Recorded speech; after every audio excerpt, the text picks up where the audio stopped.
Tira, egunon guztioi, pixkanaka pertsonaz ari gara betetzen Oronako areto hau, eta asko suposatzen du digitalizaturik etorriko zinetela, baino transformaziorako prest, bai, ez? Bueno, pertsonak, digitalizazioa eta etorkizuneko transformazioaren erronka. Ongi etorri, enpresarian azokako 4. edizio honetara. Lehenik eta behin, mila esker, gerturatu zareten guztioi. Enpresa, elkarte, administrazioa, ekintzaileak, denetarik elkartu gara, etorkizunera begira jartzeko. Iritziak partekatzeko eta lankidetzarako prest. Mila esker ere, streaming bidez jarraituko gaitu zuen milaka jarraitzaileoi, zuek ere etxetik, etxean bezala sentitu zaitezte. Gogoratu behar dizuet ere, enpresarian azoka 2018 traolaren bidez, zabaldu ditzakezuela zuen irudiak, zuen iruzkinak, ideiak, negarrak, pozak, aserreak nahi duzuen guztia. Eta wifia ere erabiltzailea Orona Fundazioa Guest eta pasaitza orona.ideo. Euskaratik eta euskaraz. Ireki ditzagun begiak euskaraz inspiratzeko. Arindu ditzagun buruak euskaraz berritzeko. Piztu ditzagun mingainak euskaraz eragiteko. Elkartu ditzagun indarrak euskaraz lan egin eta bizitzeko. Eta hori esan da, has gaitezen ja, holtza berotzen, gaurko hizlari eta edukiekin ez dugu eta hotzik pasako. Dakizuen bezala, gaurko eguna 5 bloketan banatuko dugu, lehenengo zatian ekonomia eta pertsonei buruz hitz egingo dugu, eta ondoren 11 kaldera kafetxo bat hartuko dugu txutxumutxuan eta ibili ahal izateko. Digitalizazioaren eta eraldaketaren paradigmak deskubrituko ditugu. Batzuk etorkizuna aurreratzeko prest etorri omen zarete. Neri horrek ere beldur pixka bat sortzen dit, baina bueno, tira, aurrera. Eta eraldaketaren ideia bizi-bizirik dutenak gaurko ekintzaileak. Lehiaketan 2.000 euro irabazteko prest etorri diren fenomenoak. Lagunok badakizue, ni zorrotza izanen naiz eta horretarako 3 minutu besterik ez. Arin-arin, Eta bueno, esan behar dizuet ere, jardunaldi guztian zehar, muxote potolo bat izanen dugula hemen, gure irudikatzen, esaten ditugun guzti horiek irudikatzeko prest, Mirian, kaixo, espero dugu gaurko hizlariek ideia garrantzitsuak ekartzea, bestela jai duzu, Eskerrik asko, Mirian.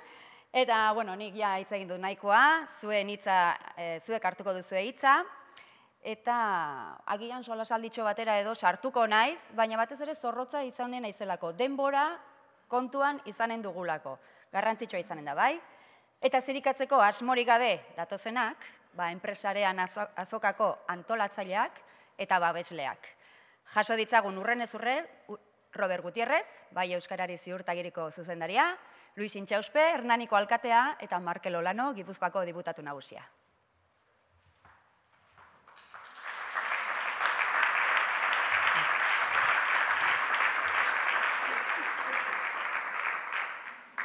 Egun hon guztioi eta ongi etorri enpresareanen jardunaldi honetara. Eskerrak ematen hasi nahi dut, hau guztia ez bailitzateke posible izango bide lagunik gabe, eta beraz eskerrik asko Gipuzkoako Foru Aldundiari, Hernaniko udalari, Espriri eta Laboralkutsari, eta nola ez, Orona Fundazioari bere etxe honetan hartzeagatik. Bai Euskarari elkarteak, enpresarian proiektua sortzeko lehendabiziko urratsa egin zuen 2010an, izan behar da proiektu esperimentala dela, euskaraz lan egiten duten edota produktuak eta zerbitzuak euskaraz eskaintzen dituzten enpresen eta profesionalen sarea ehuntzeko, ikustarazteko eta hauen arteko lankidetza sustatzeko helburuarekin. Enpresarean, eremu sozioekonomikoan euskaraz normaltasunez aritzeko baliabide bat da. Enpresei eta profesionalei proiektuak ezagutzera emateko bidea eskaintzen diena. Solasaldirako, eztabaidarako eta elkarlana sustatzeko espazio bat partekatzeko aukera errazten diena. Enpresen eta profesionalen interesekoak diren gaiak jorratu nahi dituena. eta tresna eta bitarteko berriak lantzen eta sortzen lagundu nahi duena. Gaur, oronaideon, pertsonez, digitalizazioaz eta transformazioaren erronkaz hitz egingo dugu. Industria 4.0, industria iraultza berria, digitalizazioa, transformazio digitala eta lanaren automatizazioa dira besteak beste, zuzenean edo zeharka eragiten diguten hito esanguratsu batzuk. Enpresa, ekonomia eta lanaren etorkizuna galderez beterik dator. Aukera eta mehatxoekin, iritzi eta proposamen oso desberdinekin. Eta horiek ulertzeko eta horiei erantzuteko saiakera izango da enpresarearen azokaren 4. edizio hau. Euskarak balioa ematen dio lurralde honetako alor sozioekonomikoari eta horregatik euskaraz eta euskaratik gure ekarpena egin nahi dugu bilgune honetan. Ongi etorri beraz, bai Euskari Elkarteak enpresarearen bidez eskaintzen duen bilgune honetara eta espero dugu gaurko jarduna oparoa izatea guztiontzat. Mila esker.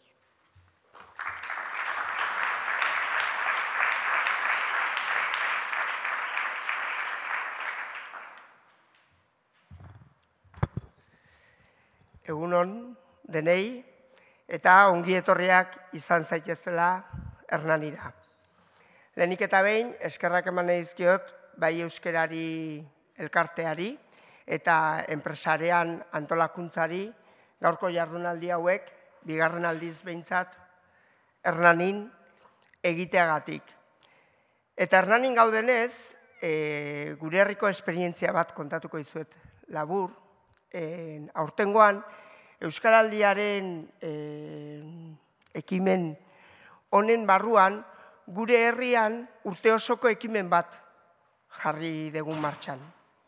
Euskalgintza bultzatuta, baietz Hernanik ekimena jarri da martxan, eta bertan 1000 erronkalari lortu nahi ditugu urte osoan zehar, otsailean abiatutako ekimena da, 1000 erronkalari euskararen inguruan erronka berriak hartuko dituztenak.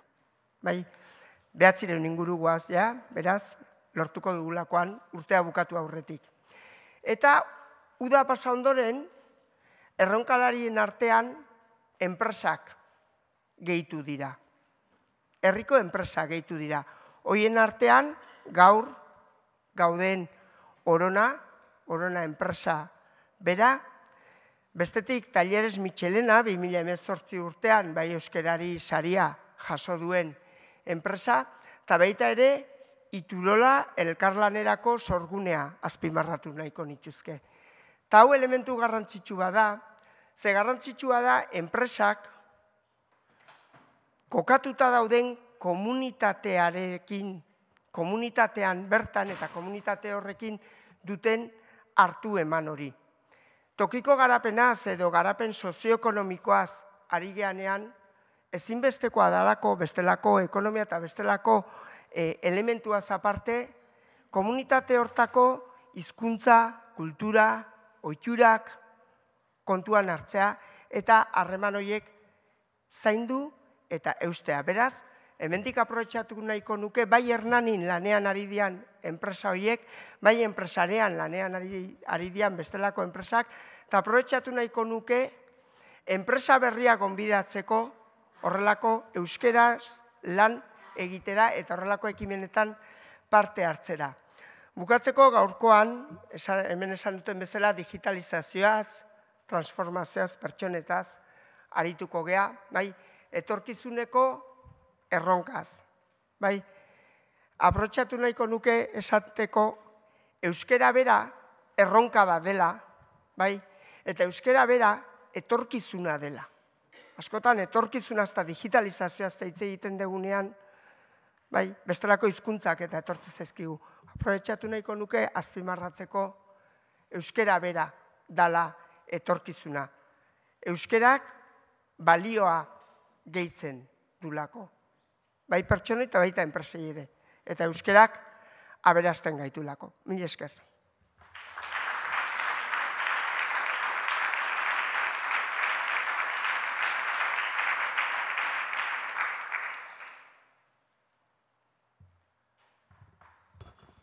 guztioi. Lehenik eta baina esan netzako plazer badala zu guztiokin egotea eta gero baita ere ekimen honetan parte hartzea erakunde bezala. Euskalgintza munduan oso edatua dagoen ideia bada gure hizkuntza une honetan, justu une historiko honetan bidegurutze batean dagoela, ez? Eta bidegurutze horretan egin dezake aurrera, akatek esaten zuen bezala etorkizuneko hizkuntza izanik, hala, bide okorretik bali magoaz, okerrera eta okerrera joan daiteke. Eta bidegurutze horretan, zenbait elementu nuklear badago, markatuko dutena gure etorkizuna, hizkuntza bezala eta nik esango nuke herri bezala. Oraintxe sartu baino lehenago zea komentatzen genuen gure artean nola Euskaraldiak astindu berri bat eman digun. Eta astindua ematen digu herri bezala justu giltzarri den elementu batean da Euskararen gure hizkuntzaren erabileran. Hor, bide horretan aurre egiten baldin badugu eta benetan transformazio eraginkor bat ekartzen baldin badugu gure herrian, garbi daukagu bide honetik joango dela hizkuntza, erabileran aurre egiten baldin badugu. Eta hor dauzkagu mugak eta dauzkagu ezinak, eta dauzkagu oztopo oso larriak. Askotan aipatzen da, belaunaldi berrien sozializazio horretan euskarak muga handia dituela. Eskolan oso indartsu dugula hizkuntza, baina eskolatik kanpora irtetzerakoan hor daudela arazo nagusiak.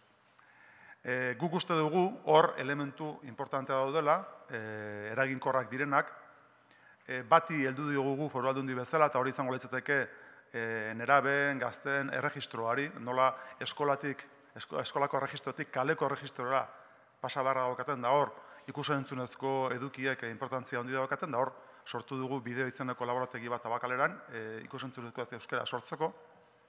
Baina, oso handokat nik, orain dela 3 urte, Patxi Saez Beasaindarrak nola idatzi duen artikulu mamitsu bat, izena zuena elefantea ikusi.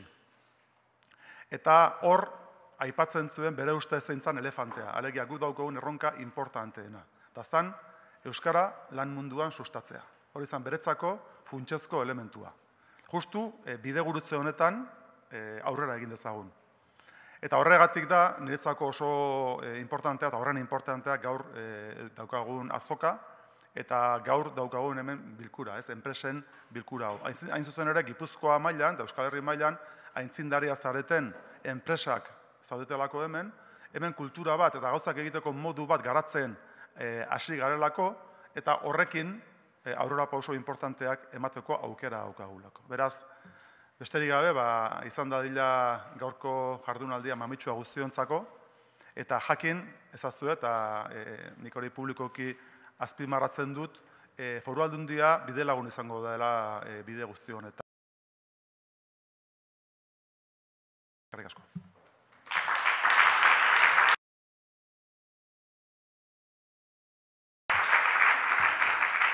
Tira, eta orain lehen aipatu dizudan bezala, 5 bloketan banatua egonen da gaurko jardunaldia, eta lehenengoari emanen diogu hasiera, ekonomia eta pertsonak, euskal ekonomiaren eta gizartearen erronkak.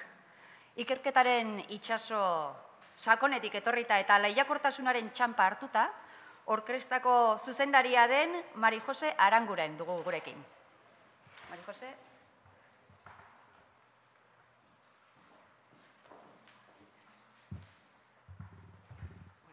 Egunon.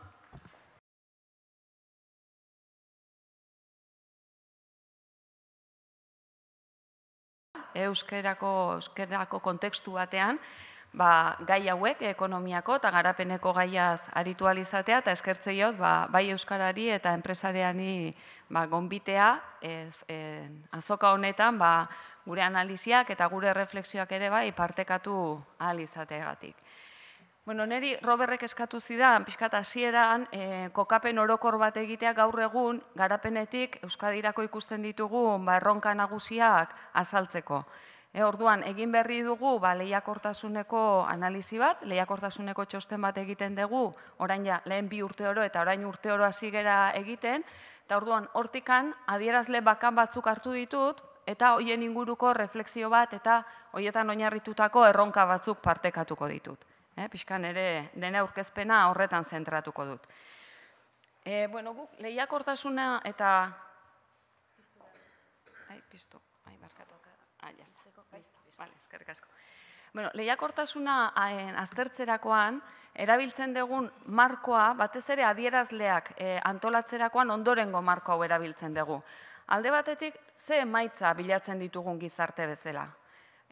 Garapena bultzatu nahi baldin badugu eta pertsonen ongizatea, adierazle hauen atzean pertsona konkretuak daude, euskal gizartean bizigaren pertsonak, eta orduan ikusteko egoera hori erabiltzen ditugu alde batetik bukaerako edo emaitzako adierazleak deitzen diegunak, eta hauen artean adierazle batzuk ekonomikoak dira, esate baterako biztanleko barne produktu gordina, eta beste adierazle batzuk gizarte kohesioa aztertzen duten adierazleak dira. Esate baterako, pobrezia tasa, epe luzeko egiturazko langabezi tasak, eta bar. Zergatik euskal ereduan oso geurea izan degulako garapen ekonomikoa eta garapen soziala oso uztarturi joan dira.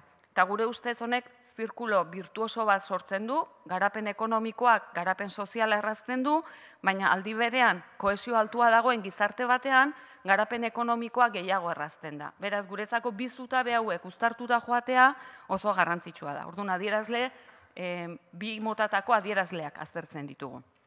Bestalde ditugu, emaitza hauetan laguntzen duten adierazleak, bitarteko adierazleak deitzen diegu. Nola lortu ditzakegu emaitza hobeak gizartean?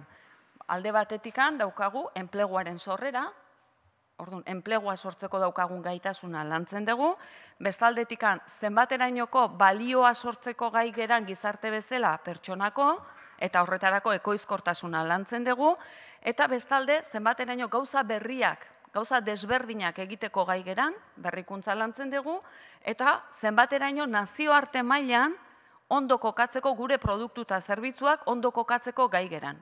Horretarako nazioartekotzeko indikadore batzuk edo adierazle batzuk erabiltzen ditugu. Eta guzti honetan eragiteko aktore desberdinak gaude gizartean, daude hainbat estrategia enpresetan jarraitzen direnak, orduan enpresei lotutako adierazle batzuk aztertzen ditugu, bestalde egitura ekonomiko konkretu bat daukagu gure gizartean, eta hori aldatzen dijoa baita ere, sektore konkretu batzu ditugu, metalaren eraldakuntzari lotutako sektorek pisu handia dukte, eta horrek eragin badauka baita ere. Beraz, gure sektore ekonomikoak eta produktiboak nola aldatzen dijoazten, aztertzen digu. Eta azkenik, enpresaren ingurunean dauden alderdi desberdina pertsonen prestakuntza, teknologi mailak, eta bar, nola gauden aztertzen ditugu. Eta gero daude, oinarrizko adierazlea batzuk, berezkok ditugunak eta oso zaila denak aldatzea, adibidez kokapena.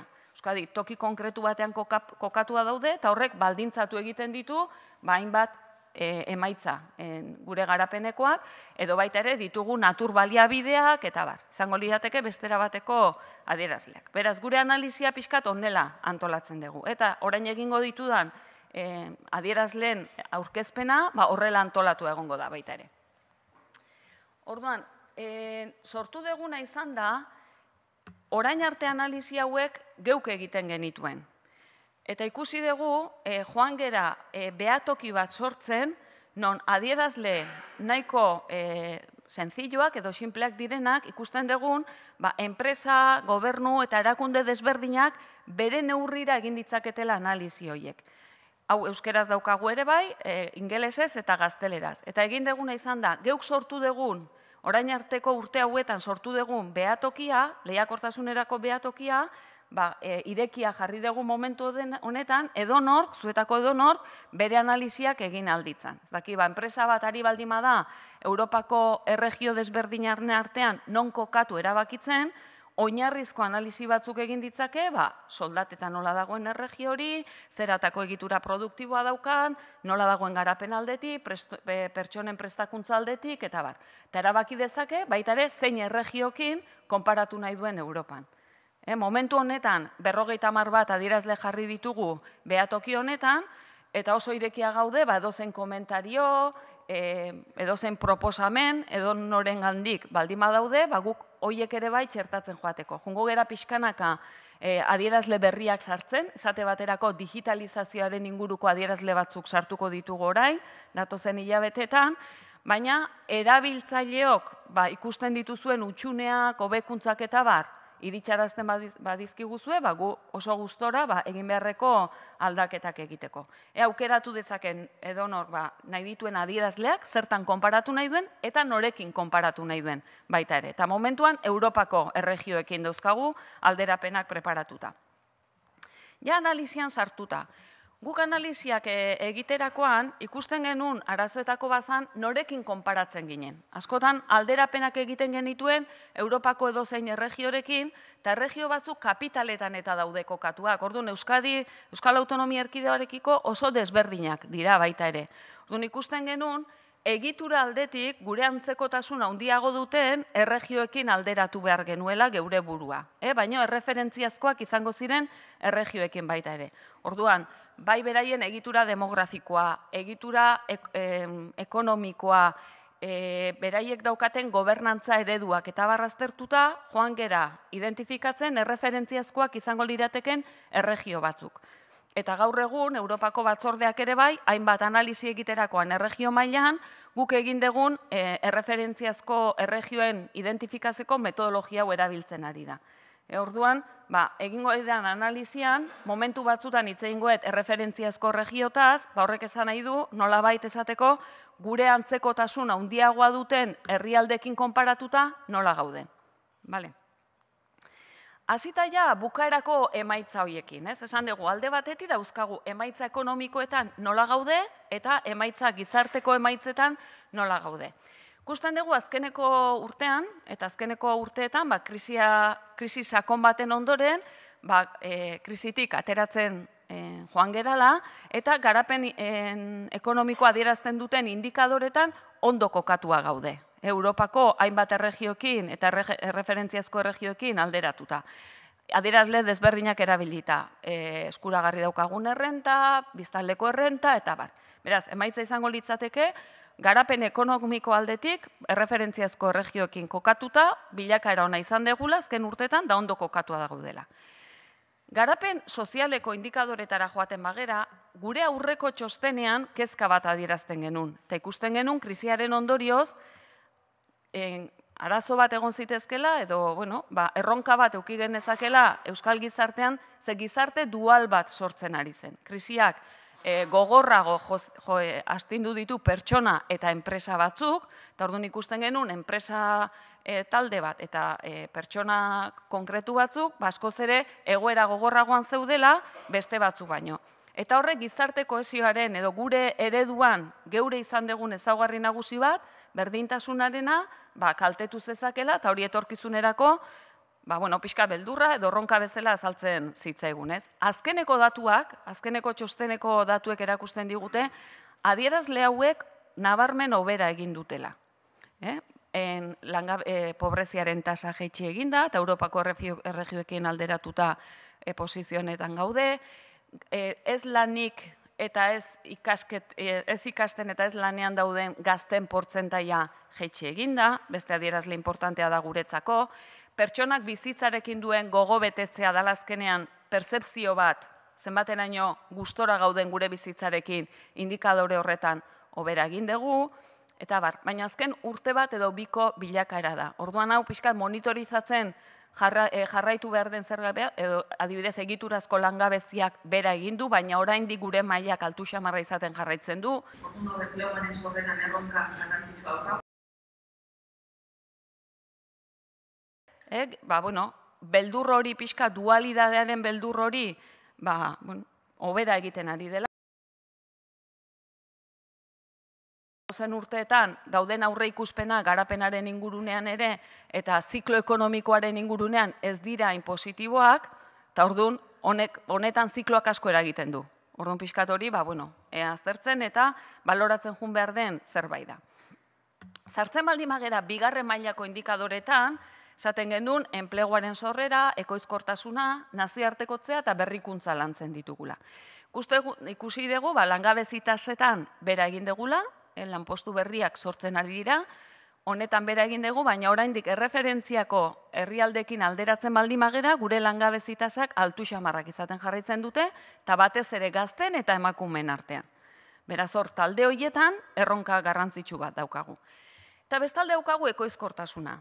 Hau da, azkeneko krisialdian gure ekoizkortasunak, hau da, pertsonako zenbaterainoko balioa sortzeko gai geran gizarte bezala hobera egintzun, baina neurri batean lanpostuak galdu genituelako. Gaur egun lanpostuak sortzen ari dira eta alata guztiz ere ekoizkortasunak gora egin du. Beraz, horrek esan nahi du, sortzen ari geran lanpostuak balio erantzi altua sortzen duten lanpostuak direla baita ere. Eta hori indikadore positiboa da. Kalitatezko lanpostuak sortzen ari gerala. Ez da, ekoizkortasuna hasten ari dela lana galtzen ari geralako, baizik eta lana sortu arren, sortzen ari geran lana kalitatezkoa dela ikusten dugu. Eta hortan nabarmen, beste erregio batzu baino, hazkundea hobea izan da baita ere. Orduan, hori indikadore positiboa izango litzateke. Esportazioetan ikusten dugu baita ere gora indegula, eta hau garrantzitsua da batez ere barne merkatua gaur egun azten ari da, hobetzen ari da, eta askotan zeiten dugu. Bertan saltzeko gai geanen, naiz da krisian alein duen kanpon saltzen, bertan saltzeko gai geanen kanpoan saltzeari utziten diogu. Erresagoa dalako batzutan bertan saltzea. Naiz eta barne merkatuko hazkundea hobetu, kanpoan saltzen ari geran portzentaia handitzen ari da. Eta beraz hori ere adierazle positiboa da. Beste adierazle positibo bat ikusi dugu, esportatzen duten enpresen kopuruak krisi ondoren gora egin du nabarmen. Krisian zehar, hainbat enpresa lehen esportatzen ez dutenak esportatzen hasi dira, eta gainera esportatzen jarraitzen dute. Ez da urte batean esportatu dutela eta gero utziten dutela. Baizik eta nazioarteko merkatuetan esportatzen jarraitzen dute. Zer da hor hobetzeko daukaguna dilea, oraindik esportatzen den kopurua bataz bestean txikia dela. Naiz eta enpresa batzu ditugun bere fakturazioaren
etorkizunik, ez?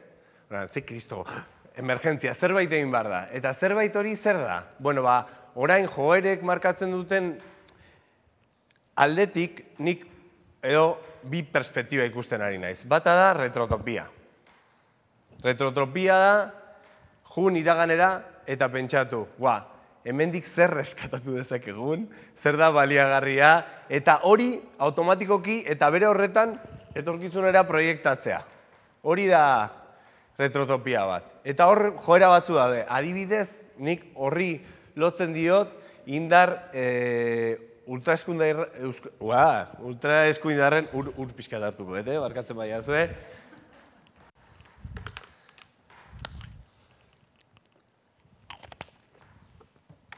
Hartzen ari diren indarra Europan bereziki, baina bai mundu osoan.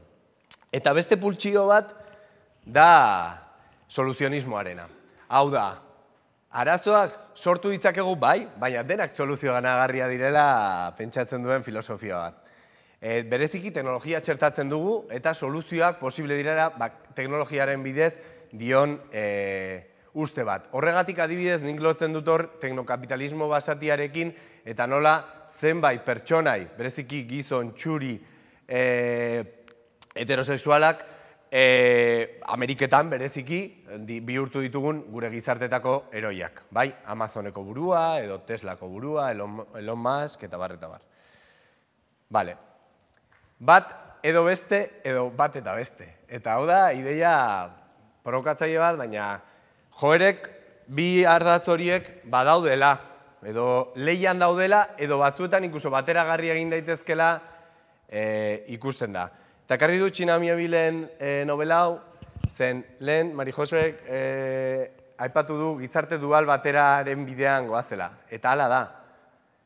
Eta hemen, novela honetan esaten duena dira bi hiri, bale? Baina bi hiri berean. Eta badago oso kontzeptu interesgarri bat. Esaten dutena da, desikusi. Desikusi ez da ez ikusi. Baizik, ondokoa ez ikustea, baizik eta ikusi duzun arren ez dela existitzen pentsatzea.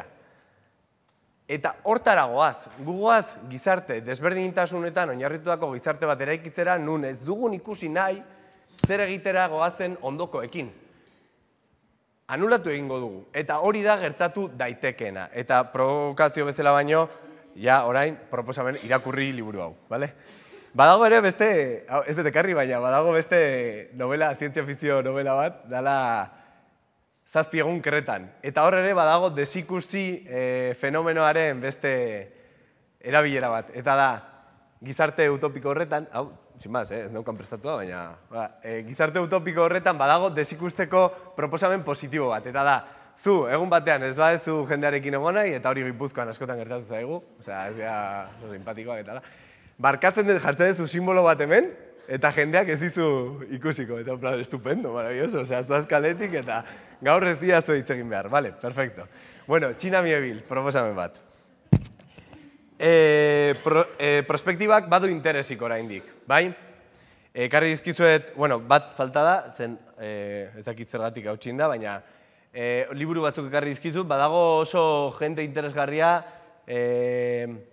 bata da, bueno, Supersonificadores liburu bat oso interesgarria, berezik ematen dituelako 10 pauta edozein pertsonak bere etorkizuna hobeto aurreikusteko aukera ematen dutelako. Eta gero, Fran Biancheri eta GEAP izeneko Europa mailako ikertalde bat dago oso potentea, eta ekarri dizuet 2010-2020 egin zuen aurreikuspen bat, eta ikusiko dezue 2010an idatzita dago zenba gauza asmatu ziren. Eta prospektibak badauka interesa. Badauka, eta niri asko interesatzait. Prospektiban ez dakitzen bat egingo duzuen lan, baina, bueno, referentzia horiek ekarri dizkizuet. Niri asko interesatzen zait, baina prospektiba etorkizuna aurreikustetik pasatzen ari gera etorkizuna sortzera. Eta paradoja batean gaude. Inoiz baino datu gehiago ditugu etorkizuna aurreikusteko, baina batzuek bakarri daukate etorkizun hori sortzeko aukera. Eta hori dago jokoan. Datuetan jokoa dago, eta joko horretan irabazle haue dira. Hemen ikusten dituzuen hauek, aipatzen direnak dira Google, Microsoft, Amazon, Facebook, Elon Musk, ez daka, da Tesla, baina tipoa da hain egolatra, azkenean berari buruz hitz egiten bukatzen dugula. Bueno, hori beste komentarioa da. Baina hau da paradoxa, inoiz baino datu gehiago ditugu, etorkizun hobeago bat diseinatzeko, baina batzuek bakarrik egin dezakete, edo egitera doaz. Eta hori ere, erronka bada. Eta zein dira horiek? Bueno, ikusten dituzuen hauek. Eta gainera, gaizki ateratzen badaukate ihes egiteko plana, bai? Hau da, Douglas Rushkoff da oso tipo interesgarri bat, zientzia fikzioan eta bera nobelista bada, eta oso interesgarria, eta bera kontatzen du artikulu honetan nola deitu zioten, eta hor, aberats talde bat, ez? Eta bera pentsatzen, bueno, galdetuko diate aber etorkizunan zer egin dezakegun, gizartea hobetzeko, eta bar, ez. Galdera guztiak ziren, ea nola ihes egin mundu honetik. Bai, zein izango litzateken plan B-a, apokalipsi baten aurrean nola jun gaitezke beste mundu batzuetara, eta han bizitu, ze zonalde ez diren izango erasotuak aldaketa klimatikoaren gatik ara jun alizateko eta etxe bat erosteko, eta bar. Kurioso. Bueno, osea, plan B-a badaukate, bale? Guk ez, inoiz, bai? Eta hemen, eta lanarekin zerikusia daukaten terminoetara eta egoera bueltatuz, gu, edo gure gizartean proposatzen ari den eraldaketa Industria 4.0 arena da. Industria 4.0 ez dut txapamango zen badakizu zer den, eta bestela hartu minutu bat eta irakurri. Hori da, ez? Prozesu produktiboetan automatizazioa eta teknologia berrien bidez, algoritmoen ezarpena, robotika eta azken teknologia baliatuz, sortzea, ez? Industriari beste iraultza bat, beste interakzio bat ematea. Hori da proposamena. Bale. Nik TM jarri dut inorrez kabreatzeko zen Industria 4.0-ren ideia gu ere lan egiten dugu, osea, disclaimer, bezala. Osea, gu ere teknologian eta enpresen digitalizazioan lan egiten dugu, baina gu beste perspektiba batetik egiten dugu. TM jarri diot, esateko honi buruz eta honi buruz bakarrik ari naizela. Bale, tan lana Industria 4.0 garaian. Hori de barioma da gure perspektiba, edo proposatzen ari garen gizarte eraldaketa, ze gertatzen ari da une honetan lanarekin. Zen da testu ingurua benetan. Orkestrako laguna gaina, kriston datu pila eman dizkigun ni oso pozinago horrekin, zeia ez dituz azaldu behar gaierak, eta... Baina, bai, gure bizitzan lana oso garrantzua izan da eta izango da, segurazki. Lanaren inguruan eraiki dugu. Naiz eta ez dugun lanaren perspektiba integralik izan, ez, orain arte. Edo, ez dalako lanari buruz ari ganean, normalean lan produktiboari ari gara, eta ez dugu kontutan hartzen, ez lan erreproduktiboa, ez inkluso lan voluntaria. Orduan lan integraltasun hori ez dugu kontutan hartzen, eta beste bi horiek ere oinarrizkoa dira lan produktiborako. Hori da feminismoak adibidez aldarrikatzen duena. Lanaren prekarizazioa geldiezina da. Uberizazioa ere deitzen diogu kasu batzuetan, plataforma kapitalismoari lotuta dagoenean, baina gauza garrantzu bat, lana izateak ez du jada bizigarritasuna ziurtatzen. Oinarrizko errenta jasotzen duten parte handi bat, lana daukate. Edo jende askok 2-3 lan egin behar ditu bizitzeko. Egoera berrira gitzeko gainera, kriston presioa, hori nahi egin dugu, ez? Hezkuntza, ezagutza berriak, azkar aldatuko da mundua eta zu egokitu hartzara, tsunami bat ematen du. Jode, lasai, ez? Bai, bizi barko gara eta lana garrantzia eta toki bat izan barko du, baina tsunami bat baliz bezala aurkezte zaigu, langile hori. Eta pertsonak ahaztu dira. Eta pertsonak aipatzen direnean termino hauetan egiten da. Talentua, trade market, edo marka registrada ere. Bai, ez kabreatzeko, baita. Talentua metatu, erakarri, sortu. Zer esan nahi du? Uste dut hori esaten denean ez du ezagutza berezi bat duen pertsona bat esan nahi, ez eta lan berezitu bat egiteko gaitasuna duena, gutxiago lanaren ondorioz lortutako ezagupen bat eskuratu duena, ez talentua, iztegira bagoaz, igual horietako adiera batzuk jasotzen ditu, baina erabiltzen denean, eta orain erabiltzen denean, Industria 4.0 garai honetan, edo garai izan nahi duen honetan, nik ustet gehienetan, eta barkatu bidazte, duda bezala plantatuko dut, baina nire buruan afirmazioa dena, bai? Ustet termino ekonomikoetan ezagutza baliagarria duten pertsonei buruzari garela. Uste dut. Baina horrela bada, bazterrean zenbat pertsona uzteragoaz. Zenbat.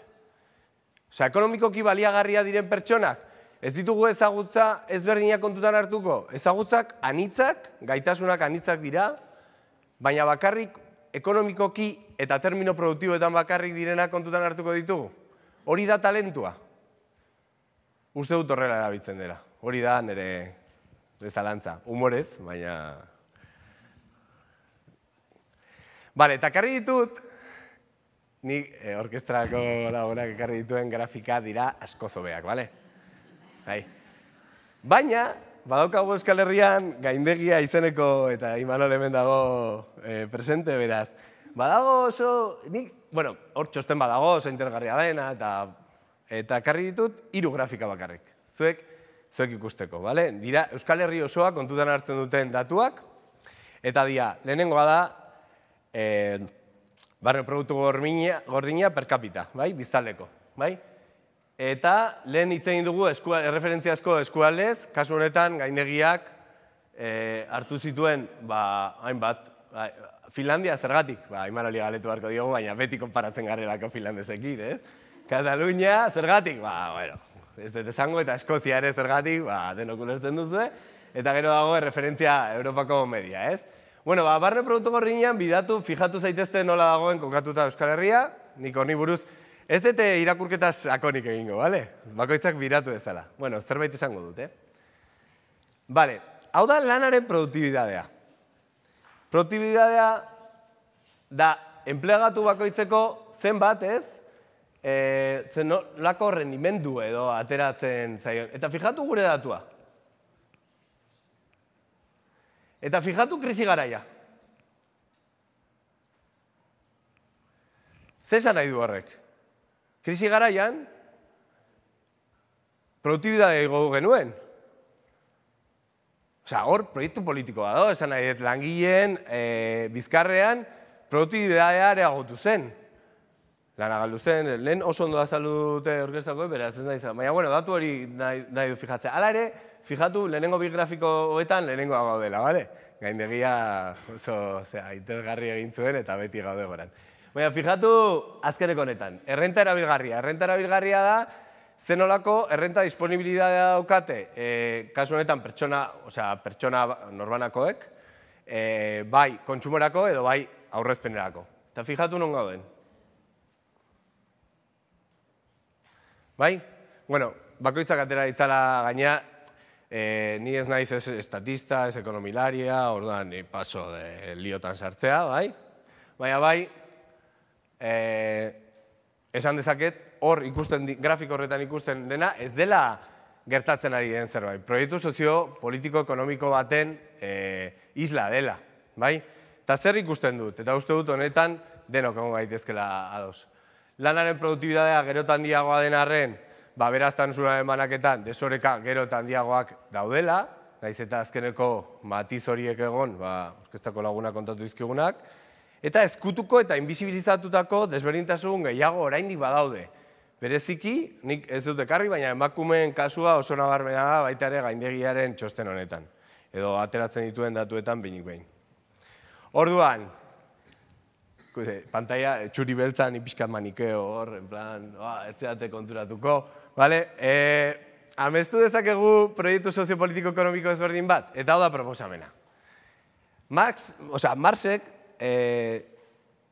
proposatu zuen jendartean zerbait sortzeko gero eta lan gutxiago egin behar izatean, pertsonentzako eta bere garapenerako denbora gehiago izateko aukera ikusi zuen ja bere garaian. Eta Keynesek, etioloko eta revisionista, 2030 urtean pentsatzen 3-4 orduko lan jardunaldiarekin nahikoa izango zela. Todo bien. Eta nun gelditu ziren ametsa hauek. 1949an uste dut, bigarren manifesto komunistaren baten, ideia batean, 30 orduko lan ordu, 1949 esan dut, esan pasada denbora asko, eta oraindik hau ez dugu, bale, ideia batzuk, bale, goazen pentsatzea, eta nahi zientzia fikzioa pila gustatzea, eta baita ensaio politikoa, orduan ikusten didazue, bi aldeetan dago ekilibriak egiten, goazen asmeatzea, orain, ze izango izateke horrelako proiektu sozioekonomiko politiko baten oinarria, izan ziteken, ideia batzuk, ez da programa oso bat, ez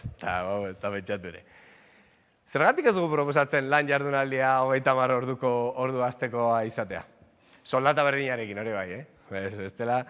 Eta beti ere lana pertsonaren, nolabait, lanaren burujabetasunaren perspektiban. Hau da, bakoitza bere etorkizuneko proiektu, bizitza proiektua eraikitzeko gaitasunak gero eta gehiago izateko espazio batean. Kooperatibismoak adibidez, demokrazia ekonomikoaren baitan proposatzen duena bezala. Zergatik ez ditugu proposatzen, duintasuna ziurtatzeko oinarrizko errenta, eztabaida oso fuertea da Europa mailan nola txertatu zen. Eztabaida ez dago ja egin edo ez egin, dago nola egin. Izan daiteke proiektu neoliberal bat gehiago, edo benetan gizartearen berdintasunak areagotuko dituen tresna bat. Baina baita ere, zergatik ez dugu pentsio duinak ziurtatzen, zen proiektu politikoa da, ere egin dezakegu, edo soldata minimoa igo, eta bereziki desberdintasunaren aurkako neurri zehatzak. Eta horri lotuta, eta hau ezinbestekoa izango da, bizitzaren sostengarritasuna ziurtatzeko baliabide struktural gehiago behar ditugu. Publikoak, komunak, komunitarioak, era guztitakoak. Baina, nolabait, atenditu gabeko pila bat pertsona utziko baditugu, hau ezinbestekoa izango da. Eta nola ikusten duzuen, baina nik ikusten. Bueno, orduan, helburua da, bale? Bizigea, ia mundu distopiko batzu proiektatzen, ez? Gorkak esan digu, ia nazi teknokapitalista bihurtuko garela. Bueno, ez, badaude ideia batzuk eta oso potenteak direnak, utopia bizigarri batzuen bila joateko. Eta bi referentzia bakarrik ekarri dizkizu. Batea da, Marina Garcesen humanidadeen perspektibatik, berak proposamen humanistiko bat egiten du, nova ilustrazio radikal, bersio originalean, eta oso potentea da. Berak humanismoa jartzen duelako etorkizunari begira, bizigarritasun horiek lortu nahian. Eta bestea da, manifesto acelerazionista, dala. Proposatzen duten hauek dira, normalean ezkerrean, igual zenbaitzutan, ez da esango orokorrean, egin izan dena da, teknologiaren nolabait nofobia ere puntu bat ere nabaritu izan da, ez bakarrik ezkerrean, eskuinan ere bai, baina manifesto acelerazionista proposatzen duena teknologiaren erabilera supremo bat, nolabait, baina pertsonan eta jendartearen mesedetan. Hau da, erabili ditzagun teknologia guzti hauek pertsonen mesedetan. Eta hori da, orduan, azeleradorea zapaldu, baina etorkizun hobeagoak izateko. Eta ia bukatzeko, Ukronia bat zer den, norbaitek aquí? Ez? Bueno, Ukronia bada, gertaera bat gertatu da, ez, munduan, eta historia zijoan bide batetik, eta bukatu du beste bat izaten, bai? Imaginatu, adibide tipikoa jarriko dute, Bigarren Gerra Mundiala naziek irabazi izan balute, bale? Horri, puntu horri, deitzen zaio jonbar puntua, bale? Orduan, ni proposatzen dudana da, etorkizuneko utopiak sortzea, hau da. Orain, aipatu dituan joerak, horiek balima dira gehien bat, munduak eramatzen ari bagaitu retrotopia horietara edo soluzionismo, gustatzen ez zaigun horretara, bakoitzak ikusiko du gustatzen zaion edo ez, horiek ukronia bat bihurtzea, eta horretarako jonbar puntu hori edo inflexio puntu hori orain egitea. Eta hori zer da? Humanitateak eta zientziak giza ezagutza guztia eta teknologia mundu eta bizitza bizigarri batzuen mesedetan eta helburu horretan jartzea. Eta horretan, benetan, ez dakigu nola egingo dugun, baina ezin dugu ez da segundu bagal. Eskerrik asko.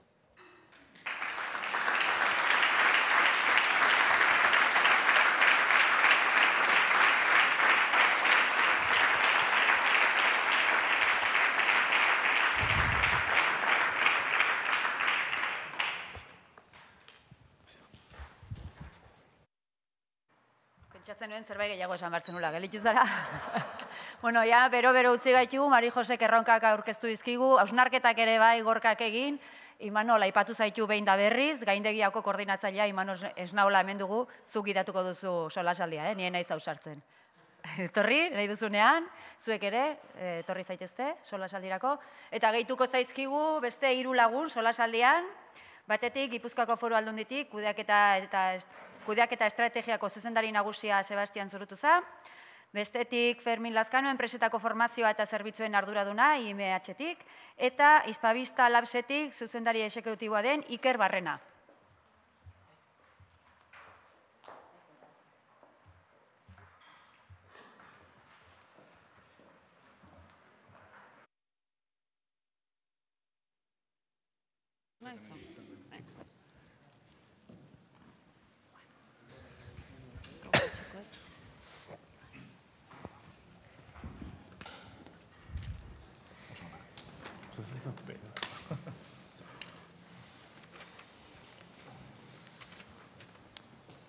Tira, egunon, hemen gaude.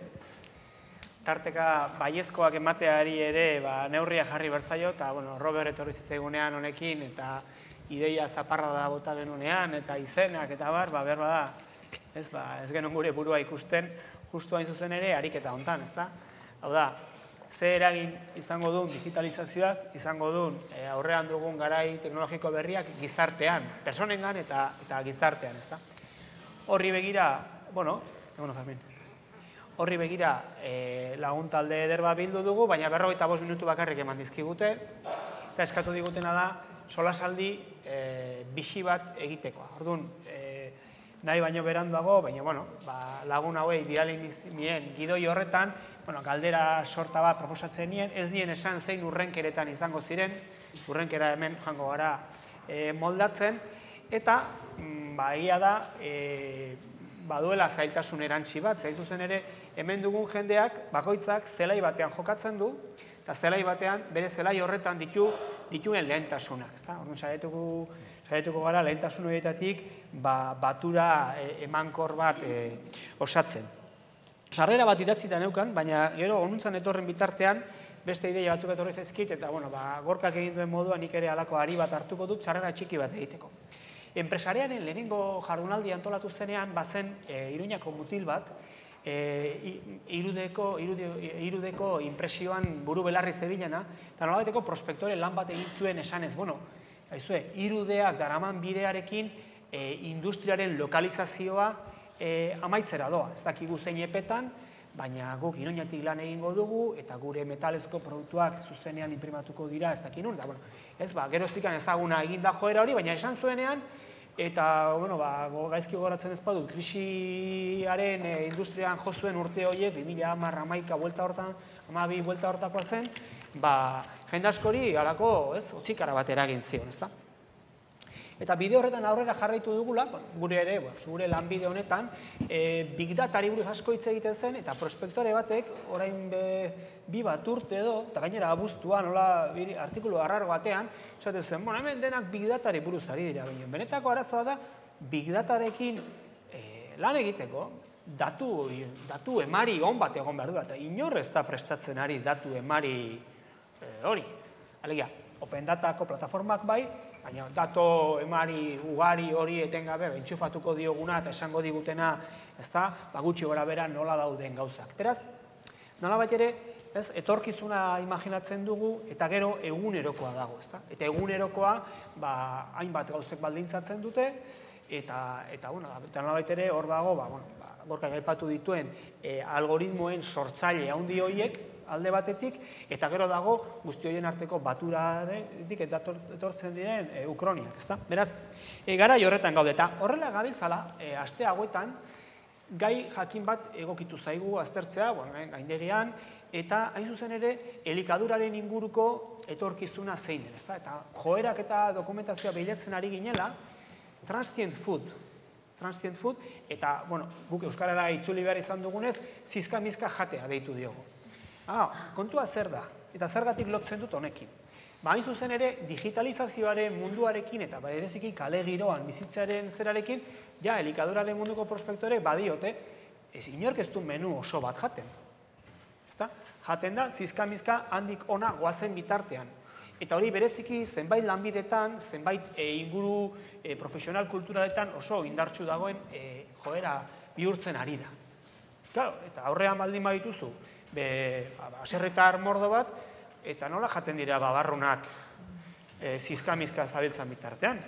Eta, hemen azkenean gure elikaduren gama indartsuena, baserritar gehienei soldata bat ematen diena, ez da izaten horrela jatea, baizik eta, babarrunak dira, edo piperra dira, letxua dira, tomatea dira, eta handik aurrera ardoak eta sagardoa. Beraz, digitalizazioak badakartzare pauta kultural berriak, eta askotan ez daudenak asmatuak gure egunerokoa. Gurea esatean ja, ekar dezagun Euskal Herrira, eta nahi baldin baduzu Euskal Herria Atlantikora, giro ezera. Orduan, nolabait ere, mai gainean jartzen dudana, eta jarri nahiko nukena da, nolabait ere, gauzak mugitzen direnean, eragin asko dituela, eta guk nolabait ere eraiki dugun gure komunitatea, gure baloreak, gure elkarrekin ibiltzeko, ez eta denok, bat ez etorri gauza guztietan ez eta denok, ados ez egon besteak egiten duenarekin, baina gutxi gora bera, elkarrekin bide bat egiteko formula asmatu dugu, ezta? Eta honek guztiarekin, gogoeta bat galderak egiten hasi aurretik, ezta? 20. mende hasieran, Euskal Herria nahiko sinistuna eta nahiko tradizionalista zen garaian, integrismo katolikoak boto asko biltze zituen garaian, euskaltzaleek, abertzaleek, erabaki zuten irakaskuntzan zegoela Euskararen etorkizuna, eta gauza arraro bat egin zuten inork espero ez zuena, eta gaur dago eguna oraindik onartzen ez zaiona, ezta? Zen, pedagogia berritzailearen bidea hartu. Eta ja, gerra aurrean, pedagogia berritzailearen bila zebiltzan, bazekitelako lan hori egin behar zutela. Eta horri gehitu zitzaion, geroztik, Euskal Prensa. Eta beraz horre egonda, 20. mende hasieratik bukaerara, olatu bat, inork espero ez zuen bide batetik joan dena. 21. mendean sortu gara, eta lehen patxi aipatu dugu, eta enpresa, hori, diputatu jaunak, nagusi jaunak aipatu dugu, eta enpresa aipatu dugu, eta orain zertan gabiltz, euskaltzaleak eta euskalgintza besteak beste, ezta? Hemen euskaltzale asko dagoelako, nahiz eta denok ez euskalgintzan jardun, ezta? Nolabait ere bagabiltza enpresa eta digitalizazioa hitz egiten. Beraz, mundua aldatuko da, behar bada joerak etorriko zaizkigu, baina nik uste dut erronka honean gaudela, baldin eta, hori traineruaren gainean jarri eta itsasoari aurrez begiratzen badiogu, ezta? Eta uste dut hortxe gaudela, eta hortarako balio izan dezakela gaurko saioak. Beraz, Fermin Lazkano, IMH, Gorka Julio, Talaios, Iker Barrena, Hispavista Labs, Mari Jose Aranguren orkestra, eta Sebasturutuza, kasu honetan, Gipuzkoako Foru Aldundia, eta gabinetean, estrategia arduretan, zuzendari lanetan. Eta bakoitza bere erronkan, ezta? Galdera orokorra planteatu diedenei labur erantzuteko eskatuko diedana, ezta? Eta da, benetan non gaude, digitalizazioa hemen dagoela esaten zaigu, benetan non gaude. Eta galdera jartzen dudanean, erantzun dezake, ez dakit, nahi duenak, Fermin esate baterako, mugitzen ikusten dut, erantzuteko gogoz. Bueno, gauza asko esan daike, baina mugatuta enpresa mundura eta lanaren inguruko ontara, ni uste dut hiru sei esango nuke. Hiru zehatzagiak gertatu direlako, beste hiru badatozelako. Batetik, gero eta ugariagoa da, kalkulo, diseinu, simulazio eta analizirako programen erabilera. Bigarrenik, gero eta ugariagoa dira elementu ziberfizikoak. Ekai inteligenteak, makina adimentsuak eta bar. Horiek danek behar dute datu mordo bat bildu eta datu askorekin lan egin. Beraz, badator eta badaude memoriak eta bada biltzen ari, nahi bazu gero komentatuko ditugu kasuak, beraz, datu multzo erraldoiak erabiltzen hasiak dira. Are gehiago, datu multzo adimentsuak, smart data, ari da pentsatzen gehiagikeri ez ote den eta signifikatiboak, esanguratsuak diren datuek erauzi horietatik hori egiten ari da. Badator eta hasia dira, bursean esate baterako, adimen artifizialeko adimen artifizialen bidez erabaki automatikoak hartzea. Autogidatua, burtsean eguneko transferentzien edo salerosketen 4 edo gehiago egiten dira erroboten bidez, eta hori ia hurbilduz dator. Erabakiak hartzeko, 5. da konektibitatea. Mundua muga geografikoak baino marrazten dute fluxuek, material fluxuek, ezagutza fluxuek eta fluxu digitalak. Hor nola kokatzen garen, zenbat konexiorekin, fluxu horiekin dauzkagun, orduan lurraldea izango du etorkizun hobie o txarragoa, izango du indar handiagoa edo txikiagoa. Eta azkenian guztiak bilduta dator adimen artifizialeko azkengo liburu pixkat bestseller da bilena Bizia 3.0, pertsonen 3. sasoia. Lehenenguan hauza zan gure etorkizuna markatzen zuena, ondoren etorri zen mundu kulturala, gure softwarea, pentsamendua, kultura, hezkuntza bidez, eraldatzeko gaitasuna eskuratu genduen, eta egun iristen ari gara, iritsi gara, hardwarea bera ere aldatzea, ADN-a manipulatzea, eta gorkak aipatu dituen hainbat adibide esatea. Orduan 6 ardatz horien aurrean gaude honezkero, eta niretako problema ez da horren beste hori, baizik eta erdian pertsonak gaudela, eta elementu horiekiko komunikazioan, dialogoan egon behar dugula, eta agertzen dela 3. elementu bat irakurri eta idatzi eta gero 3. elementu bat, eta da interfazeak dominatzea. Horiekin ez dago zuzenian aritzerik, eta orduan arituko gara guzti horiekin interfazeen bidez. Makinek interfazea daukate, telefono interfazea daukate. Gure amak aste honetan deitu dit, Euskaltelek ez dakiz aldatu duen eta ez dakiz zer, eta botoiekin ez dela moldatzen eta mesedez. Bere interfazea zan hori, nire interfazea, telefonoa eta makinien zenbakizko programak. Urrengo interfazea beste batzuk izango dira. Beraz, agertzen da, nolabaiteko alfabetizazio funtzional behar handi bat. Eta batzutan itxutu egiten gara, teknozientziak irekitzen dizkigun bideekin, pentsatuta hor dagoela gakoa, baina ez da egia. Informatika kristonak egin behar zituen, baina krisia etorri zan, produktibidea izugarri gozan, baina krisia etorri zan, berdin-berdin.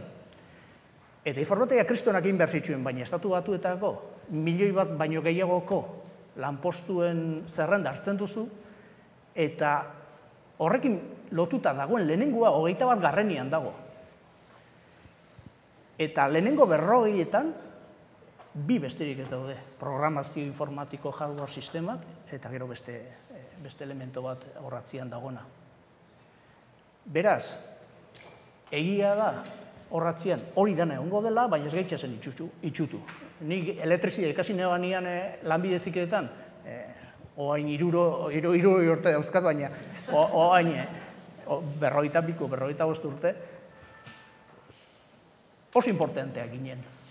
Egun, ze nolako garrantzia daukate elektriziste, baina hemen hau dena elektrizia bidez dabil.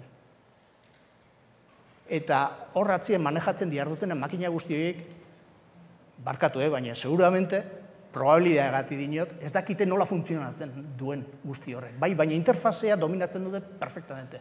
Botoiak nola zea eta ez da. Eta hemen, teknozientzia honetan, liluratu gintezke, liluratzeko moduko aurreakuntza dago bizi-bizian, baina klabea gizarte arruntarentzako, pertsonentzako, langileentzako, dago hoiekiko dialogoa zela bideratzen dugu. Ederki, plaza jarrita Ferminek, gainerako hilpika laburrago eskatuko izuet, harintxeago, ez dakit, venga, Sebaseren aldera paseko gara. Nik uste, aldaketa garaian bizi garela eta pixkat horren adibideak asko eman direla, ez? Bai, gehien bat gorkaren azalpenean eta baita ere, azaldu zaigu, orduan nik uste, ni baino gehiago dakitenak ere gero erarituko dira horretan, nik uste, nik egin nahiko nukena osnarketa da, horren isla ziurgabetasuna dela, ziurgabetasun maila ezberdinetan. Ziurgabetasuna gertatzen da pertsona mailan, ziurgabetasuna familian, gizartean, enpresan, eta nik uste ziurgabetasun horretan, iluntasun lainope horretan, argi batzu, faro batzu jarri behar diela, eta nik uste pixka bat hasierako gorkan irudikapen horretan ez dakit nola esaten zuen, etorkizuna faltan, edo hori izan lehenengoan, egin barko duguna da, etorkizuna guk esaten dugu eraikiz, etorkizuna sortuz, ez? Nik uste ipar bat jarri behar dugu, eta politikatik ere, esaten zan bezala bukaerako horretan, jarri beharko dugu zein dan pixka bat jartzen dugun bizio hori, ez? Eta, guk Foru Aldunditik legegintzaldi horretan ere, bizio horretan bi alde jartzen genituen, ez? Alde batetik lehiakortasuna sustatzea nahi genduen, baina kohesio soziala horren landuz, eta gaina irudikatzen genduen desberdintasun txikien duen lurraldea bihurtuta, ez? Esparru ezberdinetan, errenta mailan, genero ikuspegitik, hizkuntzan ikuspegitik, eta bar, ez? Orduan, nik uste importantea dela iparra eta nun jartzen dugun, eta gero, eraiki hori edo sortu etorkizun hori, ez? Eta nik uste, gogoeta horretan, aldaketa horiek nola gertatzen direnean, nik bai nabaritzen detela digitalizazioan, aldaketa bat egon dela, ez? Hau da, nik uste berrinkotza prozesuak eta askotan industriatik gizartera edo pertsonengana iristen ziren, eta oraingo honetan ez da ingarbi gertatu, ez? Hau da, hasiera batean, bankan indartsu sartu zen digitalizazioa, gero komunikazioan, informazio trukaketan, eta pertsona lorreko zenbait esparrutan, administrazioa bera, ogasun hildoan eta hori digitalizazioa indarrea sartu zen, eta industria, nik uste azkeneko 5 urteko kontua dela, ez? Pixkat Alemaniaren lidegorpean, industria 4.0 indarre sartzen ari dela, ez? Beraz, aldaketa momentu batean bizi garela ez dinukatu, eta bi adibidea aipatzearren, esango nituzke gastronomia, lehen hortaz aritu gara, gu diputazioan aritu garenean LABE proiektua edo gastronomia 4.0 horretan zaila egiten zen imaginatzea hor ere digitalizazioa zer esana bat zeukala, eta noski badu, eta nik uste etorkizun importante bat, ez? Eta beste adibide bada, euskalgintza edo euskara, ez? Euskarak ere, digitalizazio prozesu honetan ere, nik uste zer esan zer egin handia dauka, eta berez badirudi orain artekoa lanak nahiko ondo egin direla, baina gerora begira hor aritu beharko dugula, ez? Eta nik uste gero beste gai batzuk, nik uste ondorioak zeintzuk izaten ari diren, eta hori hezkuntzaren arlokoak eta ondo azpimarratu direla, ez? Eta nik uste paradigma aldaketa maila ezberdinetan ematen dela, ez? Igual bi ideia eta honekin bukatuko nuke, lehen balorea zegoen jabetzan edo kapitalean, ez? Eta orain, esan den horretan, ez? Ezagutzan edo datuetan dago balorea, ez? Eta gero beste paradigma aldaketa baita ere jarri dezakegu, ez dakit, ia lehen ekonomia, eta zuen txostenan azaltzen da, ekonomia lurraldeari lotuta zegoen, eta guain erlazioetan gehiago gazatzen da, ez? Eta nik uste, horrek eragin asko dituela, ez? Beraz, nik uste hori, ez hainbeste aldaketa egoeran gaudela eta gertatzen nahi diela eta ejemplo asko daude, baina pixka bat gerora eraikitze horretan jarri behar dugula indarguneak, ez? Beraz, bizioa eraiki, Ferminek dio aldaketak hor daude, ze bizioa eraiki. Mari Jose, non gaude? Galdera gehiago euskat, erantzuna baino non gauden. Ikusten aldaketa momentu baten gaude, digitalizazioak ikaragarrizko aukera pila sortzeitu, baina ikusten nire, eta azkeneko digitalizazioaren inguruan nola gauden egin genuen azterketa batean, ikusten zen gehiago aurreratu degula edo hobeto kokatuta gaudela beste herrialdeekin eta alderatuta digitalizaziorako behar diren produktuak, infrastrukturak eta garatzen horren erabileran baino. Oraindik ere, iruditzen zaiz, aukera pila emateitula, baino erabileran da azkenean pertsonak teknologia horren aurrean iten duen opzioa, zenbateraino erabiliko dute, ez? Eta adibide bat jarriko. Basaltze zaigu adibidez, sektore publikoan, zerbitzu publikoak eskaintzerakoan, gauza asko orain ja online egin ditzakegula, baina gero, medikuen txandak hartzerakoan, eta gauza askotan, oraindik gehiago kontaktu presentziala eskatzen degula, ez? Edo merkataritzan, ikaragarrizko aukera pila egon daitezke interneten bidez saltzeko eta bar, baina oraindik euskal merkatariek askoz gehiago bilatzen dela kontaktu fisiko hori ere bai, ez? Orduan, nik pixkat, sortzeiten galdera da, ez?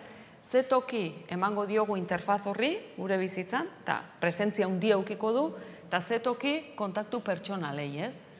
Eta zenbaterainoko balio desberdina eduki dezake gizarte bezala, euskal gizarteak bai etorkizunean, gure opzioa dalako toki bat emate horri, eta ez, baina bestalde arrastratu iten gaitu. Hainbestekoa da aldaketa, edo sartzen zea hor, edo... Orduan, pixkat nire zalantza edo nire zea da, azkenean pertsona bezala baita, proaktibok izan behar deula opzioa egiten, ez? Opzioa egiten, ze toki emango diogun zea bakoitzari, ez? Ze, ona da, adibidez, erabileran, merkataritzan, berez, indikadore bezala txarra baliz bezala saltze genuen. Gutxiagoari da, merkataritzan erabiltzen, digitalizazioa, online saltzea eta bar, beste herrialdeetan baino. Baina hori txarra da? Opzio baldima da etorkizunekoa, orduan, galdera horiek, pixkat, galdera filosofiko horiek sortzeizkide, bai, ez? Zein da gure opzioa, ze toki eman nahi diogu benetan, horri. Bai, gainera horren indargarri, elikaduren inguruko joera hauetan, oso indartsu datorren bat, izen berria, lokaborismoa, bertakoa jatea. Eta orduan, digitalizan sartu gara, baina bertakoa bilatzen dugu, eta agian bertakoa erosteko joan behar da perira edo, ez, alakoren batera. Ia, Iker, zuk nola ikusten duzu, non gaude? Benetan esaten dena bezain aurrera gaude, edo Marijo dion moduan aukerak bai, baina oraindik... Ni nun gauden, ez dakit, ni bintzen buruan nun kokatzeten, eta ni nundikan ikusteten mundua. Alde batetik teknologoa naizen aldetik, ikustet, azkenean zaude beira, munduan zer aidan. Espetakulo izugarria da, astero roboten bat ez dakiz egiten nahi dana, ikustezu nolako aurrakuntza dauden Euskal Herritik kanpo, Euskal Herrian ebai, noske? Atzo bertan Miramonen zen robotikai buruzko hitzaldi bat. Eta hor ikustezu, kriston velozidadia, ez dakit, abiadura handiko trena dan edo zer da. Baina guaz, kriston abiadan eta teknologoak geanak azkenean gaude horrei heldu nahian eta teknologia garatu nahian, pixkat ez, gure kasuan bintzat, gizartea aldan gauzek eta onena egiten. Gero beste aldetik, jartzen naiz, hiritar txapela jartzen, nire alaba ikuste ditut, eta behin etorkizuna, pixkat, pentsatzen hasten izen bakoitzean, kontrasen horiek eta hola robotikak eta zekarriko egun, eta alde batetik naizea bultzatzen, ez? Aiza lanian hortan, eta kontrasen horiek azu, hemen, zegan sortzen, eta ezin dezu trenetik jetxi. Ezin dezu trenetik jetxi, ze hilabeteroko bakazu. Azkenean, zure lana da, egunero junbertzea, eta hor burruka hortan egon, eta alde batetik gero ze sortzen nahi zean, kezka hori, eta bai ikustetan teknologikoki hain azkar doan gauza hori gizarteratzea edo gizarteak hori asimilatzeko egiten nahi dan esfortzu batzu bertan irakurtzen duen robotikan inguruan, ez? Ze etika edo zer, nola konsideratzean, ez? Japonen ez dakai horrelako arazoik, robotekin elkar bizitza bat iteko, behintzat danak bai dauka harima, utzuneak harima dauka, robotak ere harima dauka, eta behintzat bat gehiago da. Eta europearrak eta ze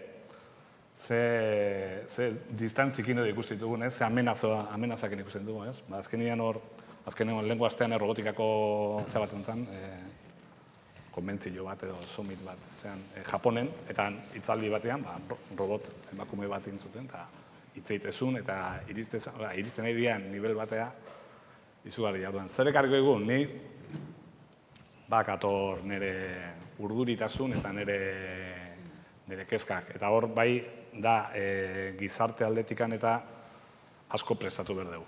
Ni bai ikustet etorkizuna, gure etorkizuna baldin badago izango da elkarlanakin, eta oso kreatiboa izan berko dugu. Oso irakasgaiak eta hezkuntzak eta izan berko du oso bideratuta sortzera eta elkartzea. Ze gu hemen enpresa enbeste ertain eta txiki izan da, ez baga elkartzen, Google, Amazon, Facebook eta guzti horiek dana jango igua. Erki, Gorka, non gaude? Uste bezainen aurrera? Nik orainaldian zentratu behar badu begirada, tortze zaiburu automatikoki atzo, edo ere neun, ja ez dakit, baina denbora eskapatzen. Unibertsitatean ikusi nuen kartel bat, eta da, ¿quieres dinero? 8 euros hasta, 8 euros hora, Globo. Globo ezagutzen ez duzuen erentzat da rekadismo, rekadoak egiteko enpresa bat. Zerbait behar badezu, deitu eta eramango dizugu. Hori aplikazio bada. Eta aplikazio bidez berai proposamenak egin eta hartara agertzen dira bizikleta eta motxila xistrin batekin korrika eta presaka datozen pertsonak, ez? Baina pertsona horiek ez dira ez langile, ez ezer, dira autonomoak, bakarrik ordu gehienetan lehen esan dugun pintxo horiek eskatzen dituzte edo janari eskatzen dute, beraz ordu zehaz batzuetara mugatuak, disponibilidade ia osoa auki behar dute horretan egoteko, langile eskubideri gabeak dira, hori dator, algoritmoetan oinarritutako, eta hori orainaldia da, Donostin dago, eta gainera aurkitu dut lan atari batean, oraindik pertsona bat behar dutela, norbaiten nahi badu, Globoko Donostiako ardura hori izan, aurkitu dut bere lan eskaintza. Hori dator, eta hori dago, eta algoritmoen oinarritutako lan merkatu bat. Hori nahi dugu egotea, nola aurre ikusi behar ditugu arazoak, nola egin behar dugu presio politiko, soziala, hori gerta ez dadin, hori da nire kezka, eta ustet momentu honetan gaude. Zen gauza lanari lotuta hau, baina azpiegiturei lotuta askoz gauza gehiago. Utziko ditugu gure taxiak edo garraio publikoa horrelako aplikazioen baitan, edo buru jabetza teknologikoaren ideia txertatuko dugu nun zerbait esan dezakegun honen guztiaren inguruan, zen gu hemen bizi gara eta guk erabatea bizi nahi dugu, ez bestera batera. Hori da nire kezka, eta etorkizunari behira, orainaldia hori da, baina etorkizun gertukoa eta orainaldia aldi berean da, zen teknologiari buruz asko hitz egin dezakegu, baina gauza bat aldatuko ez dana, eta uste dut denbora asko pasako dela hori aldatzeko da zaintzarena. Gero eta gizarte demografikoki ere zarkituagoa daukagu, eta gero eta behar handiagoak izango ditugu. Neri kezkatzen dit, hori teknologian berrikuntza asko egin daitezke, eta baina gertatzen ari dena, nire kezkarako, zenik gazte izendatu nahi dut nire burua, baina ja hile urdin batzuk ere baditut, bai? Nire kezkarako, pentsatu beharrean nola egin dezakegun etorkizun hori jende horrentzat, gure adinekoentzat eta orokorrean jende guztiarentzat hobea izatea eta nola sustengatu guzti hori, ari gera pentsatzen hori ere merkatu bat izan daitekela. Eta deitzen diogu, akaso, silver economy. Neri kriston beldurra baten ditzen. Merkatu bat bezala izan datzeak suposatzen du hortik oraindik extraktibismo, diru eta gehiago atera aldela. Ez pertsona horientzako, baizik eta beste norbaitentzako. Hor, bigarren galdera multzo bateran, baneukan Iker eta Gorkari zuzendutakoa, baina uste dut, eta galdetzen nien biei, zein da ikusi duzuen azken inpaktua arreta deitu dizuena, eta haien bien erantzunak ikusita, uste dut erantzun da dagoela, ezta? Eta Ikerrek aipatzen zuen, sormena eta elkarlanaren erronka, eta Gorkak aipatzen zuen teknologiaren inpaktu soziala edo teknologian erabilera zera, ezta? Ontasun sozial baten bila edo. Adibide batekin erantzungo dut, eta neonek jarriko dut. Gainera, lotzen dena berriki, ezta? Gure semea, nerabe, aurren nerabea, kalera atera da bere lehenengo 5 euroa poltsikoan lagunekin afaltzera, etxe ondoan. Eta ze afaldu zenuten? Telefonoz deitu genion, eskatu genuen durun bat, eta etorri zen, etxe ondoan taberna badauka, bokadillo ederrak ematen dituztena. Baina haren esperientzia eta bere lagun guztiena, da, eta izaten jarraitzen du, telefonoa hartu, duruna enkargatu, eta norbaitek motoan ekartzea, baina zuzen ere, tabernan ematen diotena, baino urriagoa den zerbait, beraz. Adibide hau hartzen dut, orain, eta justu hainbat guraso berekin berriketan, gehiago hori ere gertatzen ari zaie, eskualde bat baina gehiagotan, eta beraz, ez da datu txarra galderari erantzuteko. Ez da, non zein da azkeneko inpaktua. Bienak batuta uste dut adibide horrek balio duela.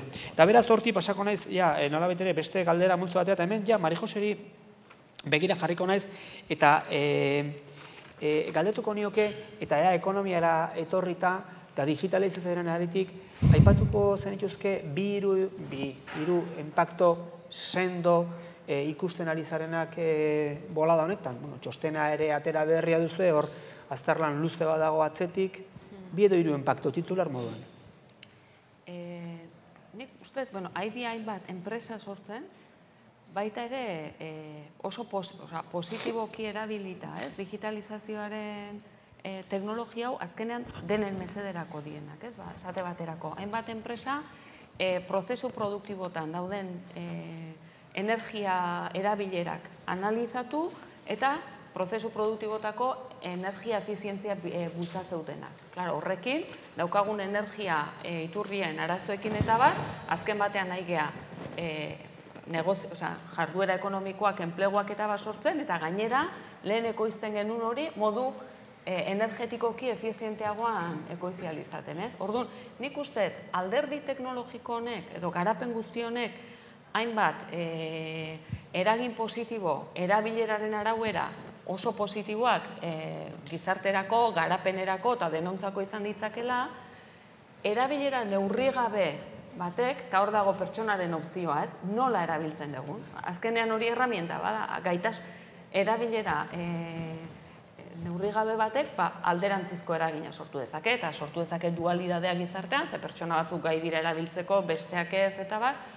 Orduan, hor nik uste, nire refleksia horri erantziko dioke, aigea esaten, STEM karrerak eta bar bultzatu behar ditugula, eta nik uste humanitateak horrekin batera. Zazkenean, egin behar ditugun opzioak ere, pertsonanak hor landu behar dituzu. Azkenean, makina horiekin eta bar, da orduan bi horiek txertatu beharra ikusten dut etorkizunera begira.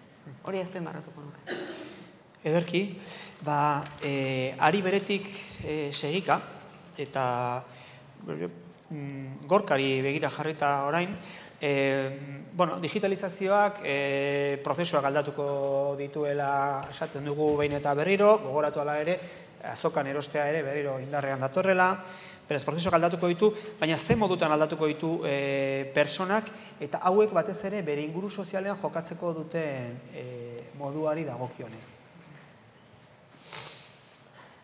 Galdera hona da, baina gertatzen ari da, lehen aipatu digutena interfazeena egia da. Interfaze bat daukagu denok poltsikoan, eta interfaze hori gero eta gehiago erabiltzen jarraituko dugu. Gehiago da, nik uste interfaze hori ere gero eta gertuago ere izango dugula, baina hori beste kontua da. Nik uste garrantzitsuena niri interesatzailearen aldetik da osasunean adibidez eragingo duena aldaketa hori guztiak. Osasunari asko hitz egiten dira, azken asmakizunak DNA-ari edo inkluso medikuntza pertsonalizatuari lotutako egiten ari diren ikerketa eta hori guztia, ez? Datuen erabilera aldetik zenolako datuek zenolako gaitasun emango dizkiguten baita ere antolatzeko, gizartea antolatzeko eta gizartea egituratzeko. Baina, bi kasuetan, eta bi dira, askoz gehiago daude, bietan horien erabilera publiko edo denontzako ona den horretan daukat kezka. Alde batetik uste duna ari naizelako, osasunaren inguruan egiten ari diren ikerkuntzak, azkenean, industria batzuen edo patenteen izaera horretan ez dutela azkenean lortzen beharrezko impacto soziala, nolabait, edo ukialko luketenak, ez? Eta bestea, datuen kasuan bereziki, azkenean ulertzen dudan bezala da, datu estraktibismo baten garaian bizi gara, nun ateratzen ari zaizkigun datua, baina datu horiek ez doaz on komun edo nolabait ongi izate hori renbila baizik eta gelditzen dira, gainera normalean instituzio pribatu batzuen eskuetan beraien negozio eredua garatzeko. Hor, behar dena da, nik uste dut, politikoki oso gogor jarri, eta lehengunean abestu nuen gauza ero bat, en plan ez dakit ez da legalki egin daiteke gauza bat. Imaginatu behar dugula, ez dakit arima daukaten objetuek, baina bai, objetua gauza integrable zela, eta orduan, pentsatu, botila horri guazen legislatzea, edo araudi bat jartzea botila horri, ez? Baina ez bakarrik horri, baizik eta botila horrek sortzen dituen etorkizuneko datuei. Esan ez, datuak sortuko balitu, datu horien erabilera publikoa litzateke, edo erabilpen pribatutasuna kontutan hartuz publiko erabilera bat egin daiteke, edo erabilera pribatu bat baina ezaugarri hauekin, edo erabilera komunitario bat doan, edo ez dakize, guazen hori, haber lortzen dugun. Objektu bat hartu, ez nuen ur botila bat tekin, honestu, amestu nuen zabor kontenedore batekin, bai, eske Gipuzkoan da gai bat oso zentxina. Ederki, bide hortatikan eta ikerri begira jarrita, eta zaborrontzia edo ur botila hirietan, kalean, bizilekuetan dauden aldetik, eta ikerraketa ere Smart Cityekin eta zenbait esperimentu eginak ere badituzte, eta ikerri pixkat horixe galdetuko nioke, ezta? Kasu horretan, zertan aldatuko den hirietan bizitzeko dugun modua digitalizazioaren eraginez. Esparru hori sozialen eragoaz. Potoloa, bai. Izango azkenean nik uste teknologikoki garatuta dauden gauza pila daude, baina azkenean nik uste pertsonak erabakitzen dutela zer, eta hori gure eguneroko udaletxe eta abarrekin dagoen elkarlanien hori ikusten da. Azkenean pertsonak dira erabakitzen dutena zer egingo da. Orduan, leheno komentatu zuen, azkenean teknologia batek eduki dezake aplikazio egoki bat edo desegoki bat, ezta? Teknologia garatuta da abiadura izugarri handi joa, orduan aplikazioak eta pertsonak erabaki berko lukete, eta behar dute, zer ez dela gure kalterako izango da, seguru, nire ustez. Handendikan 2 urteta, segurazko aldaketa ez da izango olako esanguratzua, baina hemendikan azkenean prozedura horiek eta oso mantxokuten dialako, baina ez teknologiagatik, teknologia azkar datzen bai da. Azkenean pertsonak eta dazkaun ziklo hauek eta azkenean elekzioak eta za guzti horrek asko markatzen du teknologia guzti hori nola aplikatuko den eta zer abiaduretan aplikatuko den. Asko bi hemendik 2 urteta proiektu batzuk eta beti egiten dira, garatzen dira, hobetzen dira, baina hobekuntza handia izateko oso aurrera junberko genuke. Hortako adibidez, txinatarrak eta zaukatela ez, partido horiek markatzen dute eta horiek plangintza oso epe luzera egiten dituzte, eta horiek dijoazte ritmo oso azkarrean, eta horiek pixkat begira da... Beraz, horrekin ere lehenengo galdera erantzuten diazu, ez da, hau da non gaude horretan, gaude, baina behar bada ere batzutan dirudiena bezain aurrera ez gaude gai batzuetan, eta beste batzuetan. Aplikazioetan, nire ustez, atzerago daude. Baina, agian, jonbera baita retentu handiarekin, zer egiten da. Lehenoko robotan komentatzen izun horrekin, esaten nahi zian, legislatu berko litzatekela, eta programatu berko litzatekela, lege batzuk, obligazio batzuk ipini beharko zitzaizkioela robotei. Leheno pixkat, zuk esaten zinunan arabera, ez? Eta zergak. Bai, zartu ditzaizkioela, eskubideak eta egin beharrak robotei programatu beharko litzaizkioela. Horrein inguruko pixkat, pentsamenduak eta. Bai, ametxo horretatik ere doa, ez? Bai, pixkat, leheno komentatu ezuna, bauka, bai. Baina, ekonomia zari ganez, orain eta Fermini begira jarrita, hor, kasu IMH-en gaude, Debabarrenak badu ibilbide tradizional luze bat, eta segurazki tradizio horri eutxi dio nahi baino gehiago, gero ikasleak iristen dira, eta hor dago eskola, zubilana egiten, eta neurri baten zubilan horretan lagundu behar dio enpresa horri aterabide berri batzu bilatzen, eta aldi berean datorren ikasle horri kuadrilako baten semea izan daitekena lasai, zintzo hitz egin behar dio, esan ez, zure bizitzan, zerbait ajuzko nahi baduzu, nik hemen zer eskaintzen dizudan. Ni pixkat hor, kasu horretan galdetuko niokela, enpresen munduari begira, enpresak garaiz erreakzionatzen ari dira, badago garaiz erreakzionatzeko gogoa? Toki guztietan bezalaxe, batzuk bai, beste batzuk ez. Ikustagun, erreakzionatzeko erabakia pertsonek hartu behar dute. Enpresetan agintean daudenek. Enpresetan agintean daudenek 55 urtetik gorakoa dira gehienak.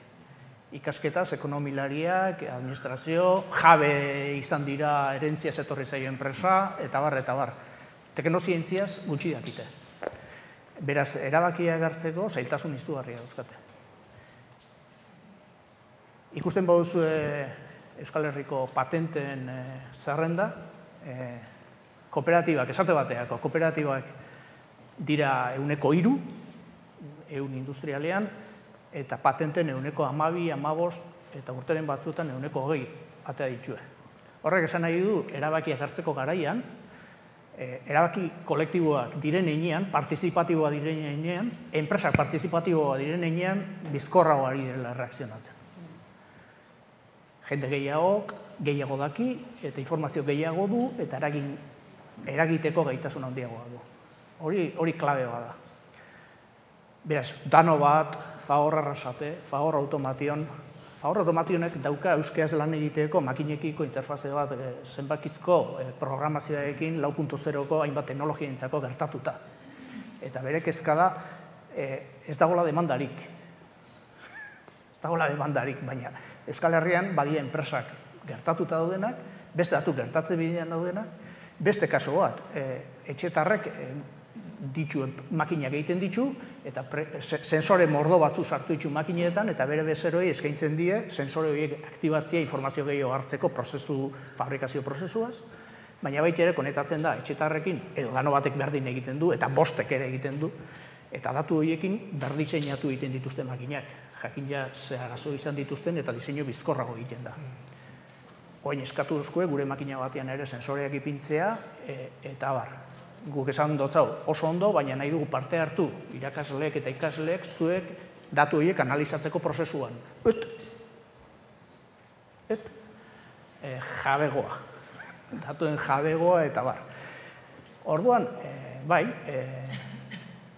enpresa txiki desentea urten dira, batek esan duen bezala xe, teknologia berriekin eta Mari Jose ikustu esan duela, Dano bat erosi du, Saierrek erosi du beste bat, Etxetarrek erosi du beste bat, txiki dira, jende jakintxua teknologia berrietan, orduan handiek zurratu egiten dituzte.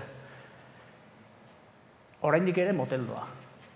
Nei gorazten dit, aeka garaian, aekan lan egin nuen, eta 80. hamarkadan, eta ez zegoen ordenadorerik. Lehenengo ordenadorea ikasle matrikulak eta datu baseak eta eukitzeko, kostatu zitzaidan urte terdi ekartzea eta milioi bat peseta garai hartako ordendu genituen. Urte terdi, eta kriston eskandaloa montatu zen. Egunkarira jo nintzen lanean eta arduratu nintzen banaketaz. 3.800 kiosko egunero jakinarazi behar zitzaion prentsari zenbat ale nora paketea. Eta hori eskuz egiten genuen. Orduan zen, ostras, ez kalkulu horri bat ekarri behar dugu eta algoritmo bat programatu. Tardatu nuen ia urtebete ordenadori hori eskuratzen. PC normal bat. Eta algoritmo egiteko 5 urte. Ordurako ia urtena nintzen.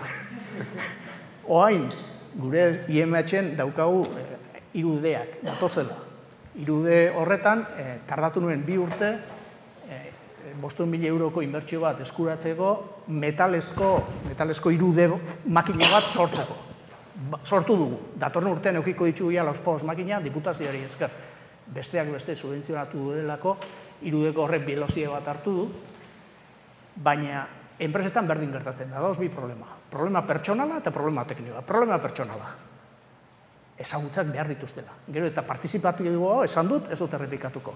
Problema teknikoa. Nor kalkulatzen ditu inbertsio horiek? Nola kalkulatzen ditugu retornoak? Oain erosten duzu ordenadore bat eta bailo dizu 600 euro, 1.200 euro. Eta ez duzu gehiago gastatzen. Enkargatzen diozu enpresa bati sensorizatzeko makina bat, eta ez dakizu zenbat kostatu. Presupuesto bat egingo dizu, baina askoz gehiago. RP bat ekartzen duzu, pagatzen duzu RP bat, baina 2 urte ikasten. Eta formazio ordua, egokitzapenak eta bar, 2 urte. azten zareneako inbertsioa laukoiztu egin da eta kalkuloak zailak dira. Orduan, zentzu horretan gau fase batean hartu behar direla erabakiak eta zeintzuk hartzen dituzte bi enpresa motak. Partizipatiboagoa direnak eta kapitala soberan dutenak. Hau da, etekinak, desente dauzkatenak eta arrisgatzeko gaitasuna daukatena. 97% ez hortik kanpo daude. Zoritxarrez Euskal Herrian.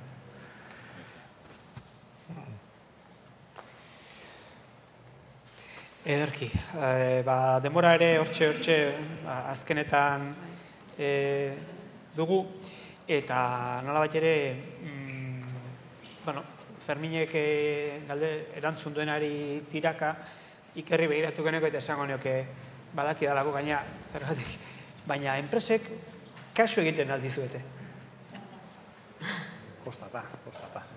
Azkenean, gu adibidez asko hiltzea datuan inguruan, datuekin lanian, portal batetik hor datua beti egiten, baina izan da gauza bat gaina, big data eta horrekin, azkenean bi gauza daudea. Alde batetik datuagatik ez dauka baliorik. Erabaki behar da ondo zer datu egiko dituzun, da zer tamainetan egiko dituzun. Datuak disko horrak betetzen dira, oso errez, eta gero horrei xukua atatzeko eta ez da inungo neko lan inberda, eta askotan konturatzen zea, indituzun rekopilazio kaptura guzti horiek ez dituela zertako balio, eta ez datzuk emerituzula, pixkat analizatzen hasten zen. Orduan, azkenean, ari jakuntzez. Ez, enpresek kasu egiten dizuen... Hori, eta gero askotan kontratzen zea, eta bai berdezuna, gujun egon genekin, bintzat, askotan badaukate ideia bat, badakite datuan saldu zaio big data guzti honekin eta badaola zehoze, baino ez dakite zein, askotan. Jaso geha, jute geha, eta hemen dakagu datu base bat, hemen ari geha jasotzen datu andana bat edo, baina ez dakigu zein nolatea horrei zukua, ez? Eta horietan, askotan proiektu txikita, gu bentsat proiektu txikita jute geha, eta gauza oso konkretutara.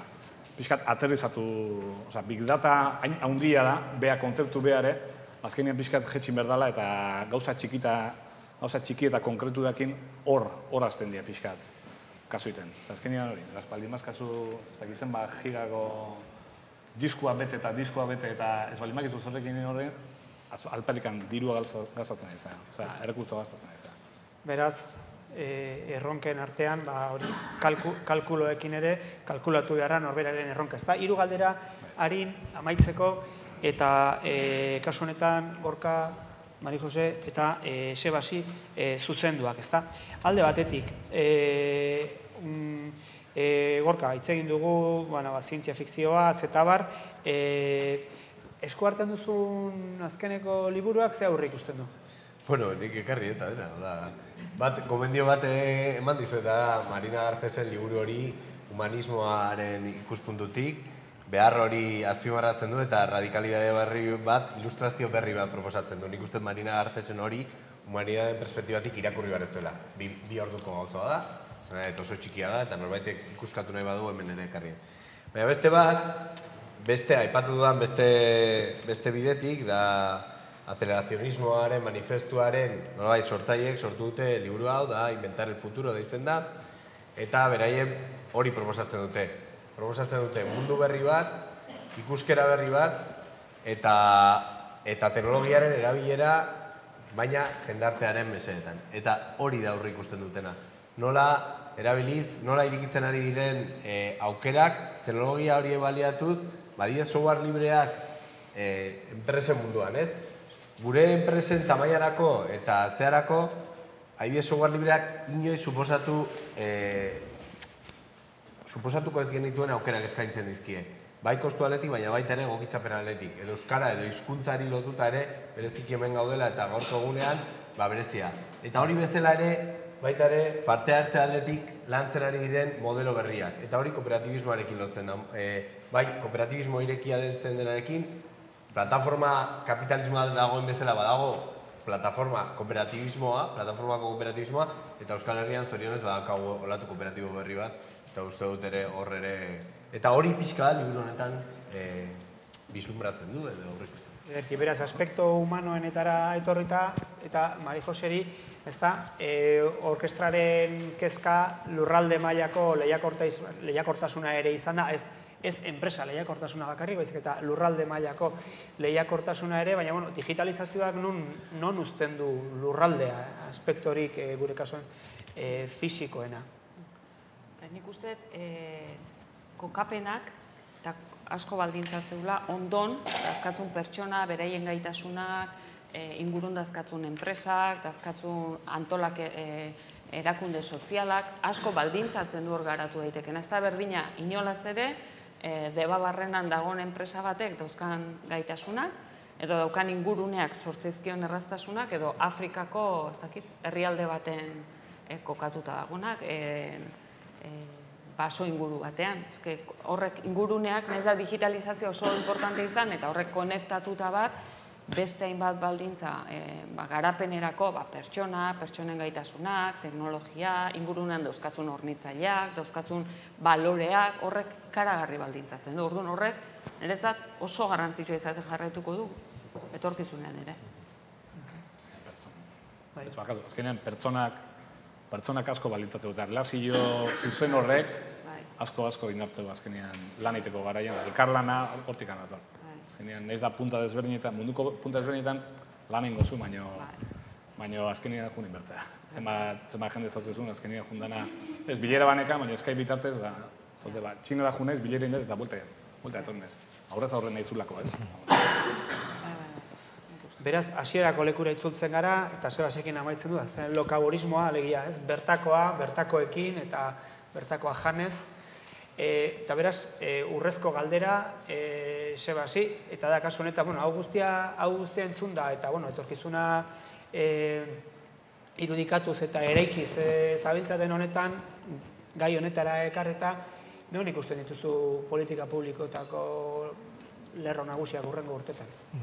Hasteko, nitzat oso importanta da, ez bakarrik zer egiten da, baizik eta nola, ez? Eta orduan zentzu horretan, balorean jarren edet, etorkizuna erekiz ekimena, ez? Eta proiektu baino asko zerbait gehiago dalako, azkenean dala, ez dakit, ez? Ezagutza kolektiboa ekintzaren bitartez, lantzen jutea, ez?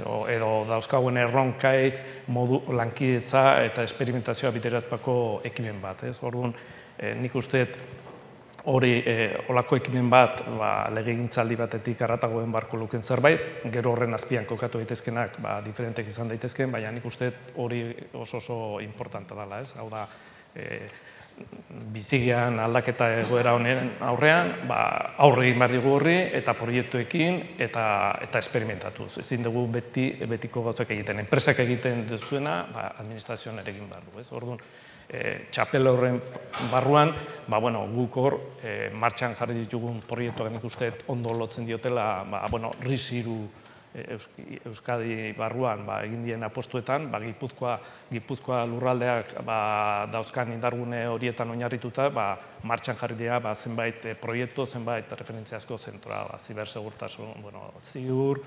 elektromugikortasuna mobil,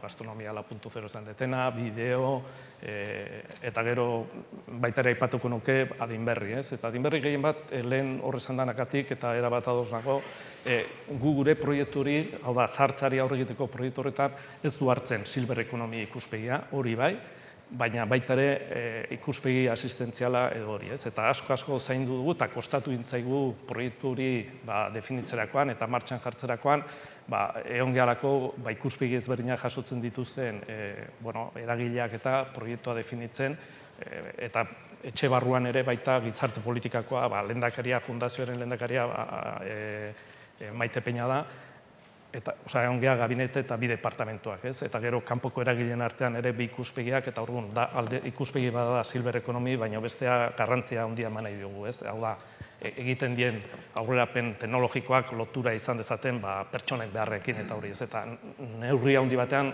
ekosistema hori indargunea fundazio horren egiteko nagusia izango litzeke, dauden agente horiek pixka bat aktibatu, hibridatu, metatu eta abar, ez? Orduan, hor bilatu behar ditugu, jartzen eta adibide gisa, hemen behin eta berez atadalako pertsonaren eta nik uste proiektu hau labur biltzen duela hemen hainbestetan aipatzen dugun hori, ez? Eta gero, martxan jarri ditugu talenton inguruan, eta gero, kanpora gelditzen den,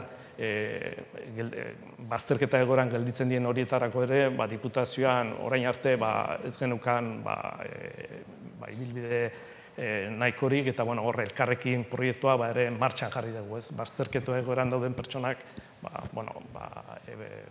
gizarteratzeko ekimen bat, eta horien artean enplegarritasuna sustatuz, ez? Orduan, etorkizunari begira, nik uste esandakoa, gobernantzare du hori indartu eta jarraitu, sendotu, hobeto findu, oinarrian dauzkagun horiek, apostak nik uste hasitako horiek sendotu, eta gero hori prospekzio lana egiten jarraitu, eta proiektu berriak identifikatuz eta garatzen juteko, ez, esperimentazioen bidez.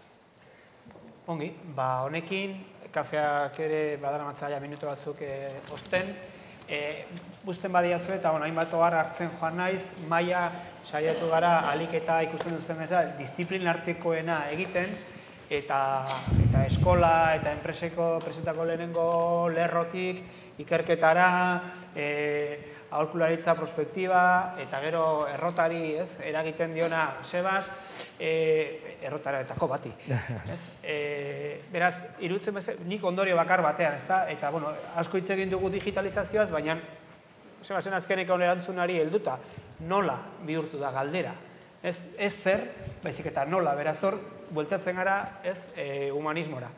Eta horrekin lotzen dut Gorkak esandakoarekin, eta eskerrik asko zuen arretagatik, espero dut minutu hauek eta bisitasunak atentzia mantentzeko balio izan dutela. Eskerrik asko.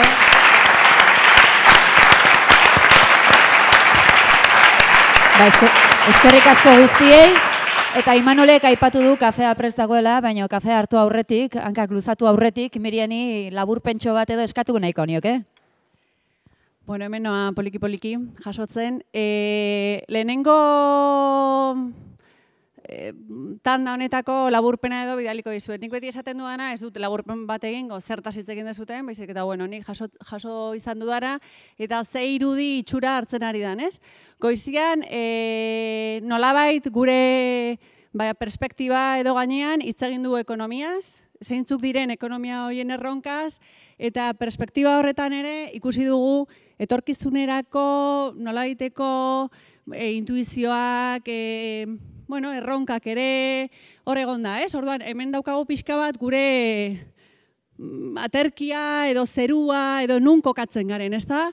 Eta honi lotuta oso indartsu atera da momentu oro pertsone lana aritu gara, kualifikazioa aritu gara, eta beti ere pertsonak atera dira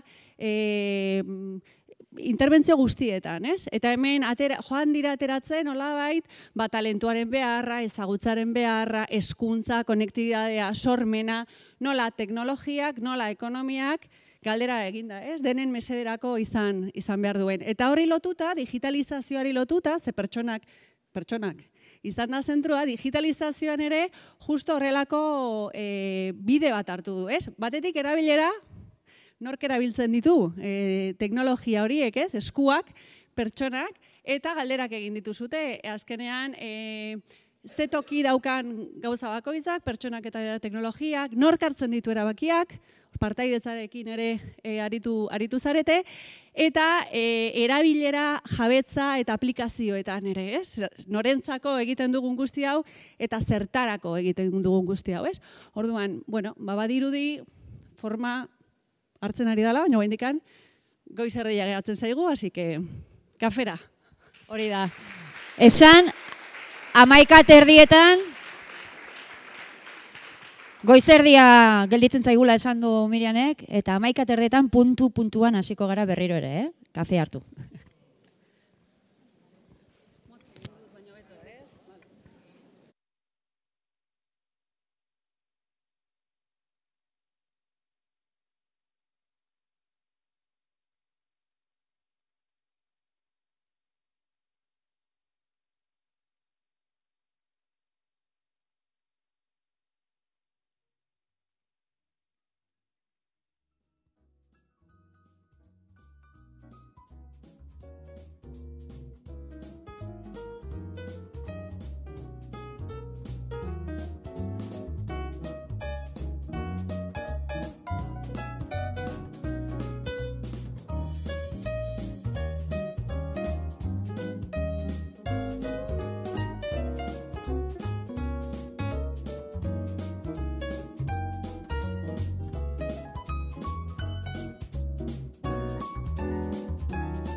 bai?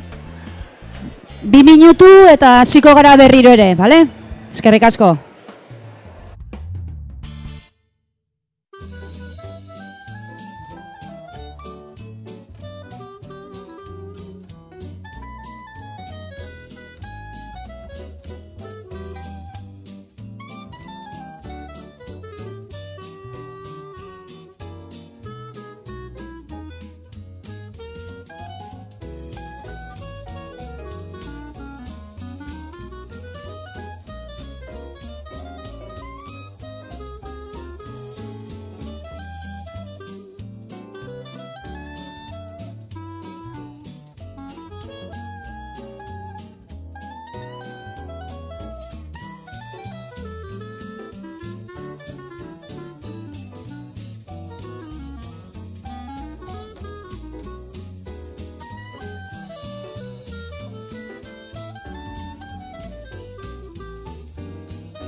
Venga, txintxo, bakoitza bere eserlekutara.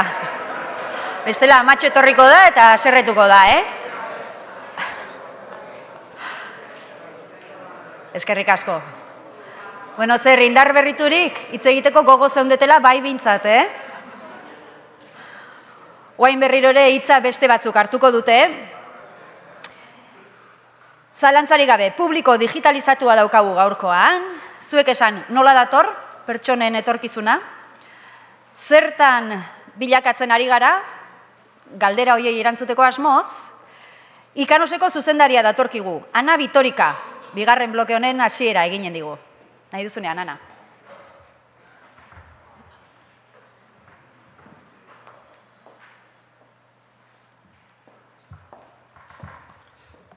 Egunon, lehen esan behar dut eskerrik asko barkatu eta zorionak. Eskerrik asko konbidatzagatik bai euskarari antolatzaile izateko, bai Roberteri bereziki, bai beste erakunde eta enpresetako parte hartzeko. Eta barkatu eskatu behar dut, esan behar dut, lehenik katarro daukadalaka, espero dut ez abotzez galtzea, eta barkatu, gaur nire erronka euskera da, euskaraz egitea. Segurazki hanka sartuko txut, sakon eta askotan.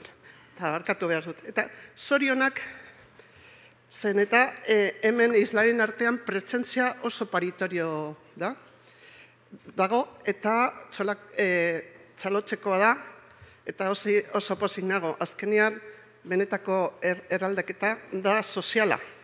Euskara bultzatzen, berdintasuna bultzatzen eta pertsona zentroa jartzen. Eta gai hau nire gaia da. Ni agenda digitalen koordinatzaile bezala, alde sozialak bereziki eta zuzen koordinatzen dut.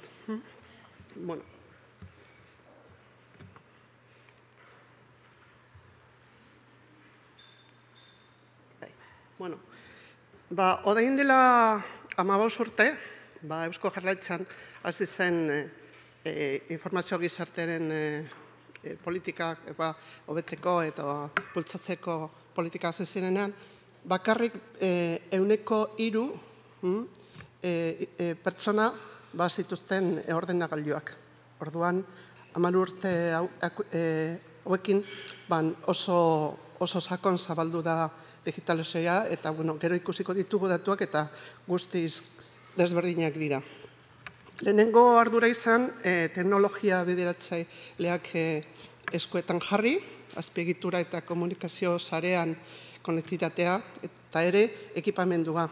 Bai lehen ordenagailuak, gero tablet, orain smartphone ez da, teknologia oso bideratzaile dira. Eta zertarako bideratzaile berrikuntza lortzeko. Googleen esan genuen, hori da zen palanka berrikuntzara laguntzeko eta zen muskula indartzeko eta muskula egiteko. Orain, badakizue, eta gaur horretaz itzen dugu ere asko, baina orain gaude 4.0 iraultzan, eta hori da teknologia berriak eta ez hain berriak, baina ja merkatuan dauden eta dabiltzeko prez, eta oso potentziala, eta hori da gure erronka, sozietate bezala, enpresa bezala, eta ere gobernuko bultzatzeko erronka. Hemen daukagu 8 teknologia, batzu berriak beste batzu moldatuta, eta ja merkatuan daudena batzuek. Eta gu bultzatzen dugu erabilpena eta ere proiektua martxan jartzeko eta teknologiaren ikerketa transferentzia egiteko.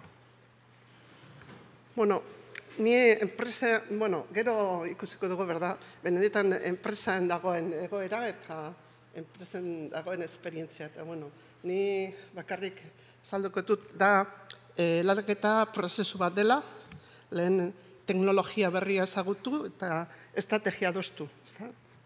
Gero teknologia berreganatzea, ze teknologia batzu dira, ikusi ditugu 8 garrantziak, eta gero importantenan ikuste dut dela antolamendua. Antolamendua modua aldatu, adostu, eta hori lotzen du enpresa teknologia narteko zatiak, ez da? Eta gero pertsonen moldaketa, gero itxegun dugu asko horretaz, ze orain dauden merkatuan eta orain enpresan dauden moldaketa beharra dago, ere pertsona berriak sartzeko, eta hori ez da baitak eta gogorra da, etorkizuna begira, ze egiten dugu orain enpresan dauden jentea, eta kanpoan dauden langabetuak edo etorkizuna begira zelan postu eta dena. Eta ere, partaitzetza lortu, azkenean informazio gizartean talentua aprobetxatu behar dugu, eta hori partaidetza pertsonen partaidetza behar dugu. Ere, ze enpresaren zati importante garrantzitsua da ere talentua aprobetxatzea. Eta beste gunean, egon ginen bulegoan eztabaidatzen prestatzen. Zan nien, tokatu zaila prestatzea eta zein da enpresa bat. Eta azkenean, irudien agertzen da, zerebroa, ez da? Orduan, hemisferioa da, ezkerrekoa da, analitiko, razionala, gitaratua, ez da? Eta eskuinekoa da, emozionala, sortzailea, berritzailea. Eta azkenian, kontzeptu hori lotzeko dago antolamendua. Eta hori, ni azpimarratu nahi dut, behinta berriro, ez da? Eta ez dakit, enpresa zerebro bat da, edo hori struktura nik uste dut horrela dela. Eragletaren arabera, ni zatitutu ditut enplegua lau zatian, ez da? Segurazki gaur goizean horretaz ailegatu naz berandu, eta segurazki gero horretaz etxigindu asko ere, ez da? Lehenengo txikoan, kualifikazio gutxiko jentea, ez da, pertsona. Ertainak, demografia beste erakaldak eta importantea da, ez da? Orduan, kualifikazio gutxiko, segurazki etortzen dira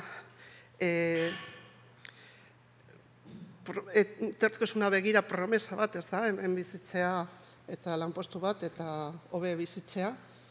Eta, esan nahi dut, orain fenomeno larria gertatzen ari da, lehen estatu batuaten gertatzen dena, orain jentea lanpostu badu, baina igual soldata ez da llegatzen, pobretziaren umbrala ez da llegatzen. Orduan hori ere, problema bat, ez da. Orduan, badaukagu hori zerbitzu personaletan hori importantea da, ez da. Gero daukagu bestean, erakusten dena, da Ernova enpresatako langile bat, ez da. Hori da hegazkinaten baten zati bat, eta pertsonari oso espezializatu da. Esperientzia handia du, eta ja esaten dute onenak direla. Haiek egin dute proiektua da paperless factory, ez da. Hegazkinetan oso importantea da ziurtasuna, haiek betetzen dute paperak eta paperak, ez da, bidaltzeko boinerio edo beste bere bezeroei, eta orain egiten ari dena da paperless factory, eta hori da paperak endu eta pantalla jarri. Eta oso importantea, ez da. Hirugarren txokoa, ez da, informazioan gezertearen lanpostuak. Eta hori da oso kualifikatuak, eta alde batetikan, orain ez dakigu, eta pleatzaile, segurazki aurkeratzeko duten zalantzak, badaude mota batzu, ez dakigu argi, eta ere oso kualifikatu den pertsonak aurkera dute enpresa hartzeko, ez da? Ze talentua hori da altxorra, eta haiek ere daukate aukera aldatzeko. Adibidez, munduko enpresa onena, enplegadoentzat, da Google edo ez dakit. Eta haiek ematen dute baimena, eramateko medikura bere txakurrak eta bere katuak. Orduan, gure ikuspunteotik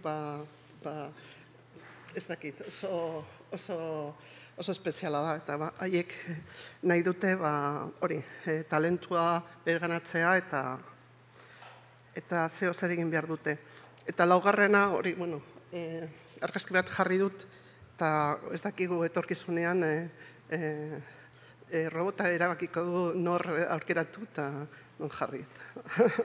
Eta hori txantzetaka da, ikusiko dugu, ez da? Nola bultzatzen dugu Eusko Jaurlaritzan informazio gizartea. Orain daukagu martxan Euskadiko 2020ko agenda digitala, ez da? Hau lidergoa da garapen ekonomiko sailetik. Badauka lau ardatz, 11 erronka eta 73 egitasmoa. Eta, nik uste dut esfuerzo handia egiten ari da, eta espero dugu ondorio onak ateratzea. Oso importantea da, beste herrietan eta estatu mailan ere lehendakaritza dauka lidergoa. Eta gu betidanik ikusi dugu industria edo garapen ekonomiko gen behar dela digitalizazio prozesuaren laguntza. Lau ardatza dira enpresa merkatu digital globalizatuan, gizarte aditu eta aktiboa, administrazio ingurune digitalitatuan, eta lurralde aditua eta bareteratua. Hirugarren argi dago, efizientzia lortzea administrazioa digitalizazioan bidez, eta laugarrena konektibitatea bereziki. Horrein dagoen proiektua diru laguntza lortzeko industriaren guztietan nahiagatzea, eta ere sakabanatuta dauden herriak ere ailegatzea, banda zabala harina. Eta, erain aurkeztuko dudana da, hori Basque Industria 4.0 asko entzundako, eta Ikanos proiektuaren arduraduna izenik, orain itxengo dut proiektuari buruz, baina gaur bereziki itxengo dut giza baliabidek 4.0. Ze eredua proiektua oso zabala da, ez da egitasmoa behizik eta egitasmo mota batzuen bilketa, eta pentsatu dugu posible da begiratzea hori giza baliabideen 4.0 hitza zabaltzea eta begiratzea prozesu guztian, antolamendu guztian giza baliabideak ere importanteak dira, eta prozesu guztia hasi ginen lehenen garapenean, azterketa eta garapenean, gero produzioan, gero antolamenduan eta antolamendu lotuta ere ikusi behar dugu hori. Joaten naizenean, enpresekin egitera, ikusten dut formakuntza eta giza baliabideen arduradunak digitazioari buruz ez dakite asko. Eta niri oso ikusten dut aurrerapena handia egin behar dugu horretaz. Ailegatzea hiei eta importanteen bultzatzea. Proiektu daramagu ja 5 urte, proiektu bultzatzen. Lehenengo pausoa izan zen, pizka bat kompetentzia digitala zer den eta zabaltzea, kompetentzia duen 3 zati da ezagutza, habilidadea erabiltzea, eta 3. ere jarrera, zen teknologia ez da bat ere neutrala, orduan aurreatua izateko erabaki behar duzu ere non, nola eta noiz erabiltzea, eta hori jarrera behar du, eta oso importantea da, eta nik uste dut ez da argi. Ze batzuetan ikusten dugun kompetentzia digitala da tresnak erabiltzea, eta ere jakitea eta erabiltzea, eta ondo erabiltzea, eta bereziki berrikuntza egiteko, ez da? Gero ikusuko dugu kompetentzia digitalen zeintzu diren. Egon ginen benchmarking esaten dute, baina da biltzea eta biltzea desperazio osoarekin, ez da? Kompetentzia digitalari buruz ez dago gauza handirik, ez da? Europan jarrita zegoen kompetentzia importantena, 8 kompetentzia daude markatuta, eta bat da kompetentzia digitala, baina ez zegoen ez zer horretaz, ez da? Eta egon ginen biltzen, eta topatu genuen proiektu bat Europan, eta deitzen da DICOM, eta proiektua, eta ailegatzen gen momentuan justo argitzeko zegoen, eta azitatik pentsa genuen polita zela eta erabalgarria, eta posible zen garatzea. Eta, arroan sentitzen naiz, orain, segurazki Ikanos da proiektu aurreratuena erabiltzen, eta, bereziki profila egiten eta enpresa munduan eta ekonomia munduan sartuta, beste herrialdetan hezkuntzan bakarrik zabalduta dago. Eta hasi ginen implementatzea eta, saiatu genuen. Eta, ondorioak oso onak eta orain eskertuko ditut ondorioak bereziki 4.0 konzeptuen ingurun. Dikon proiektua, hau da, bost gaitasun eremuak, 21 gaitasun, 3 mailan, eta lehenengoa da informazioa kudaketa, eta denak dakigu, zein da hori informazioa gorde, ebaluatu, bilatu, eta dena. Gero komunikazioa, teknologian bitartez elkarrek egitea, eta bereziki aipatuko ditu 5. eta 6. gaitasunak, zaren etiketa eta nortasun digitala kudatzea. Etiketa da, badakigu eskutzen baten bidez, emaien baten bidez, eta Twitterren oso desberdina da lenguaia, laburragoa, zuzenagoa, eta hori tratamentua ere, ikusten dugu nola ere Twitterren jentea eztabaidatzen ari da, troll fenomenoa eta hori. Etiketa da hori, etiketa baina sarean erabilia baita. Eta oso importantea da nortasun digitala kudatzea, ze naiz eta interneten presentzia oso gutxi, internet zutaz daki eta zutaz etzaten du batzuetan. Ondago Google, ez da? Oso arduratuta zer egiten dugun, zer esaten dugun eta dena biltzen. Eta 3. da edukiak sortzea. Ez bakarrik sare sozialetan, eta ere 4. aipatu behar dut programatzea. Eta hori argita garbi dago orain ere irakaskuntzan, hezkuntza munduan programatzea, eta importantea da, ze azkenian da abstrakzio prozesua lortzea. Eta 4. gero eta garrantzitsua dauka, ze datuak eta dira balore duten produktua hain, eta orduan segurtasuna, baina ez bakarrik gailuen babesa, ez bakarrik datuen babesa, baita ere osasunaen babesa, eta ere ingurugiren babesa.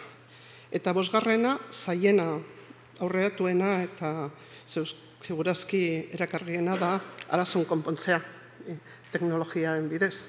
Eta azkenean hori da helburua. Arazoen konpoketa teknikoak, bai ere lortzea erantzun teknologika identifikatzea eta garatzea. Orain, barkatuz, denbora dela eta ez nuen ondo diapositiba hau prestatzen. Hori inglesez dago eta euskeraz. Baina, idea zen, 5 gaitasun hori nola enpresaren ikuspuntutik begiratuta. Orduan, lehenengoa da informazio kudaketa, azkenian da 5S digitala. Zagizu, 5S fusikoak oso zabalduta daude, garbitasuna, referentzia jarrita, eta nahi badugu konpartitu, behar dugu ere informazio hori 5S modukoa kudatatzea. Eta orain Euskalit ematen ari den formakuntza, badago learning bai duen kurtso batzu oso interesgarriak, eta 5S digitalak martxan jartzeko. Ni auditoria batetan nengoen, hemen Euskadiko enpresa batean, eta oso importantea da, ze azkenian informazio guztiak ondo jarrita behar da, naiz eta enpresa aurreratua izan, bakoitzadako informazioa, referentzia ez argi jarrita, eta badakigu ordenagailuan ezartzen dugu informazioa, eta zakarra, erdia zakarra da. Gero komunikazio eta kolaborazio eta ere digital hori deukiak generatzea da, talde lana sendotzea. Eta ere bezeroen eta zerbitzuan arinago eskaintzea. laugarrena ziurtasuna dakigu argi eta garbi, eta azkenean bosgarrena da berrikuntza, kreatibitatea eta fleksibilitatea lortzea. Eta zer den Ikanos, kompetentzia zer den, zeintxo diren, ikusi dituzu ja. Hori da gure webgunea, ikanos.eus, eta etuko dituzu informazio eta detaile guztia, eta hemen ikusten duzuen bezala posiblea da harremetan jarri bakar hori, bidaltzen webguneen bidez laguntza. Eta zer eskaintzen dugu laguntasun aditua, prozesuan martxan jartzeko eta prozesuan zeo zer ateratzeko. Barkatu. Ze? Bai, barkatu, enrollatzen naz. Ikanos eredu berezi badauka, ez da beste munduko gauza, 5 pauso, 7 tresna, lehenengo sarrera profila, daukagu autodiagnostiko, autoebaluaketa egiteko test bat, eta egiten balduzu, inglesaz, euskeraz eta erderaz dago, eta posibilea da lortzea txosten bat nola zaudezu, nola dago zure enpresa, sektorea, posibilea da erabiltzea informazio osoa, eta prestankuntza proiektu bat egiteko. Gero, helburu profila, orain ikusiko ditugu gu egin ditugun profilak, eta integrasgarriena da, eta gero, prestakuntza prozesua, eta ere, bait ziurtagiria. Ezagutzen duzun IT txartela, hori tresnaren azterketzeko, baliaztatzeko, eta orain dako plataforma eta piloto egiten ari gara kompetentzia egitalan baliaztatzeko. Eta hori da Ikanos testaren hori, eta hori importantanea da, hoiz ez da, profil profesionala aurreatuan, lortzen dugun azterketa eta lortzen dugun ondorioak, ez da, hemen dituzun irudian, mantentze laneko teknikari industria aurreatuan, eta enpresekin eta unibertsitekin egin dugu hori, eta hori azkenien da irudia, baina txosten badaukagu zuenei baduzue. Eta hemen dituzun profil osoak, orain egin ditugun profilak, eta posiblea da edozein enpresaren lan egitea eta bere profilak erabiltzea gure laguntzarekin. Eta hemen daukazuzu profil orokorrak eta 4.0 industriakoak. Eta orain azken, eta erderaz dago, baina gu egin dugu da digitalizazio atlas, software nola dagoen guztia, gai klusterren laguntzarekin enpresetan. Eta, ni esango dut oso interesgarri izango dela aurrera begira, ze aldaketa hau etengabeko aldaketa izango dela, eta orduan derrigorrez heziketa eta lan merkatuaren arteko tartea bultzatu behar dugu, eta ere agente desbinen arteko elkarlana. Unibertsitatean edo lan heziketan, enpresak eta gobernua. Eta, eskerrik asko, zure herritagatik.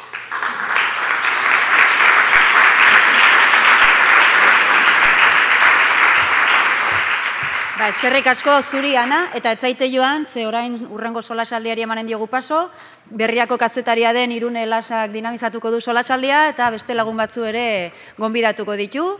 Eta esan, ez dakit tarterik izanen dugun, denborarik izanen dugun edo ez, baina norbaitek hitza hartu nahiko balu edu, abisatu eta ni mikro batekin ibiliko nahi zortik, bale?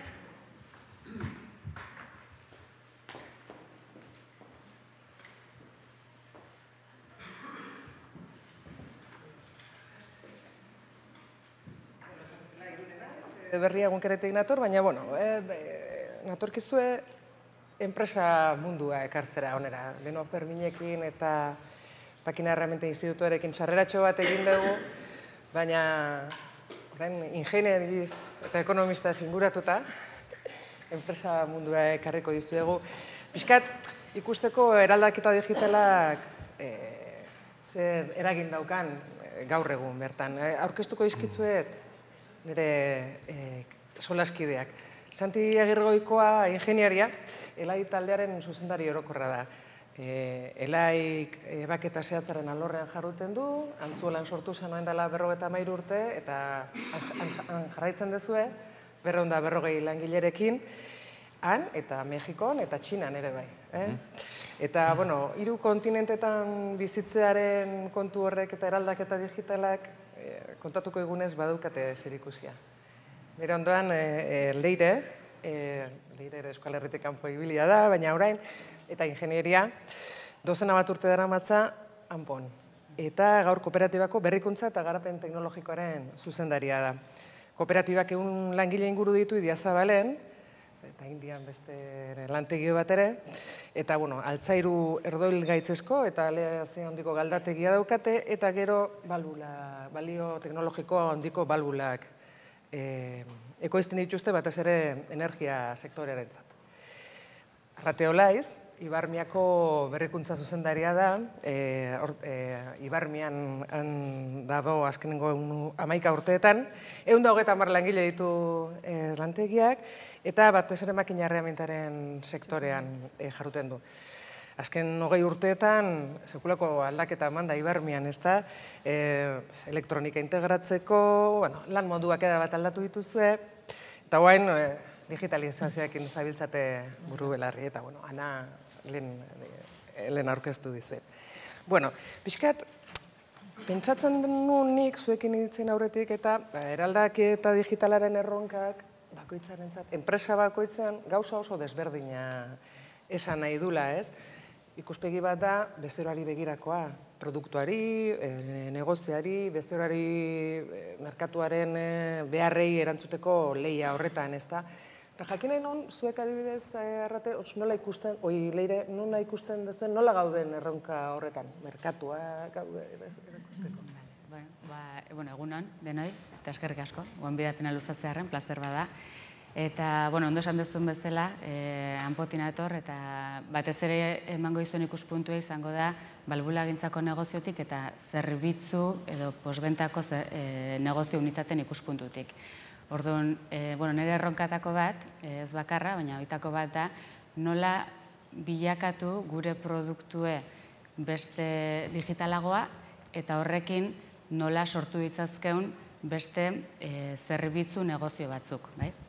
Eta hortan, da eramatzaua urte batzuk, ez?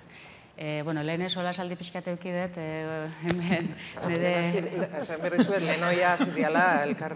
Bai, eta, pixka kontestualizatu nahiko nuke, zati, esan da, enbide pixkate eman dit, gainontzeko nola dauden, gure laniteko modue oso produktu unitario bada, produktue gure abalbulak ez die makinak, orduan adimendu inbar ditugu, eta hori guretzako lehenengo erronka bada, eta gure sektorea energetikoa izan da, gure bezerok gurekiko konparatuta oso handik dira, ez? Gure bezero die Shell, Chevron, Exxon, Total, BP, jende guzti hau, eta gugea enpresa txiki bat gure bidea bilatzen dauna eakin elkarlanen.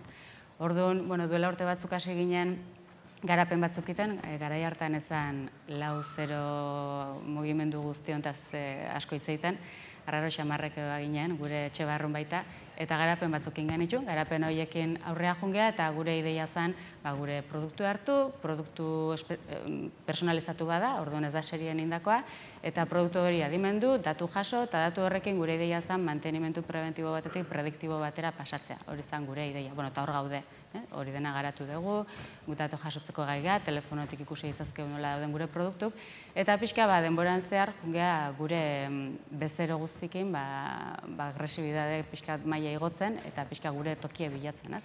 Eta hortxe pixkat, noski gure bezero danak inorrek ez do albo batea utzi behar digitalizazioa, denak hori daukate ean gestio planetan, ean aktibidadetan, ean ekipo eta departamentu espezifiko dauzki hortarako, baina konturatzen gea negozio ereduk oraindik ez daudela batere garbi, ez? Orduan ez dau garbi, produktu salmenta da helburue, datuen gestioa, zerbitzue, eta hori dena, azkenen ekipamentuak, eta daukien erronka da, ekipamentu askon integrazio bat behar dutela, ez? Orduan, bide guzti hortan, gure diagnostikoa gaur egun da, hori digitalizazioa gure sektoren ematen nahi dela, eta bide hori sortzen nahi diela, baina oraindik ez daula guztiz garbi nola kokatuko dien erak, eta nola kokatu beharko gehan gu, ez? Adibide garbi bat jartzearren, nolabait esatarren gure bezeron ideia ez da bakarri mantenu proiektua, da plantak autonomok eta autogestionatuk izatea. Itxas plataforma bat baldin badau, nahi dutena da lurretik gestionatu alizatea.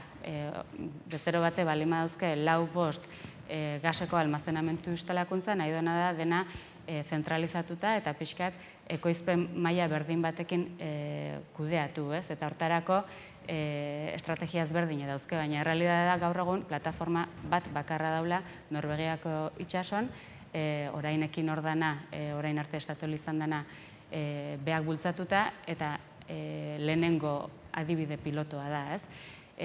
Adibide berdine eraman da beste eremu edo estatu txikigo batzuta, Espainiako estatun kasun, guru konsumitzen duen gas naturala, badaude hainbat almazenamentu ezberdin, eta eurak oso garbi daukie autonomo eta autogestiora jo nahi dutela. Baina ez du behar bada erronka hori planta berri bat edo instalakuntza berri bat eiten danen abordatuko dutela nahiko garbi daukie, batez ere dauzkien beste arazo, pertsonakiko dauzkien beste arazo batzuk ez ikustelako abordatu nahi, ez? Eta paradigma guzti hortan, gu gaude baita, ez? Eta hori hor da, hanpo bezalako enpresa batek eta nik dauketen erronka parte baten, bidea bilatu beharra daukeuna, eta, pixkat gure toki hori bilatu behar dauna, ez? Gauzak oraindik ez daude argi, baina asmatu behar duzue. Gure kasun ez daude garbi, eta, gure estrategia da, insistentzia hor mantentzea, eta asko komunikazioa eta bezeron gandik gertu dutea. Errezelo dakat, arratek ere esperientzia ikuspegi antzekoa daukala. Bai, azkenean sektore industriala da, eta Leireko oraintxe epatzen zituen gauza asko guk ere egunero bizitzen ditugu, ez? Guk makinak egiten ditugu, baina azkenean makina horiek ere integratu behar dira beste makina batzuekin, hitz egin behar dute beste sistema batzuekin planta barruan, bezeroek nahi dute hori gertatzea, baina hori gertarazteko gauza pila egin behar dira, eta askotan arlo teknologikoa jartzen da mahai gainean bakarrik, eta hau ez da bakarrik inbertsio kontu bat, hau ez da presupuestoan jartzea aurrengo urterako ez dakitzen bat diru, baizik eta beste eraldaketa bat egon behar du enpresa osoan, ez? Eta orduan guk ikusten duguna antzera da, mugimenduak badaude, ezin dugu geldirik egon, guk gure apostua ere lehenengo pausoa izan da produktuarekiko, baina ez dakigu produktuarekiko sortzen ari garan digitalizazio kapa hori nola saldu. Hortan aigea, ez guk, ez gure lehiakidek ere, hor aigea dana, bide bat jorratu nahian, proba batzuk eginez, beste batzuk beste bide bat probatzen dute, baina ikusten dugu inork ez dakila zehatz nondik jo, ez? Danok sortu dugu hau lehiakorragoak izateko eta zerbitzuak saltzeko, azkenean hemen horretarako gaude, ez? Makinak saltzen genituen orain arte, orain nahi dugu beste pausotxo bat eman eta zerbitzuak saldu edo zerbitzuekin negozio bat egin moduren batean, baina nola ez dago bat ere argi. Eta ikusten dira mugimendu desberdinak, ez dakigu zein izango da irabazlea, baina gure ikuspuntutik ikusten duguna da txikiak izan da, eta hau da Euskal Herrian gehienoi gertatzen zaiguna, adi egon behar degula mugitzen nahi dian tendentzi desberdinetan, ez? Antenatxo bat jarri behar dugu, hauek nondik jotzen duten, hauek nondik, gure bidetik desbideratu gabe, baino, adi egon da, ze azkenean haundien kontua da batez ere, eta 2 edo 3 daude lehenengo mugimenduen lidergoa hartuz, oraintxe Alemaniak beste pausotxo bat eman du gure sektorean, beste protokolo bat sortuz, horrek ja pixka ez despistatu, baina, adi egon behar dezula, ez? Ezin dezu, prozesu honetan bai proiektua desente aldatzen juten dela. Helburua argi dago, Guk nahi dugu gure makinarekin zerbitzuak saldu eta zerbitzuak eskaini bezeroari bera lehiakorragoa egiteko, baina horrean nola iritsi, behin da berriro errepasatu behar da. Transformazio digitala segianean, elaien, zuek pixkat etxe barrurako edo etxeko lanetarako erabili duzue, ezta? Bai, nik esan duke enbidia ematen dira zuela, lehi eta errate. Zuena errezagoa da, nire zailagoa, beti horrela autodefensa, esateko. Guk ez dugu gure produkturik, gu gaude automobiligintzarako lanean, eta ekoizten ditugu pieza txikiak automobilietan doiazenak. Adibidez, gerrikoa lotzeko hartzen duzuenean, pieza txori plastikuzkoa eta metalekoa, hori da adibide bat, ez? Ordan, guk ez daukagu produkturik nun berrikuntza sartu, eta prozesuetan ere nahiko mugatuta gaude. Automobiligintzan dena dago oso estandarizatuta, oso klasifikatuta, ebaketa zehatzeko artikulu bat denean, eta batez ere segurtasun pieza direnean, egin behar duzu teknologia zehaz batekin. Zaude lotuta, mundua daude biorenitzaile, makina teknologia esaltzen dutenak, bioitatik batekin lan egin behar duzu ez. Gure berrikuntza guztia bideatzen dugu prozesura. Prozesura nola optimizatu, prozesura nola hobetu, eta digitalizazioak eta industriala .0ko sortzi atal horiek gida bat dira guretzat oso garrantzitsua ez. Jarraitzen gauden da, goitik bera hasita lehenetik azkenera ez. Eta bai, hor daukagu gure arronka nagusia, hortan gaude buru belarri sartuta eta pizkatzua lehen komentatzen genuenarekin ez, gu pizkat lokartuta egon gara duela urte batzuta arte, gai honetan, eta gure saltu eman genuena zen lotuta gure globalizazioekin, ez? Eta gian lotzen dut horrekin. Guk Antzuelan gaude, baina daukagu lantegi bat Mexikon sortu genuen duela 18 urte, eta duela 18 urte sortu genuenean LA Mexiko, etortzen ziren handik, ez dut esango dira beteta, baina kuadrillak, 20-25 personakoak, etortzen ziren ona, sartzen ziren guen lantegian, jartzen ziren aditu baten ondoan, eta horrek azaltzen ziren nola egiten zen lana. Eta besteak apuntatzen zuen, idazten zuen, baten bat ezen bueltatzen Mexikora, hemen bere gauzak sortzen ziren, hemen geratzen zen, eta ezen ez da bueltatzen da, eta gero bueltatzen zirena, bakizu herrialde horietan rotazioa oso altua da, horren 18 irtetzen zuten enpresatik, berriro bueltatzen du behar ziren beste kuadrilla bat, berriro funtzio berdina egin. Hemengo persona mordoa hartu behar zuten erazkina, joan ara, eta oso gogorra zen alde ekonomikotik, baina baita personen esfortzu aldetik, ez? Esfortzu handia suposatzen zuen.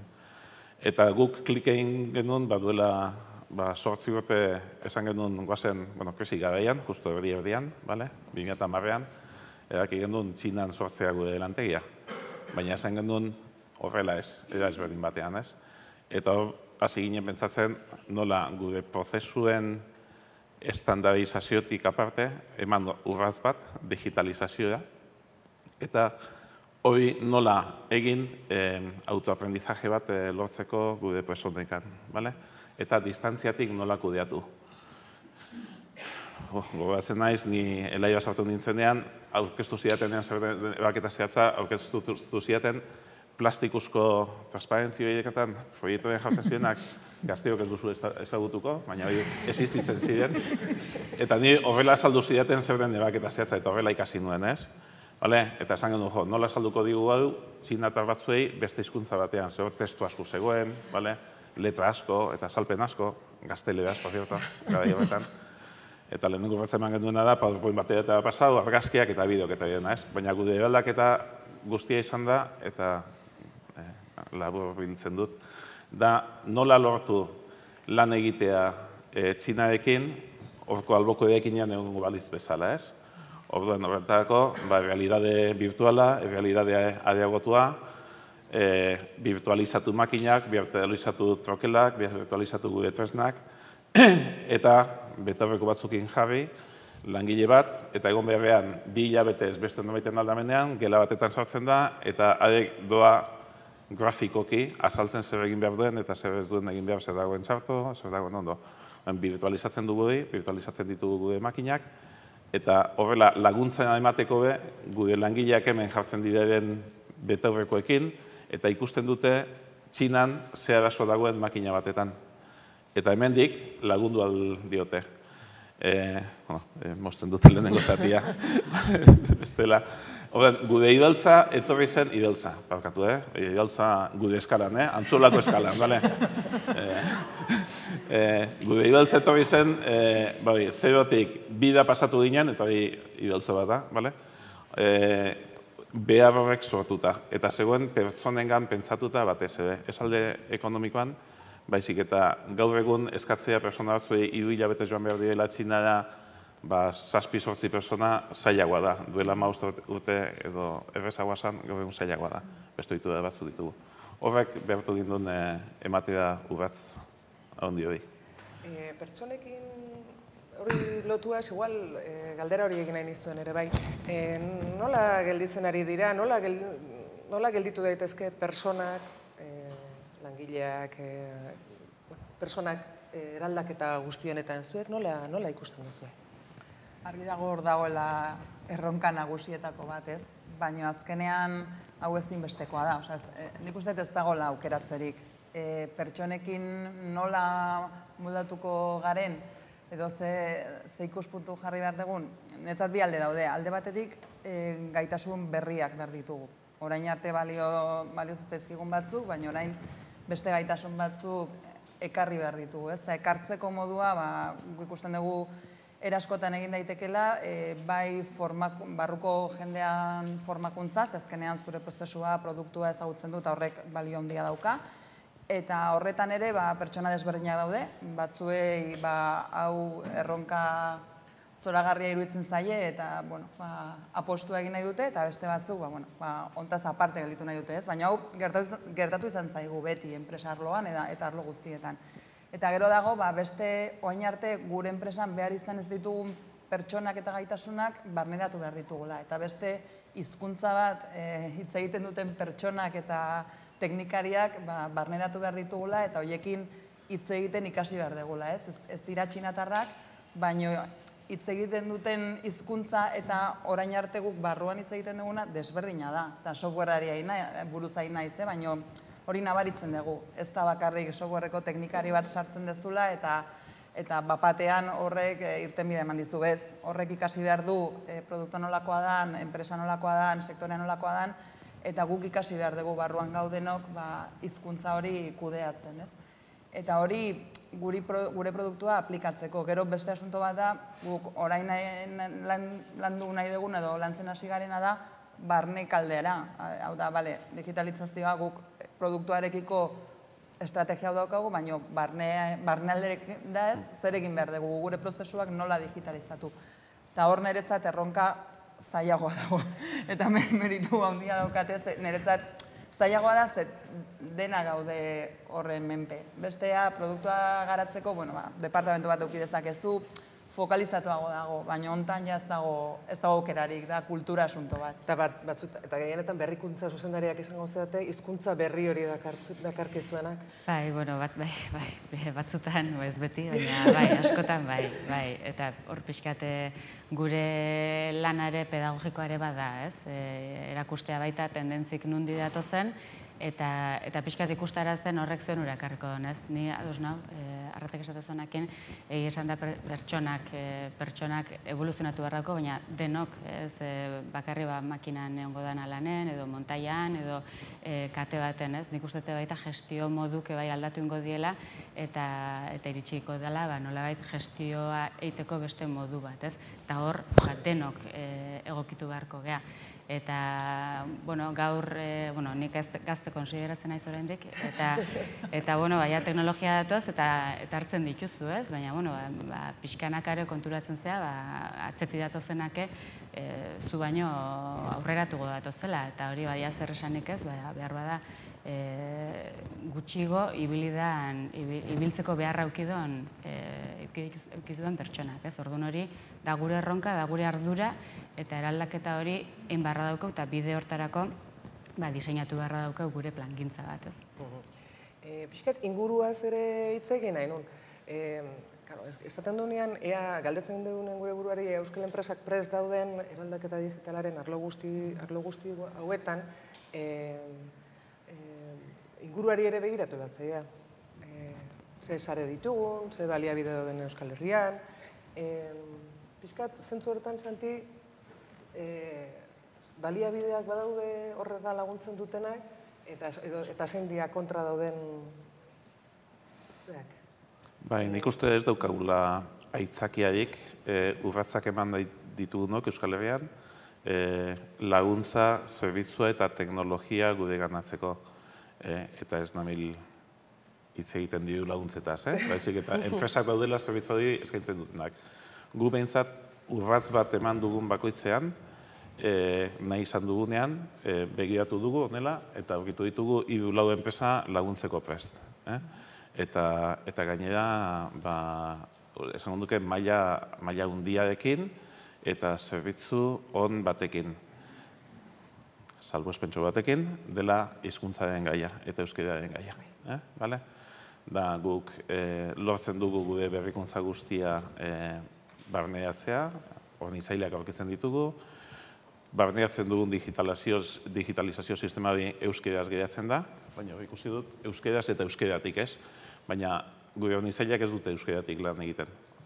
Eta hori, elai bezalako enpresa batentzat non gure kudeak eta euskaraz den oso kaltegarria da. Guk horrein, maintxe horretan, sartu dugu RP berri bat, gure sisteman, hornitzaileak aurkitu ditugu, etorri dira, implantatu dute, oso ondo, baina hornitzaileak erdeldu naziren. Ordan, erekin lan egin alizateko, norbaitek aipatu du ez, 2 urteko lan bat dela RP bat implantatzea ez, edo 4, edo 5, edo, orduan, zanlantza dituzunean, hartzen duzu, telefona ez, ordenagailu bertatik, deitzen duzu, eta galdetu nahi duzu. Orduan, galdetu nahi duzunean, zen menutan agertzen den, eta beste personak ez dakienen ez euskeraz, zuk, azkenean zabiten duzu, arazo asko dira dituzu, gazteleazko bersioa jarri. Eta gazteleazko bersioa doitzen zara, eta gazteleazko bersioa ikusten duzu, eta gero, bukatzen denen implantazioa kostatzen da hori euskera pasatzea, ez? Eta horren esaten da, ez, aurkitzen ditu zerbitzuak euskeraz, eta nik esango duke, zerbitzu aurkitzen du eta oso ona, teknologia badago, barneatzea erresa da, laguntza daude, askotakoak, eta nola da, espina, bakarra da, nire bakarra da, euskararen aldetik daukagun zerbitzu falta maila. Hala ere, ez dakit euskararekin, badako zuen hizkuntzarekin zerbait gehiago esateko zuek ere? Guk egia esan momentun, naiz eta 80% euskaraz egin, orain barneratzen ari garen talento asko kanpotik dator. Hemen topatu ezin izan ditugu perfil batzuk, kanpotik ekarri ditugu, eta orduan mexikar badaukagu, aleman badaukagu, orduan nazioartetze prozesu hori hasten desunean etxe barruan, beste behar batzuk sortzen dizkizu, ez? Eta naiz eta kudeaketa asko euskeraz egiten dan, sistemak erderaz daude jarrita, eta hizkuntzaren asuntoa ere, iaia ingelesera da dana bideratzen laneko hizkuntza bezala, ez? Eta ikusten dugu gure sektorean behintzat, eta hemen pertsonak ekartzeko dauzkagun zailtasunekin, ingelesera jotzeko beharra ikusiko dugula oso azkar. Txeko lan badaka horrekin ez da, igual, ez? Apuntatuko dugu beste guztiok hemen ez da. Hala ere, kultura digitalari buruz ere galdetu nahi nizuen. Santik aurreko baten aipatu zian, bera kanpora ateratzen dela eta zenbait tokitan dagoen kultura digital, hori ere ingurua da, ez? Euskal Herrian dugun, herritarrok daukagun kultura digitala zenbatekan, da, karo, zuek asko ibilizate kanpoan eta gero Antzuolan, Oierrin eta Eurolan zaudete. Ze alde daude, ondo zen mailatan gaude?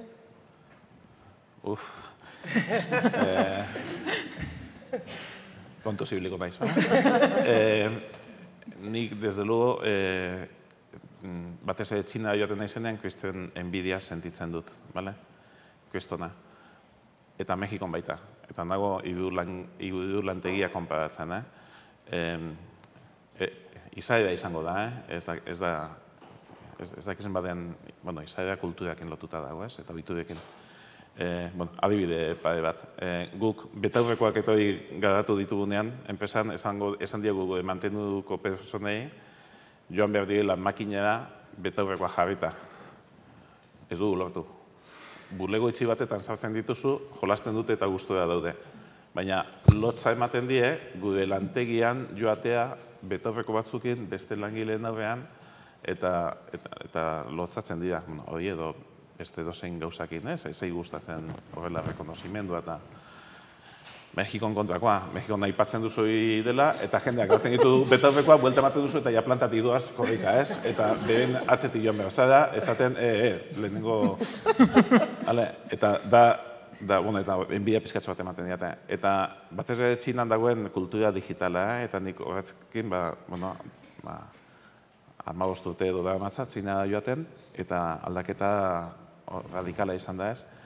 Txinan badakizue, jendea egitetzen da etxetik, telefonoakin ordaintzen dute, telefonoakin eroste dute supermerkatuan, telefonoakin autobusea joaten dira, etxera sartzeko telefonoakin irekitzen dute atea, portalekoa normalean klabe bat izaten da, baina etxekoa ja telefonoarekin, eta hori barneatuta dute. Anekdota bezala, inkluso ja kopiak erosteko, zapatak edo arropa edo fake marketea lehen joaten nintzenean duela 15 urte, zeunden dena txinatarrak erosten gauzak, eta europearrak edo kanpotarrak 100%. Orain joaten naiz fake berdina, tokiz aldatu zuten, baina fake berdina joaten naiz, eta gaude kanpotarra bakarrik. Ez dute erosten presenzialki, ez da fakean. Erosten dute internetetik. Kopiatutako artikulu baita. Dena, ohitura da, gulantegia joaten gara, eta esaten gu, hau erosi behar dugu non aurkitu dezakegu, eta non aurkitu dezakezu. Sartu, eta erosi. Ez dute beldurrik, txartelan informazioa erabiltzeko, ez dute beldurrik datua sartzeko, ez dute beldurrik ezerena, eta apustua argia da, oso errez dau. Hemen, lehen esango du gorkak ez, etiketa batez, Gipuzkoan nago, eta honelakoa gara, eta, uste dut, badaukagula etiketatxo bat. Hor, Gipuzkoan gaude, edo, Euskal Herrian gaude. Bizkaitarra naiz, talgatu. Zenbat ezaizu bat, Lire, zuri zeizu kultura digitalaren? Bai, nik ez dut horren beste biztipen behar bada, baina bai, hori, ala ere bai usten dut, aigeala urra pausok ematen, baina, behar bada igual gure egunerokotasune eta gure inguruk ez digu behartzen, ez da horren beste, zirkulo edo zirkuito hortan sartzea, ez, orduan, juten zeanen beste lurralde batzuta eta dozenaka, ehundaka eta milaka pertsona ikuste dituzu, denak ohitura batzuk praktikan jartzen, zuze horrire sartu itentzea, ez? Eta zuze horrire pixkat hastentzea han dauden ohitura horiek zure egiten. Eta hemen, oraindik behar bada, ez ditugu ohitura berdinak, baina, gehi erosten dugu internetez, gauza batzuk egiten ditugu, baina, bai, oraindik mugatuta gaude, bai. Gero gizarte digitalaren asunto honetan, nahiko argi dago prestakuntzak bere biziko garrantzia izango duela, eta prestakuntza etengabean izango dela, ez? Ana, nik galdera inen izun? Gauza bakoitzetarako prestakuntza zehatz bat, ildo zehatz bateko izango da, baina orokorrean, zein izan beharko luke prestakuntza horren azken buruko helburuak? Zein izan beharko lukete? Ni etxengun dut ere irakaskuntzaren eraldaketa. Ze azkenean, sistema hain lan eziketan ikusten du ere unibertsitatean eredu duala.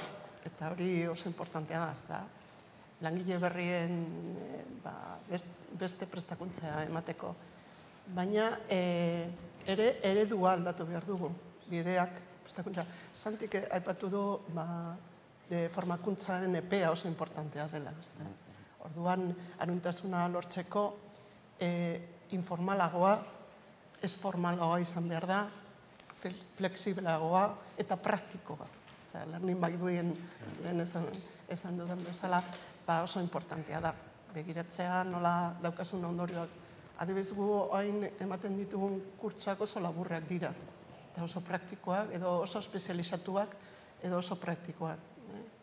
Play, sistema hori da. Eta ni uste dut horrela.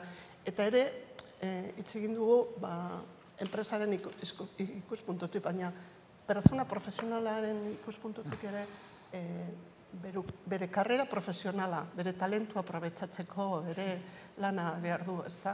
Eta orduan, lehen ez dut aipatu, astirik etzegoen, tresna bat dago importanteana da PLE, formatua Personal Learning Environment, hori da, badaude tresna batzu, informazio ezagutzea bihurtzea, iturri honenak lortzeko, tresna batzuen bidez, tresna digitalak. Badakigu, zarean badaude informazio pia bat, infosikazion esango dugu, ez da? Eta berizteko zer denena, eta bihurtzeko hori. Eta hori tresna digitala badaude, eta badakigu hori kurtsua presentzialak laburragoet, eta egia da online kurtsoak hotzak dira, ez da? Eta kostata da mantentzea, arreta eta segitzea. Baina blender famatu hori, erdi presentziala, erdi online, nik uste dut polita da, eta ere taldeka. Eta praktika hori ikustea bakoitzaren iritziz, bere kasuan, eta nik uste dut hori da prestakuntzaren bide osaugarri indienak. Anda, galderatxo bat. Burmuina, bi aldeak, bi aldeak lantzen dituzue formazioan, edo bakarrik eskerrekoa? Bueno, gure... Nik arazoa eskuman da. Bai, antelamendua berrikuntza alde batetik handa teknologikoa. Eta gu deitzen dugu berrikuntza ez teknologikoa. Lidergargoa, talde lana, esan dugu, kreatibitatea, eta, badaukagu, oso importantea biek, benetan. Zergatik galdetu duzu hori? Guk politikaz duela 30 urte edaki gendun, elaia sartzen den 6 persona gutxienez FP2 izan behar duela. Horren, naiz eta izan pieza mugitzeko alde batetik bestea. Pentsatuz, hau edo nelako gauzak etorriko zidela eta jende hori egon beharko litzatekela era erraz batean teknologia berriak eta bereganatzeko. Eta konbentziduta gaude ezkerraldea prest dutela, eta jendeak badukala gaitasuna ezagutzadi azkarratzeko, baina eskumakoa ez dakidu nola aktibatu. Nola ez zailena dela uste dut, eta da eskumakoa nola aktibatu nahi izateko, nahi izateko, ikusteko, ulertzeko, eta urratzen mateko, hemen dibidantza da ez, eta jendeak uste dut sarritan ez dakiela ez, zuloa zenbatekoa den, eta ez dagoela prest inkluso aztertzeko. Gero komentzidutan nago, zartzen dien guztiak motivazioarekin, lortuko dutela ikastea, baina eskumakoa nola mentalizatzen ditugu personak? Erdi txantxetan edo edizeriotan esaten du dinosaurio garela, eta irakaskuntzan lortzen duguna da dinosauro txikiagoak. Baina beste moduan egin behar dugu, eta hori esan dakoa, importantea, talentua, talentua lortzeko ere hemisferio. Ez nahi litzaiten 50 personetaz, nahi litzaiten 30 personetaz. Erosotasun batetan kolkatu dira, eta nola esaten diegu hau aukera bat da. Hau ez da arriskua eta aukera bat da. Gure kasuan, nire enpresatan, nire esperientzitaz hitz egiten dabil. Gero zabalduko dugu, norbaitek zuretezen ebendin badu, 2 minutu utziko izkitzuet. Arrateari izan esaten garrantzitsua da. Ez, egia, lehen aipatu dezuzuk ere, azkenean hemen kudeak eta moduak aldatzeko momentua da. Ezin dugu teknologikoki ez dakit zer asmatu, oso ondo ongo da hori, baina azkenean kudeatzeko moduak ez baditugu aldatzen ezin da aurrera egin. Eta kudeatzeko moduak aldatze hortan hori da gakoa, azkenean badakigu formakuntza kurtsoak antolatzen, badakigu teknologiari buruzko formakuntzak nola egin, baina beste gai hauek lantzea hori oso zaila da. Eta ez gaude ohituta. Ez gure enpresetan kudeatzen nahi diren pertsonak ere ez daude ohituta gai hauek lantzera. Orduan, hor erronka honen basean hori dago azkenean. Beste gauza batzuk landu behar dira eta garrantzia eman behar zaie. Oin arte igual ez diguna eman. Gero igual, Ferminek ere esan dulen, agintean daudenak ere, urtea da mazkite lan molde batekin. Dinosauriak. Hori ere gertatzen da, agintean daudenekin CEO-ak eta CEO-ak, hor badago borroka bat, CEO informatiko, teknologiko, egoten da borroka bat, dire?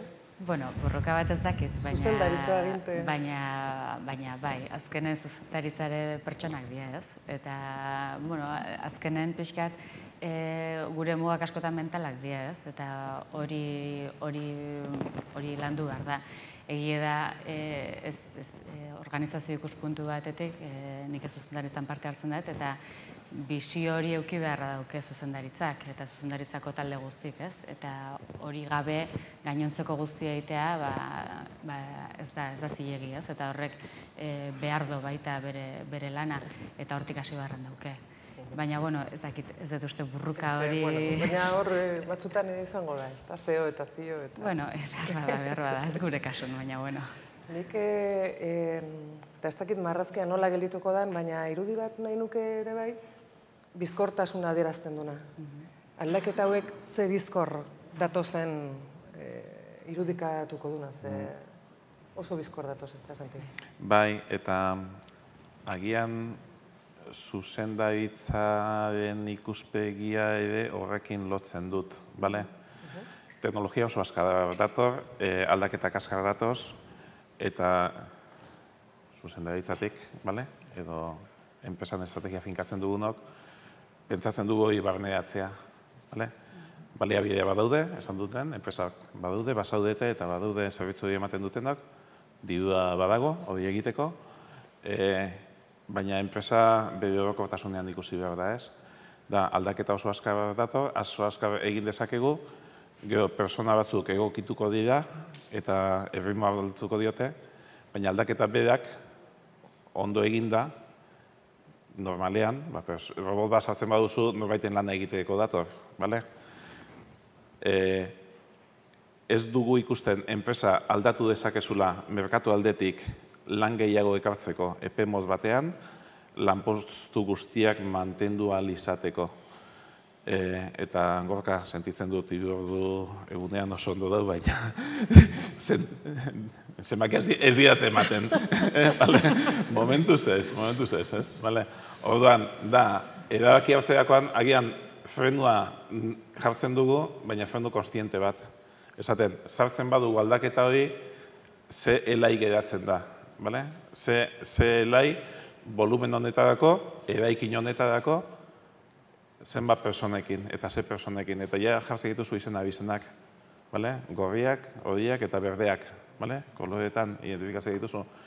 Eta mapa hori ikusten duzuna, esaten duzu, agian moteltzen dugu. Baina, klaro, moteltzen duzu, denbora gehiago izateko, baina teknologia beste urraz bat ematen du. Orduan, ezin zaratzean gelditu, baina ezin dituzu urratz radikalak eman ez da. Naiz eta nahi izan, naiz eta estrategian sartu, naiz eta hausnartu horren inguruan. Konflikto horretan gaude, gu konflikto horretan gaude momentu horretan elain. Bai, zuek, azkenean negozioa ez da gelditzen.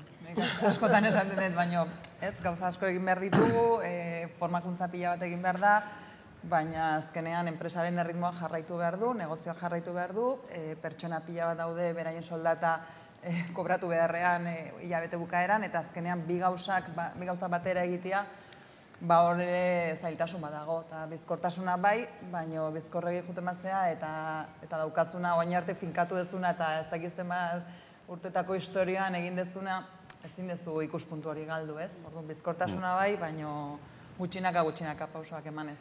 Bueno, ja... Ez, esan behar garapen ikuspuntutik ere bai, nik ikuste dutena da baita, teknologia pila bat daude, hor disrupzio handi baten gaude, eta garapenak egiteko moduk, edo proiektu gestionatzeko modutan, ez dakit izagok izango litzeke, baina lean kontzeptu hori ere geroz eta azkarrago sartu beharra daukeu, ez? Teknologia bat hartu eta urte pila bat, edo urte batzuk garatzen egon baino, teknologia ezberdina probatu, azkar txekeatu ikusi, merkatuk nola hartzen duen edo nola ubikatzen da merkatun eta korrekzioa azkarrein, ez? Eta nik uste gure erronka nagusia da fleksibilidade hori lortzea eta azkartasun hori lortzea, igual esparru guztitan, garapenetan eta barrune, bai, zatik azkenen dena dago lotuta. Bueno, tarte bat, ja bukatzea guaz, tarte bat zabaldu nahi nuke, norbaitek galderan bat, ekarpen bat egin nahi baldin badu, Anabel, bai.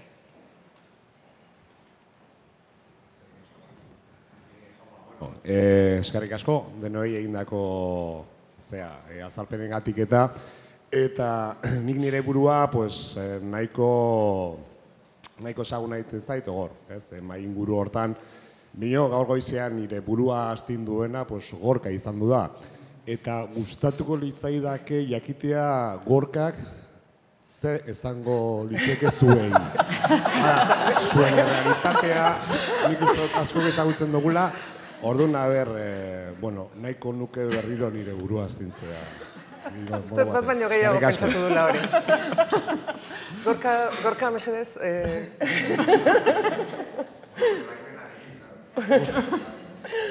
Zakit, niri ale batetik gustatu zait, zen bizio oso konkretuak eta gertukoa dira diot enpresatik, errealitate egunerokotik hitz egiten duzue, ez?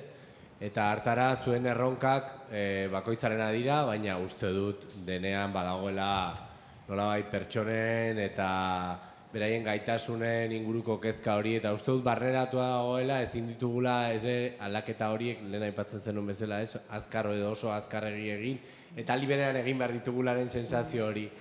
Ni uste, ez da esango nizuek ezakite, galdera poteta.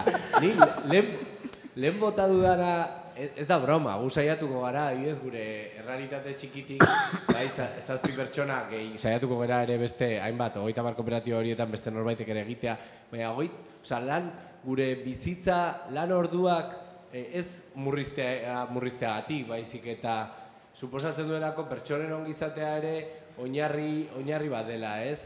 Zuek saiatuko zinateke horretan? Esan dudana da, ez 3 baina 30 orduko lan ordua ensaiatzeko, zeren horrek suposatuko luke, igual jende horrek, ez? Badaukala beste gaitasun horiek garatzeko aukera, hortik kanpo ere hobeto bizitzeko aukera, ez dakit, saiatuko hori da nire galdera gehiago, eta provokazioa berriro. Eskubitik hasiko gara. Santi, animo. Adibidez. Esan behar Gorka, bai, zure aurkezpena provokatzaile izatea dela, eta provokazioak gustatzen zaizkit, eta gainera, nire pentsamentuetan oso gertu egon naiteke, pentsamentu personaletan. Guk, elain, ditu hiru helburu nagusi gure etxean, ditugu bi zutabe, bata da eskerra, beste da eskuma, eta da helburu batzuta heltzeko. Eta hiru helburu horietatik pertsonen ongi izatea da bat zehaztuta dagoena, ez gara kooperatiba, baina dago bat zehaztuta. Bestea da bezeroari balio ematea, noski, eta bestea da errentagarritasun iraunkorra, SP motzekoa. Nahi dugu egon beste 50 urte antzolan. Orduan, guk dena diseinatu behar dugu, hiru horiek horien horreka lortzeko. Bezero balio ez badio ematen, desagertuko gara. Errendimendu bat ez baduko ematen, errentagarritasun bat ez baduko ematen, desagertuko gara. Eta ongi izatea dago. Gu beti diseinatzen dugu sistema hirurak horrekan egoteko. Ez dugu nahi, badakigu bat erortzen dela, bada, eta horrela daukagu margoztuta, telatu erortzen dela. Eta basebe batean, telatua erortzen denean, eta horrela visualizatzen dugu. Orduan, bai nahi dugu. Bai nahiko genuke horretara joatea. Guk, elaiko lan murrizketa zenbatekoak diren, eta hori estadistiketan, konparatu eta hemen uste dut lehenengoak izango ginatekela. Zenbateko personak hartzen dituzten lan murrizketak, eta hori onartzen den, eta antolakuntza egokitzen den dut ez. Orduan, erantzuna izango litzateke bai, baina hiru helburuak lortu behar ditut. Hiruetatik batek utz egiten badu, desagertzen da baserea. Orduan, erantzun politikoa eman dizut. Leire, ez dakitzut badakazun, zerbait esateko horri buruz? Bueno, erronka esan da politia da, Nik uste erantzun izango zen, bai, netzako gakoa egongo litzeke pres gauden hori egoera, edo pertsonak pres gauden hori osotasun hortan ondo kudeatzeko edo oraindik ez gauden nortasun nahikokin hori erresponsabilidadez ondo iteko, ez? Eta igual pertsona bakoitzak dauzkeun aktitude eta aktitudeetan gure ardura hori ere hartu beharko gendukela, lan murrizketa hori ondo egin eta gainontzeko aukera horiek ondo lantzeko, ez? Eta igual denok ez gaude oraindik 100% baten estenari hortan, ez? Baina barko ginek ez, zergatik ez. Guztiz ados Leirerekin, azkenean asuntoa da 30 ordu horietan ze lan egin behar dugu eta nola egin behar dugun lan. Eta hor ere aldaketa bat egon behar du, baina azkenean lehenengo pausoak izaten direla beti fleksibilidade neurriak jartzea, beti pertsonak ez daude prest horiek arduraz jasotzeko, eta gu momentu honetan reflexio bat egiten egea horri buruz, azkenean orain arte jarri dian fleksibilidadeko neurriak batzuk ikusten dugu ez diela modu honean erabiltzen. Eta azkenean pertsonak erabiltzen baditu neurri horiek lan gutxiago egiteko hori ez da bilatzen duguna. Azkenean dirua irabazi behar dugu, ez dago besterik, eta proiektuan martxan eduki behar dugu. Hor, kriston lana dago egiteko, baina azkenean bakoitzak lanarekiko daukan ikuspuntuarekin, eta daukan ardura horrekin ikuste dut lana badagoela hor ere. Eta lana, ni seguro nago, beste modu batean eginda, ordu gutxiago gaitezkeela gure lanpostuetan. Baina beste modu hori pasata, ez zuzenean murriztu, niri ekuazioa ez zait ateratzen. Baina beste modu batzuk jarrita, seguro, ordu gutxiago gaitezkeela lanpostuan. Nik labur bilduko nuke, lanean jun ordez balio bat erastea jun barra daukeula, eta balio erantzi hori modu batea edo bestea bilakatu barra daukeula. Bezerokiko, internoki edo behar dan bezala ez, eta hori da erronka. Erantzun zehatzak eta besteak jatuko gorka. Honetan utziko dugu denbora falta zaigulako, ez jarraitzeko gogoa. Eskerrik asko.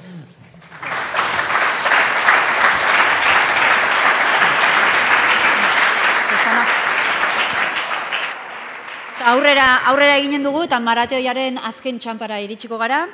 Etorkizunaren inguruan hausnartzen jarraituko dugu, 3. blokearekin. Nolakoa izango da lana etorkizunean, lanaren automatizazioa eta etorkizuneko lanbideak blokearekin. Etorkizuna eta lana, biharko lanbideak, lanbide automatizatuak, errebotizatoriko pertsonak, hitz potoloak, eta lehen Xantik esan du momentu batean kontu zibiliko zela erantzunak ematerakoan, ni enaiz erantzuna ematen ausartuko, eta horretarako Ibon Zugastik gerturatuko zaigu, LKS Prospektiberretik. Nahi duzunean.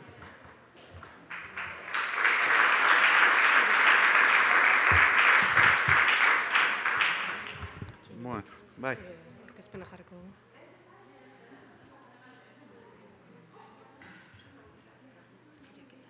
Bai, aireketa.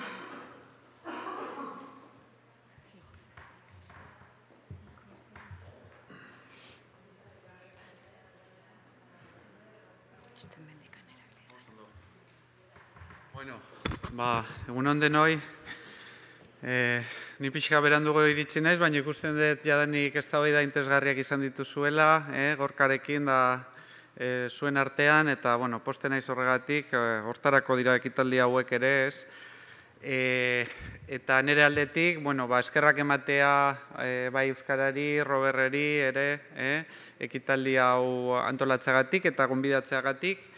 Eta, kontatuko dizuet pizka bat nire asmoa da nolabait lan eta teknologiaren etorkizunari buruz hitz egitea, baina epe luzeago baten ikuspegian, ez? Enpresen arloan hitz egin dugu nolabait gaur egun dauzkagun arduren inguruan eta geure erantzunkizuna da nolabait haratago joatea eta etorkizuneko erronketan pentsatzea, ez? Eta batez ere hor jartzen du etorkizuna, baina guri gustatzen zaigu hitz egitea etorkizunak, pluralean gustatzen zaigu hitz egitea, ez dago etorkizun bakar bat, baizik eta etorkizun bat baino gehiago daude, agian hor besteka bat gehitu dezakegu aur, ez? Bueno, Millennium proiektua, zer da Millennium proiektua? Bueno, funtsean da nazioarte mailan daukagun etorkizunari buruzko sare bat, non hausnarketa egiten ari garen 80. hamarkadaren erditikan pentsatuaz zeintzu diren etorkizuneko gizateriaren erronkak, erronka nagusienak. 80. hamarkadan jadanik hitz egiten zen garapen millennium, garapen helburuei buruz, 2015erako agenda, gaur egun bakizue beste agenda berri bat daukagula nazioarte mailan, deitzen dela garapen jasangarrirako helburuak, edo ODS deitzen diren horiek. Millennium proiektua nahi du hortikan haratago joan, eta ez bakarrik helburuak finkatu, baizik eta nolabait ulertu erronka batzuk daudela, eta horiek nolabait modu sistemiko batean ulertu behar ditugula. Ez dirala independienteak, baizik eta erlazio batzuk daudela erronka horien artean, garapen jasangarria, baliabideak lortzeko beharrak, energia, zientzia eta teknologia, etika globala. Azken finean nola hartu ditzakegun erabakiak modu egokiago batean gizateriaren ongizatea hobetzeko, hori da gure azkeneko helburua. Eta arlo horretan, azterketa asko egin ditugu azkeneko 20 urteetan, baino azkeneko 2 urteetan ari gara aztertzen lanaren eta teknologiaren etorkizuna. Asko hitz egiten ari gara honi buruz, digitalizazio alor horretan, aldaketa handi horretan, eta Millennium proiektua nahi dugu hau beste modu batean hausnartu, modu batean esateagatik. Zeren beti pentsatu izan da, eta aurreko errevoluzio industrialetan beti pentsatzen zen, teknologiaren garapenak lanpostu gehiago suntsituko zituela sortuko zituenak baino. Eta hori ez da inoiz gertatu. Beti aurreko 3 errevoluzio horietan beti sortu dira lanpostu gehiago suntsitu direnak baino, ez? Orduan, batek pentsatu dezake orain berdina gertatu daitekela, edo ez. Zer da desberdina kasu honetan? Hori da gure nolabait animatzen gintuena hontan ikerketa bat egiteko, ez? Azkeneko urteetan, 10 urteetan edo 15-20 urteetan ikusi deguna da sistema ekonomikoa asko aldatzen ari dela, eta ezaugarri argi batzuk dauzkagu. Adibidez, Millennium proiektuan aztertzen ditugu 30 adierazle mundu mailan, eta guk esaten dugu mundua inoiz baino hobeto dagoela. Hori kuantitatiboki esan daiteke, gizateria ez da gaur egun bezain ondo egon inoiz. Arazo handiak ditugu eta erronka handiak, baino oso ondo gaude, ez? Baina paradoxa batzuk ematen dira. Adibidez, pobrezia azkeneko 2-3 hamarkadetan inoiz baino gehiago murriztu da. Batez ere, Txina eta India bezalako ekonomia eta gizarte handiak asko hazi direlako, eta horrek lagundu du pobrezia jaisten, baina era berean paradoxa izan da errenta desberdinen arteko desberdintasunak asko handitu direla. Orduan hori gertatu zaigu adibidez nazioarte mailan. Pobrezia murriztu da eta errenta diferentziak handitu egin dira. Gero, sistema ekonomikoan ikusten ari gera aldaketa sistemikoak ematen ari direla. Adibidez, enplegua nola sortzen da. Jadanik, aspaldi estatuko presidente batek esan zuen Espainiak 3% hasi behar zala ekonomia enplegua sortzeko, ez? Jadanik horrek ez du balio. Paradigma horiek erabat aldatzen ari dira, ez? Egunero iaia, ez? Orduan, enplegua sortzeko moduak ere erabat aldatzen ari dira, ez? Ikusten dugu ere, eta hori objektiboa da, teknologian egiten ditugun inbertsioek etekin handiagoa ematen dutela pertsonetan egiten ditugun inbertsioak baino, ez? Kuantitatiboki hori ikusten da, eta gero eta inbertsio funtsa gehiago zuzentzen ari dira teknologiara pertsonetan intentsiboak diren jardueretara baino, ez? Adibidez, adibide garbi bat zegoen, ez? Denok erabiltzen dugun WhatsApp enpresa hori saldu zenean, $10.000 milioi baino gehiago ordaindu ziren, eta ez zituen ez da 100 langile, ez? Orduan, hor benetan datuengatik ordaintzen ari gera, ez? Edo WhatsApp horrek mundu mailan dituen erabiltzaile guztiengatik, eta ez enpresa horrek dituen langileengatik, ez? Eta horre denak eramaten gaitu kezka batera, pentsatuaz etorkizuneko teknologia aldaketak lanpostu asko ordezkatu ditzakeela, ez dugu esaten ziur ordezkatuko dituenik, eta horrek nolabaiteko langabezi estruktural bat sortu dezakeela mundu mailan, ez? Hauek dira nolabait adituek azpimarratzen dituzten teknologia aldaketak asko ezagutzen ditugu, ez? Robotika, adimen artifiziala, bere modu desberdinetan, orain asko hitz egiten dugu blockchainari buruz, ez? Aldaketa teknologikoan, batez ere adituek esaten digutena da, aldaketa teknologikoa beti egonda, ez? Orain, zer da desberdina aldaketa teknologikoan? Batez ere, abiadura, ez? Orain arte, aldaketa teknologiko alor batzuetan ikusi dugun abiadura linealagoa izan da, eta hemendik aurrera, adituek esaten digutena da, esponentziala izaten hasiko dela, ez? Batez ere, datuen prozesamenduan hori ikusi dugu jadanik, ez? Datuen prozesamendu gaitasunean, makinen gaitasunean ikusi dugu, orain arte nahiko lineala izan dela, askunde garrantzitsua, baina hemendikan aurrera, oraindikan eta azkarragoa izango da, ez? Orduan, guzti honek eta batez ere teknologia guzti horien arteko sinergiak zer nolako sistema ekonomikoa sortuko duen eta horrek zer erlazio izango duen lan merkatuarekin, ez? Hasi dugu orduan, nolabait prozesu bat, hausnarketa prozesu bat nazioarte mailan, Millennium proiektuan, bai alor globalean eta baita ere nodoetan, herrialde desberdinetan, eskualde desberdinetan. Ikusteko zer nolako etorkizunak izan ditzazkegun eta zer estrategia martxan jarri behar ditugun guk nahi dugun eszenategi horretara joateko azken finean.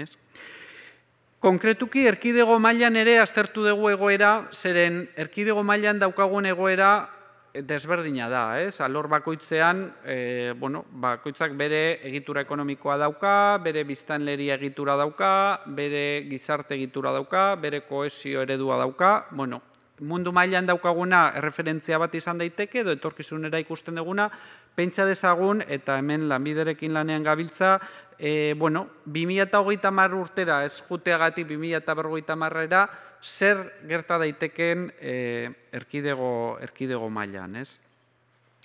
Hasiera bateko galderak, mundu mailan egin genuen azterketan, ziren, ez badegu ezer egiten, zer gerta daiteke edo zer eragin izan dezake aldaketa teknologiko disruptibo honek, ez? 2020 eta 2050era, ez? Eta batez ere langabezian zer eragin izan dezake, ez? Gero, nolabait zer egin dezakegun zeintzun dira faktore klabeak horri aurre egiteko, eta ze estrategiak martxan jarri ditzazkegu horri batez ere nolabait kontra jartzeko, edo evoluzio positibo bat lortzeko.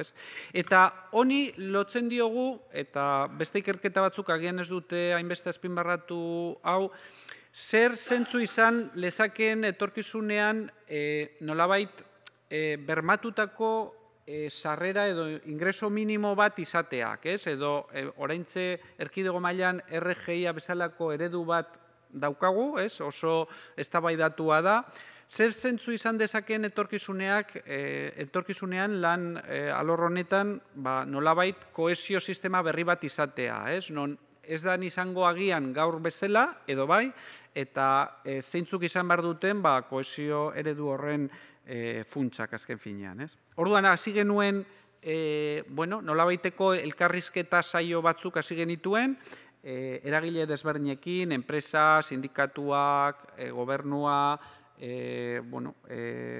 finantza arloa, hirugarren sektorea, akademia, hezkuntza, ikusteko erkidego mailan zeintzuk izan daitezkeen azken finean erronka nagusienak, ez?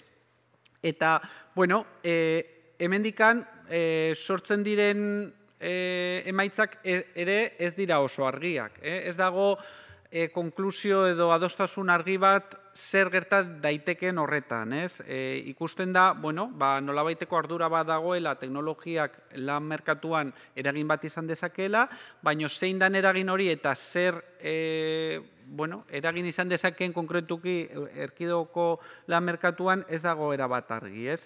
Bai dagoen argi edo adostasun bat badago argi eta garbi da gai honetan sakondu egin behar degula. Eta nolabait ez dela nahikoa esatearekin, ez daukagu argi orduan ahaztu dezagun, utzi dezagun, berez, tendentzialki hemen zer gertatuko den gure gizartea eramaten usten eta ezer edo erreakzionatu gabe jarraitzea edo, ez?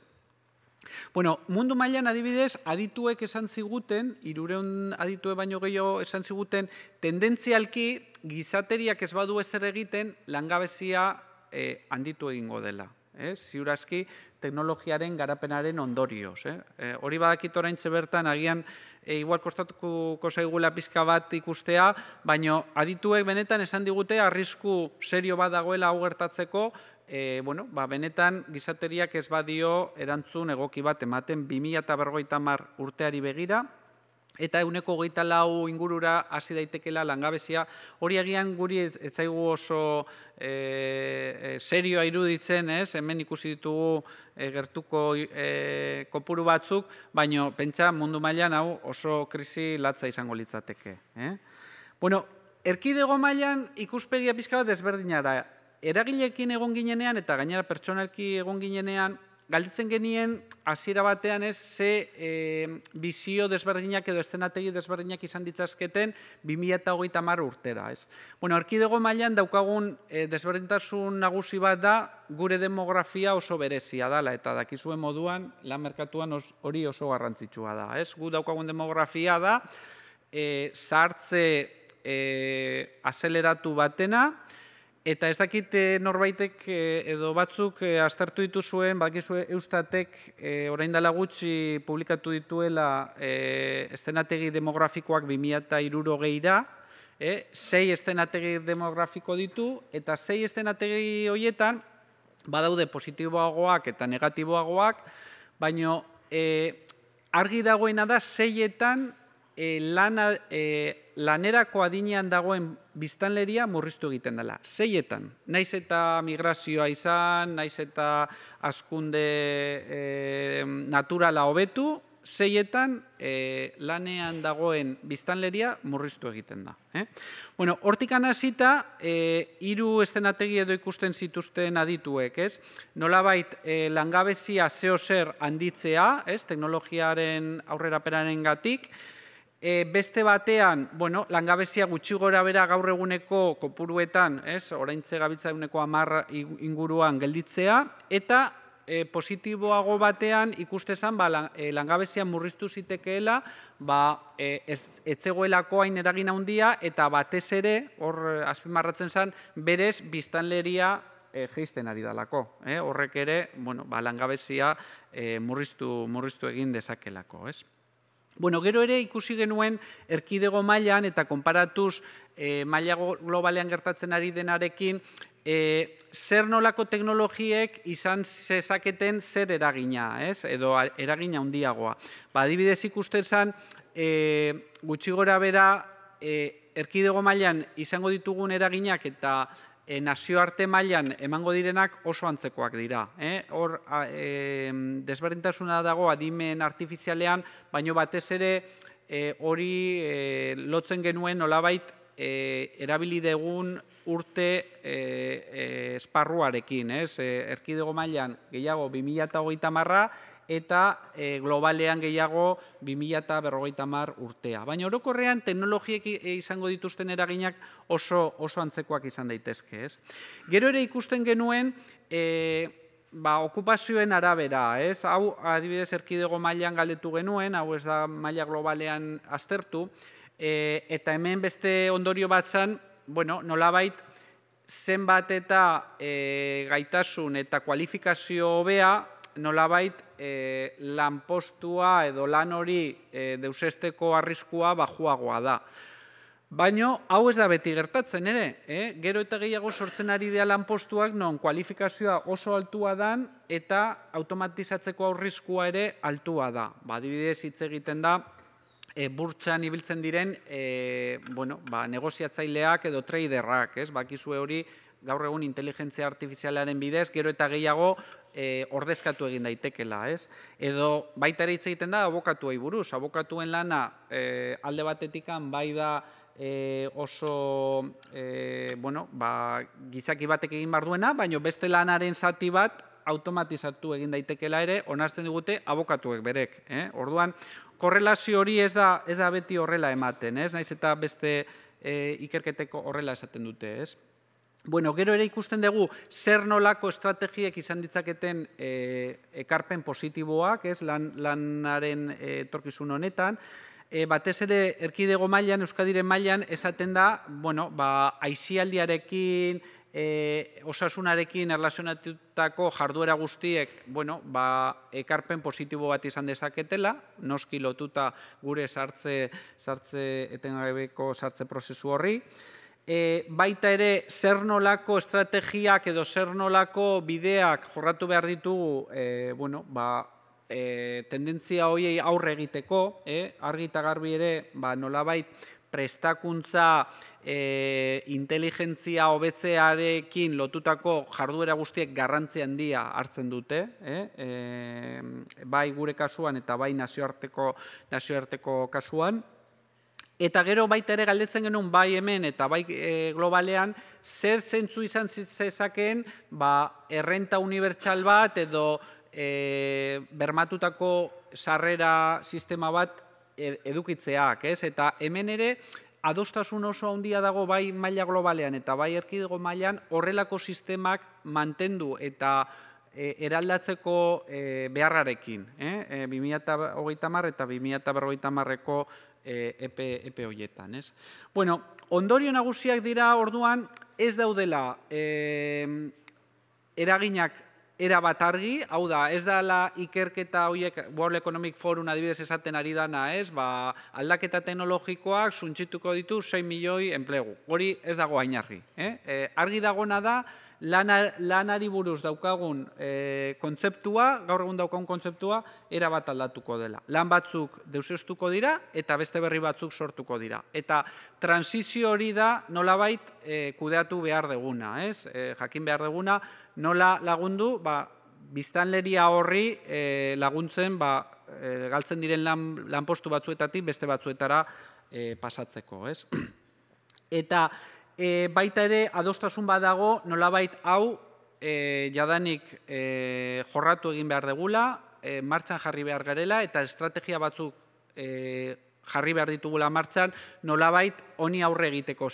Batez ere erkidego mailan daukagun arriskua da, naiz eta biztanleria murrizten ari den, dualizazio bat ematea gure lan merkatuan, jadanik ematen ari dena. Hau da, pertsona batzuk lan merkatuan ondo egotea, baldintza onak izatea, eta nolabaiteko bizitza kalitate bat izatea, eta bestetik beste pertsona batzuk, naiz eta lana izan, ez izatea baldintza egoki horiek, eta nolabait prekaritate batean bizitzea, aldaketa teknologikoak sortzen dituen eraginen ondorioz. Hau dena, bost alor hauetan jorratzen ari gara, hezkuntzan, gobernuan, kulturan, enpresetan, teknologia berean, teknologia azterketan, zer galdera desberdinak egiten ari gara, zer zentzu izan dezake, adibidez, diru sarrera bermatzeko errenta eredu hori izateak, edo nola aldatu behar dugu hezkuntza sistema ere, oso garrantzitsua da. Beti hitz egiten ari gara hezkuntza sistema arreglatuaz, baina etengabeko hezkuntzan dago benetan gako nagusiena.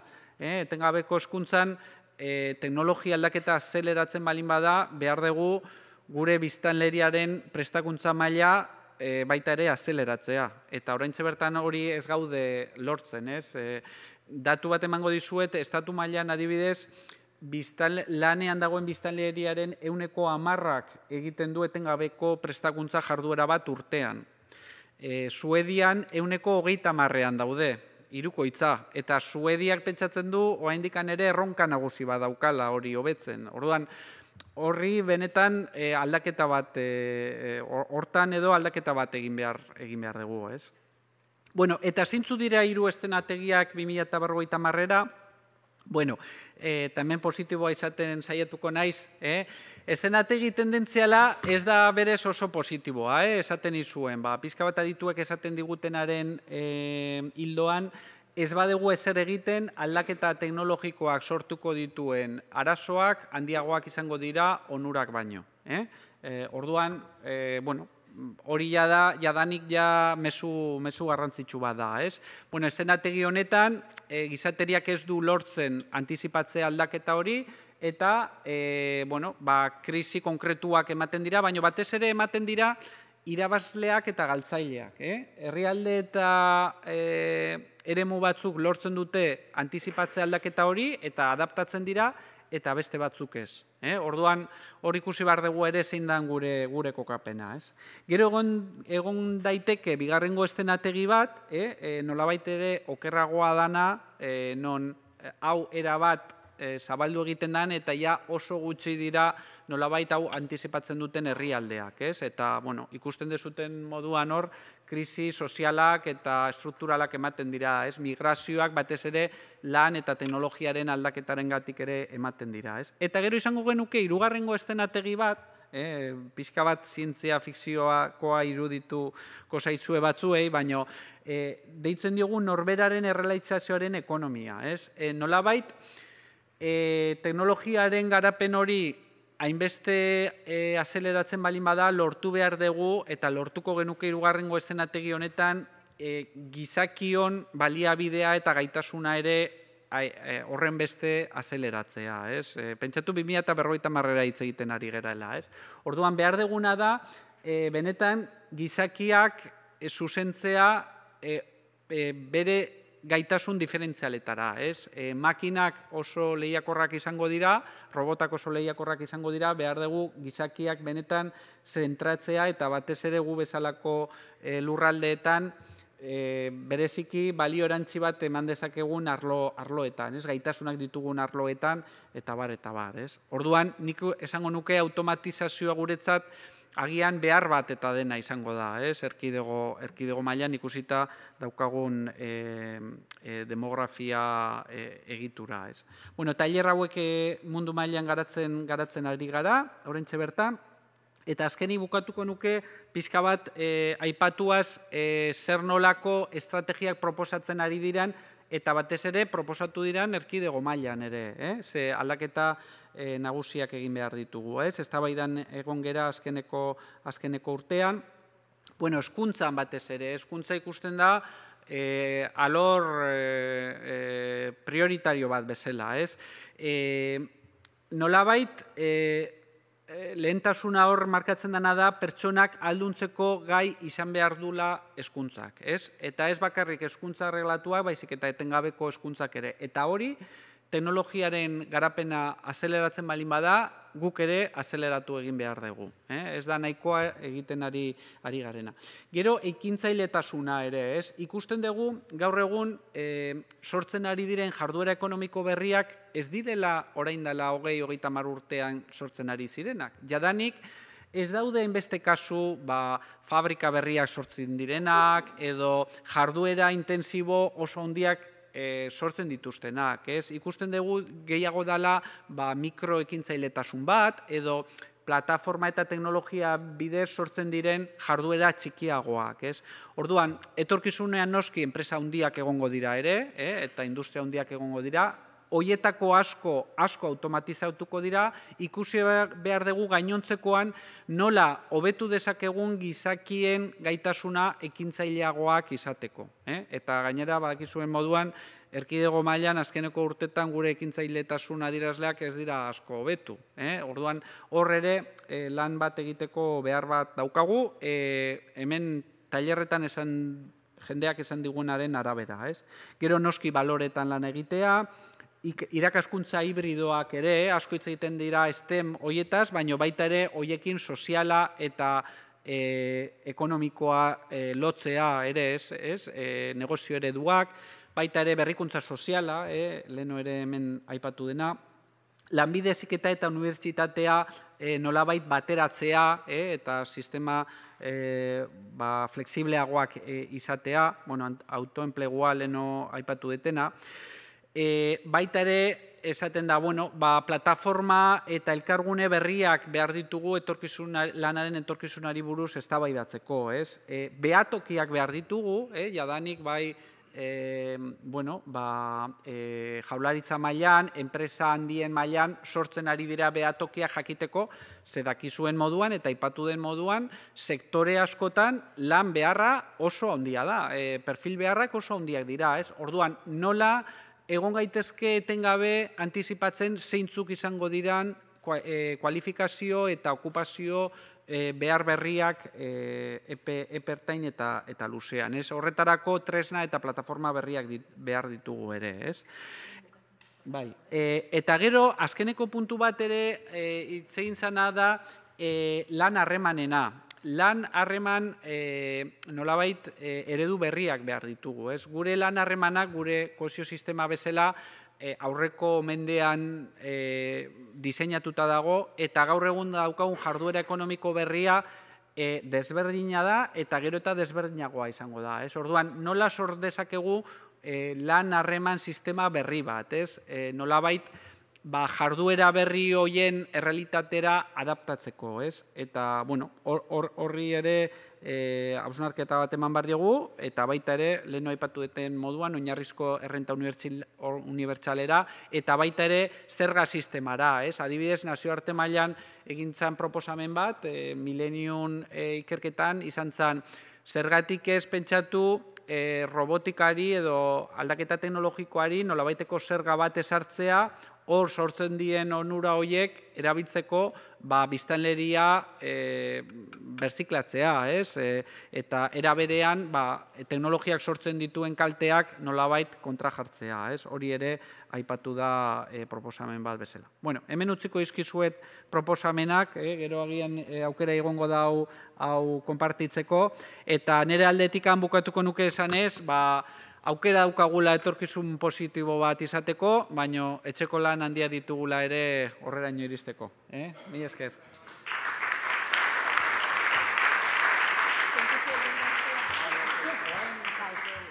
Barkatu, niri gaiztoaren papera egitea, egokitu zait. Ibon, hemen gelditu zaite, Millennium proiektua agian zehose gehiago esan diezagukezu, eta Jordan Arretxe, hemen da, Noticias de Gipuzkoako kazetariak dinamizatuko du ondorengo solasaldia. Berak aurkeztuko dizkigu solaskideak ere bai.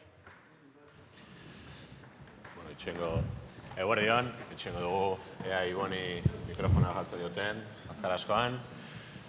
Ibonek bere hitzaldi honetan ja karta gila guztiak esango nuke mahai gainean jarri dituela, solasaldia irekiko dugu, berak jarritako perspektibaren ikuspuntutik bai, baina baita ere hemen lagun dituan 4 pertsona hauekin, eskubitik hasiko naiz aurkezten Ibon datorren bitartean, Izarne Arrigain EITB-ko giza baliabietako zuzendaria dugu, nire eskubian Nuria Agirre Laboralkutxako gizarte kudeaketarako zuzendaria, hemen ezkerrean Rikarla Madrid Euskal Jaurlaritzako lanbide heziketako zuzendaria, eta laugarrenik Inigo Larrea Mondragon Korporazioko gestio sozialaren arduraduna, eta oraintxe bertan entzun berri dugun Ibon Zugasti, LKS Prospektiarrekerreko zuzendaria. Bagoaz, pixkat denboraz justu gabiltza, aurkezpenan nik uste Ibonen hitzaldiak, esan bezala, karta gehienak bintzat maigainean jarri dituela, eta nahi baino zuen zuzenean solasaldian sartuko gara pixkanaka, etorkizuneko lan hori nola izan daitekeen edo hausnartzera. Galdera oso irekia da, Ibonek automazitazioaz, baina baita ere hainbat eta hainbat sistemetaz, hainbat eta hainbat kontuetaz hitz egin du Izarne. Pentsatzen dugunean, nahi ez EITB-en, sektore oso jakin bat da, determinatua da, pentsatzen duzuenean 2030-2050 garren urtean, egin urruti dugu, baina 10 urte, 15, 20 urte barru nola egingo dan lan etxe horretan? Ze ondorio izatzen duzue? Gaur egun oraindik ziur ez dakigu, nola egingo dan, badakigu aldaketa ja ez dela etorriko, gainean daukagula, eta egiten nahi gean hausnarketa da transformazio digitala eta pertsonak, eta hor dago gakoa. Eta nik uste, Ibonek ja erantzuna eman dula, dan aldatu beharra dakagu. Daukagun hausnarketa da, orain arteko erlazioa izan da aldaketa, hor negoziazio kolektiboa nola eraldatu, eskerrik asko lan harremanak botatzen itun faltan, nola eraldatu, formakuntza nola eman, eta egonkortasuna. Beste eraldaketa bat, berdina, orain zegertatzen nahi zaigu, esponentziala izaten hasia dago. Orduan, abiadura horri aurre egiteko, orain arte komentatu dana, kudeaketak desberdina izan behar du, gure artetikan. Partaidetza handiagoa behar dugu, sozializazioa behar dugu, eraldaketa hoiena, formakuntza beharra dakagu ja, Eusko Jaurlaritzakin hasia beharra dakagu. Eta batez ere, lan erlazioak aldatu beharra daude. Normalizatu erlazioak, nolabait. Denok bide batean juteko, eta denon artean egiteko. Bestela, ezinezkoa da, ezin diogu aurregin egoera berri honi, orain arteko sistematikarekin. Nuria, zuen kasuan, Ibonek berak aipatu daibidez sektore ekonomikoak espezializazio altuko maila bai, baina inkluso batzuetan ere makinek, robotek, inteligentzia artifizialak hori ere ordezkatu dezakela, postu batzuetan behintzat, ez dakit horretan ere hausnartzek hasiak zareten laboralkutxan? Bai, badira urte batzuk azkenean digitalizazioak badau sektore batzuk, eragina egual aurrera hau ero lehen hau ikusi dugun, laboralkutxa digitalizazioan inbertitzen ari da, baina baita ere pertsonetan eta baita ere kulturaren eraldaketan. Gure kasuan, guk nola ikusten dugu? Guk ikusten dugu robotizazioak, automatizazioak gure lanik errepikakorrenak, errutinarioenak hartuko dituela, eta guk ikusten duguna da aukera bat. Gure zerbitzua emateko moduan aukera bat, azkenean automatizazioak, robotizazioak gure bezeroak hobeto ezagutzeko aukera ematen digulako. Digitalizazioa bestaldetik guretzako aukera bada gure diferentzialak balioan jartzeko, eta gure diferentzialak dira pertsonak, gure profesionaltasuna, gure zerbitzua emateko modua, eta azkenean pertsonak egingo duguna da lanik konplejuenak. Gure bezeroak ezagutzea, gure bezeroei aholku ematea, gure bezeroen badibidez bizitza ekonomiko-finantziaren planifikazioa egitea, azkenean pertsonak lanik konplejuenak egingo ditugu eta lan errutinarioak horiek izango dira gaurtik beste kanaletan egiten ari direnak eta horiek automazitazioa daudenak. Herrikar zuen kasuan, enpresa ez, jendea prestatu behar da hezkuntza publikotik, hezkuntza publiko sistematik, horrelako lan munduan horrelako aldaketak ematen direnean, jendea imaginatzat berdin ezin dela prestatu. Bai, noski, hori da, ez? Gure kasuan, hezkuntzaren kasuan be, Ibonek aipatu du, ez? Lanbide heziketaren kasuan, erronketako bat zera da, ez? Bi erronka potente ditugu, alde batetik irakasleok ere aldaketara molatu behar gara, eta bestetik ikasleak, ez? Ze irakasten dugun da nola irakasten dugun. Gurk argi daukagu, inteligentzia artifizialak ez duela inoiz ordezkatuko gizakiaren inteligentzia, ez? Eta orduen hor jarri nahi dugu fokoa, pertsonangan, ez? Metodologia barrien bitartez eta beste teknika berritzaile batzuen bitartez egiten duguna da pertsonaren garapen integrala bultzatu, ez? Gure asmoa da, esaten dan hori, hain ezaguna dan, giza garapen jasangarri hori, ez? Guk ez nahi ditugu behar bada, unean uneko edo gaur egungo pertsona sortu nahi, baizik eta etorkizunean, ikusita, etorre egondan krisialdia ikusita, edozin esparrutan, edozin konplexutasun egoeratan, erantzun posible bat emateko aukera duten, edo gaitasuna duten pertsonak sortzea da helburu. hori lortxea nahi dugu metodologia desberdin bitartez, beti ere erronka bat jarriz ikasleei, eta euren artean erronka hori aurrera ataratzeko gaitasuna izatea, ez?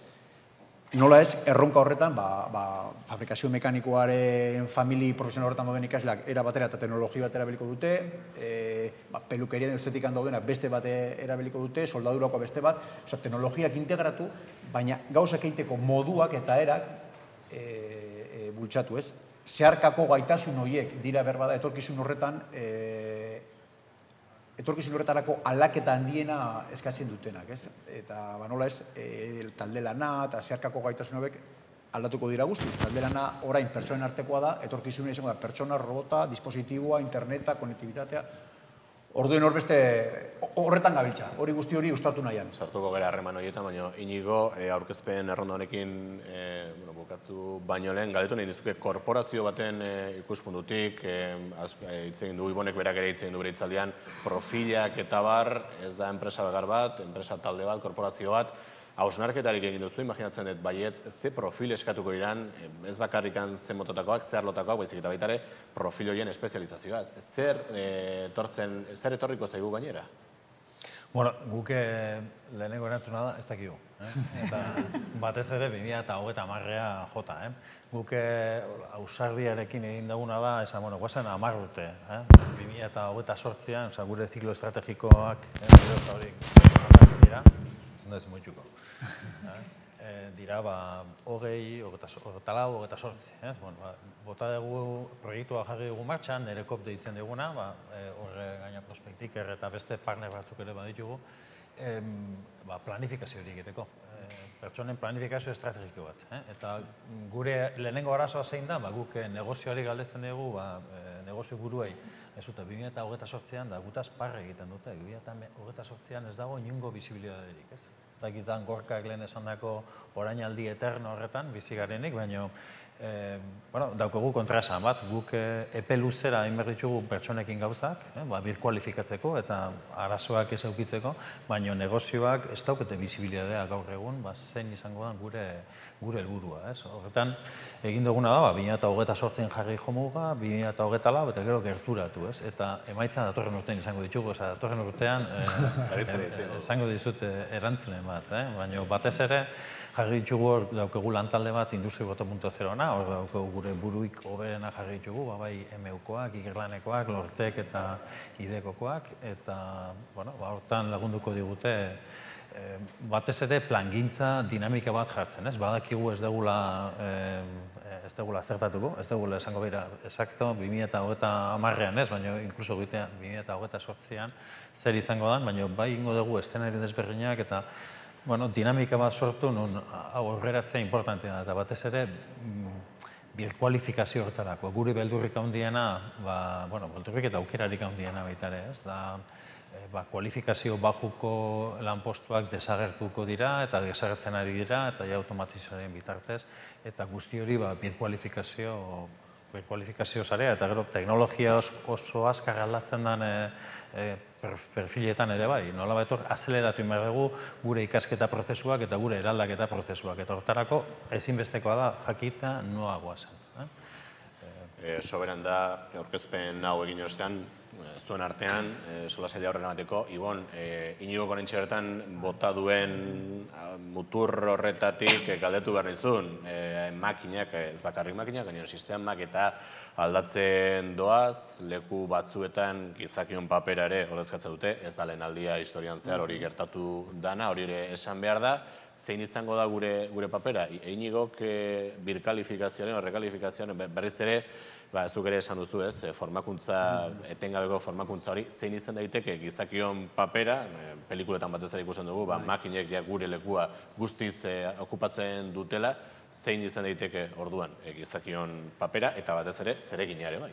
Bai, nik uste dut, erkidego mailan, hotz esateagatik, giza baliabideak murrizten ari dira. Lan adinean egon dauden pertsona eta egongo diren pertsonak gero eta gutxiago gera. Eta horrek esan nahi du, hor gabezia bat izango degula. Orduan, naiz eta automatizatu, hori da pixka bat gu ditugun eszenategiak. Ze jadanik industria mailan ikusten ari gera sektore askotan eta zerbitzuetan ere. Ez dagoela kontratazio prozesuak martxan jartzen ditugu eta ez dago jadanik nahiko jendea. Gero, lehendabizi ere, atzo beste bila batean aipatzen nuen, sektore publiko eta pribatuaren artean hor lehia bat sortzen ari da, ze denok nahi dugu lan adina dagoen jende hori erakarri eta ez dago nahiko jendea. Orduan, nik uste erkidego mailan lehendabizi daukagula aukera bat biztanleria hori daukagun neurrian zabaltzeko. Eta bi esparrutatik eta adinara bera, alde batetikan gazteetan, nik uste gazteetan aukera handia daukagula gazteak lan merkatuan lehenago sartzeko, oraintxe beste herrialde batzuekin konparatuta nahiko berandu sartzen ari dira, eta gero adinduak, hori Jaurlaritzarekin ere hitz egin dugu, 55 eta 50 urtetik goraka, askotan hemen pentsatzen ari gera, jubilazioetan, eta bar, hor jende asko dago oraindikan lan merkatuan asko egin dezakena eta lagundu dezakena. Eta gero, erdian daudene horietan, hori da gertatuko dana pixka bat, lanpostu asko, ikusi da finantza sektorean, komunikabideetan ere, lanpostu asko galdu dira, baina aukera da ere hori, jende hori birziklatzeko eta beste sektore batzutan txertatzeko. Hori ez da erresa. Hori gaur egun daukagun sistematan, etengabeko prestakuntzan, langabezi sistematan, ez gaude prest hori eraldaketa hori egiteko, eta nik uste hortikan datorrela erronka, nola migrazio profesional guzti horiek egin, eta beste alor batzutan, non ikusten dugun, ez dagoela balio erantzi bat, gizakiak ez duelako balio erantzi hori ematen, nik uste automatizazioa hona dela, guretzako batez ere, kendu ditzagun lanpostu horien non ez digun pertsonak ez digun balio erantzi bat ematen, eta eraman dezagun pertsona hori behar dugun lekura, Kasu horretan, bai finantza sektorean, bai komunikazio sektorean, eskatzen ari zarete, eskatzen ari dira bintzat, egun dauden langilei, trebezia berriak edukitzea, orain arte egindakoak ez duela balio.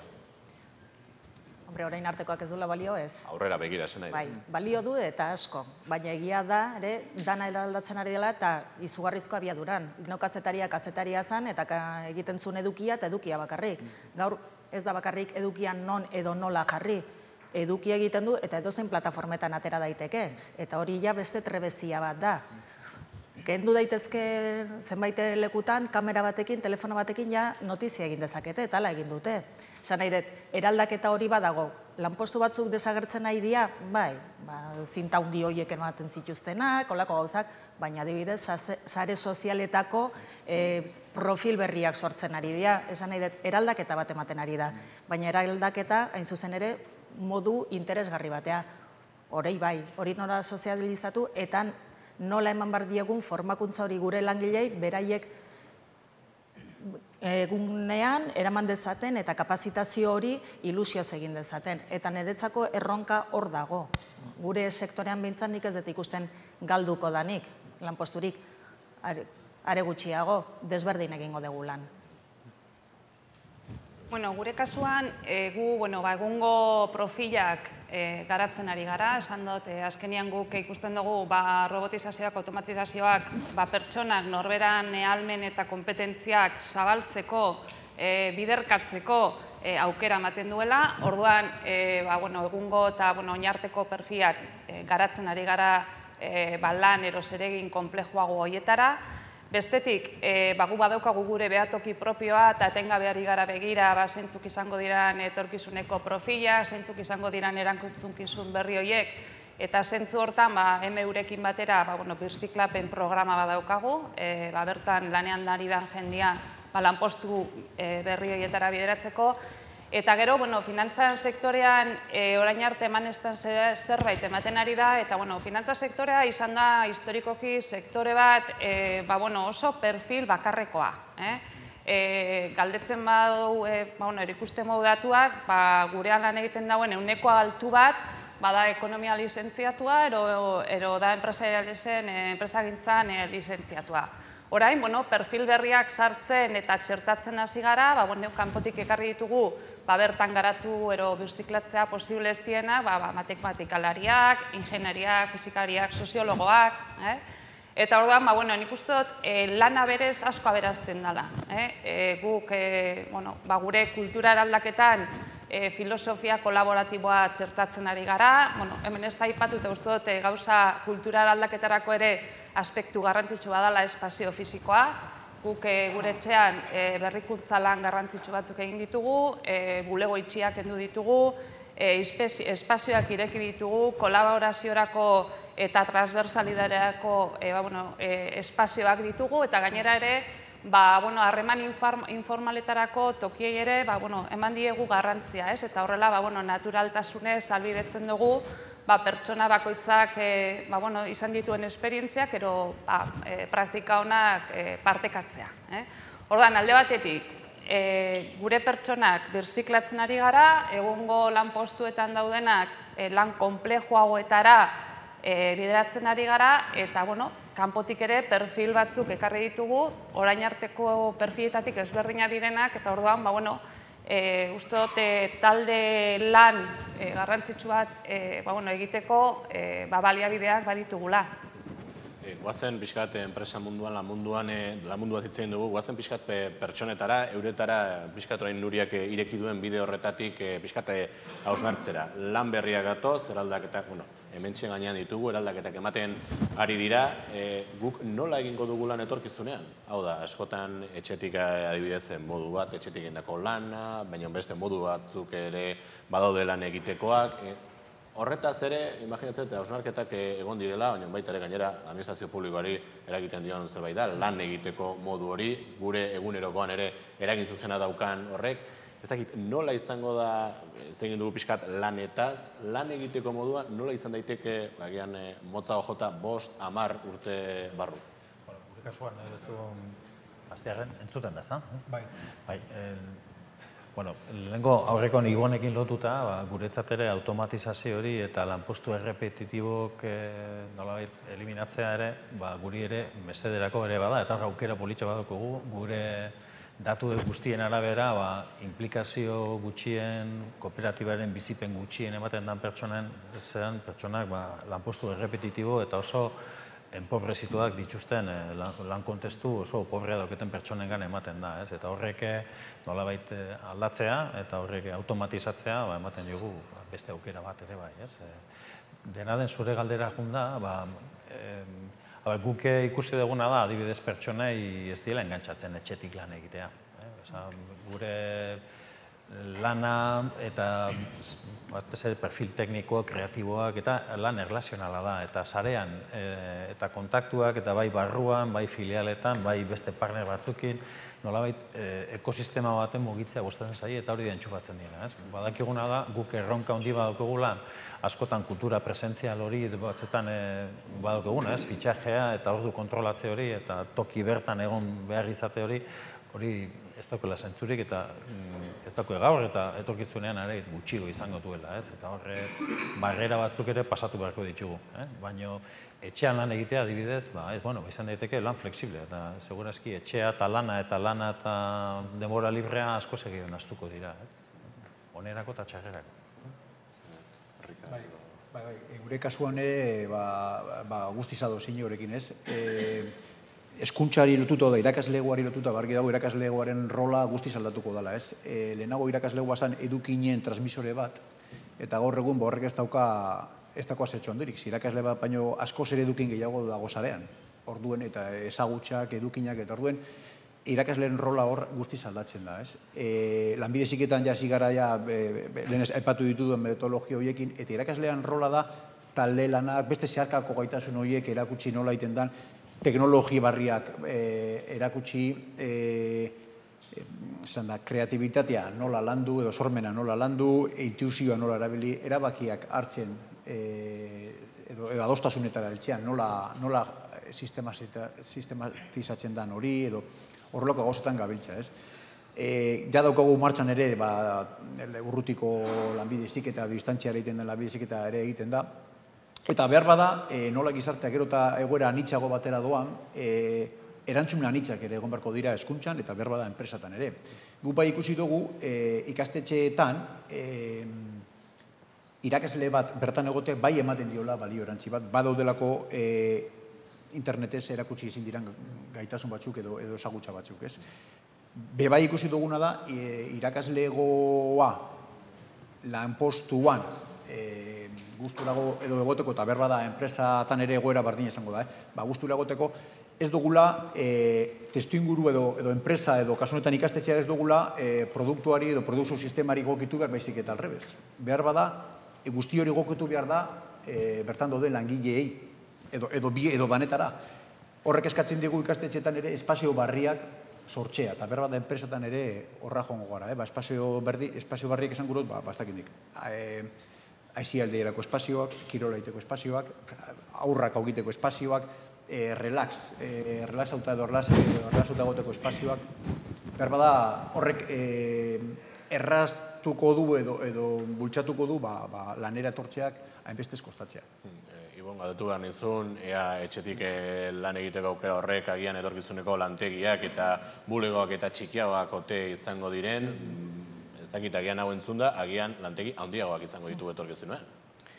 Bueno, guk uste duguna da, ikusten badugu azkeneko hamarkadetan gertatu dena, jadanik ez da, leheno aipatu detena, ez da sortzen lana eta lanpostuak ez dira sortzen leheno sortzen ziren moduan, ez? Gaur egun sortzen diren lanpostuak desberdina dira edo batez ere kopuru handietan, ez? Gehiago sortzen da mikroekintzailetasuna, enpresa oso txikiak, ekintzaileak proiektuen bitartez lanean ari direnak. Noski, enpresa handiek ere sortzen dituzue lanak eta administrazioak ere, baino ez da leheno sortzen zen kopuruan esan dezagun, ez? Horrek zer esan nahi du, nolabait joan gaitezkela gizarte batera non dualidade bat egon daitekeen, ez? Hau da, pertsona batzuk lanean daude, nolabait lan hona egin behar dute, baino egonkortasun batekin eta beste pertsona batzuk egon daitezke nolabait hortikan kanpo ez egonkortasun handiago batekin, ez? Claro, hor, ziurazki beharko dugu adostasun sozial bat edo pakto sozial bat esateko. Nola lortu dezakegu denontzako maila minimo bat, ez denok egonkortasun minimo hori edo izateko, ez? Eta horrek esan nahi du ere, lanpostu berri horiek batez ere nolabait beste natura bat izango dutela, ere. Ez dutela lan egingo sortzi ordu egunero egonkortasun guzti horrekin, ez? Baizik eta izango dituzte momentu batzuk lan asko daukatenak eta beste momentu batzuk lan gutxiago dauzkatenak, ez? Orduan, lan egiteko modua aldatuko da, agian ez da izango hain presentziala, ez gara jungo lanpostu batera, egunero lanpostu berdinera eta bar, baina horrek ere suposatzen du arrisku batzu daudela. Eta orduan, arrisku horiek aurreratzeko zer egin dezakegu denok egoera antzeko batean egoteko. Eta hor sartzen da pixka bat, gure kohesio sistemaren erreforma edo berpentsatzaren beharra. Nola lortu dezakegu egoera bat edo sistema bat non ez dagoen dualidade hori. Eta nolabait, naiz eta etxean lan egin, edo lanpostu batean lan egin, edo fabrika batean, edo administrazioan, denok antzeko aukerak izatea. Eta niretzat hori da benetako erronka, eta horrek exigitzen du nolabaiteko gizarte pakto bat ere bilatu behar izatea. Rikard, kasu honetan, Ibonek kohesioa aipatu du, normalean horrelako ardurak erakunde publikoen gainen hori kudeatzea, erakunde publikoen bizkarrean erortzen da, pixka bat fokoa irekiz, pixka bat gehiago enpresa, lana, nola egin lana, kasu honetan eta kohesioaren ari horretatik. Zer eragin izan ditzake, askotan esan dugu, eta hemen ere inok ere aipatu du, ez dakigula zehazki noragoa zen, baina aldaketak, ematen ari den aldaketa hauek, zer nolako gizartea konfiguratuko edo konfigura dezakete. Hau da, aldaketak badaudela hitz egiten ari gara, ematen ari dira, gehiago emango direla, kasu honetan ikuspuntu publikotik, kohesioaren ikuspuntutik baita ere, ze gizarte mota eduki dezakegu, edo agian beste galdera egingo dizut, ze gizarte mota nahiko genuke? Berra da, nahiko genuke horretara joan gunaz, porque zein izango da, ez dakit, ez dakigu, ez. Argi daguna da,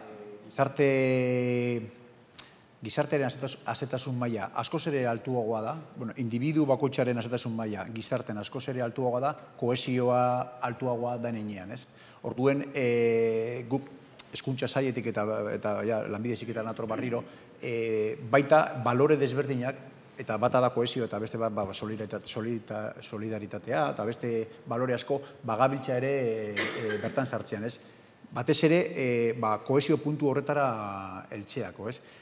Argi dago, behar bada, teknologi barri guzti hauek, edozein momentutan, edozein puntutan, eta edozeinekin konektatzeko aukera ematen duela, hori egi da, orduen behar bada, harreman gehiago egiteko edo izateko aukera dago, baina behar bada, harreman pertsonalak ahulduz.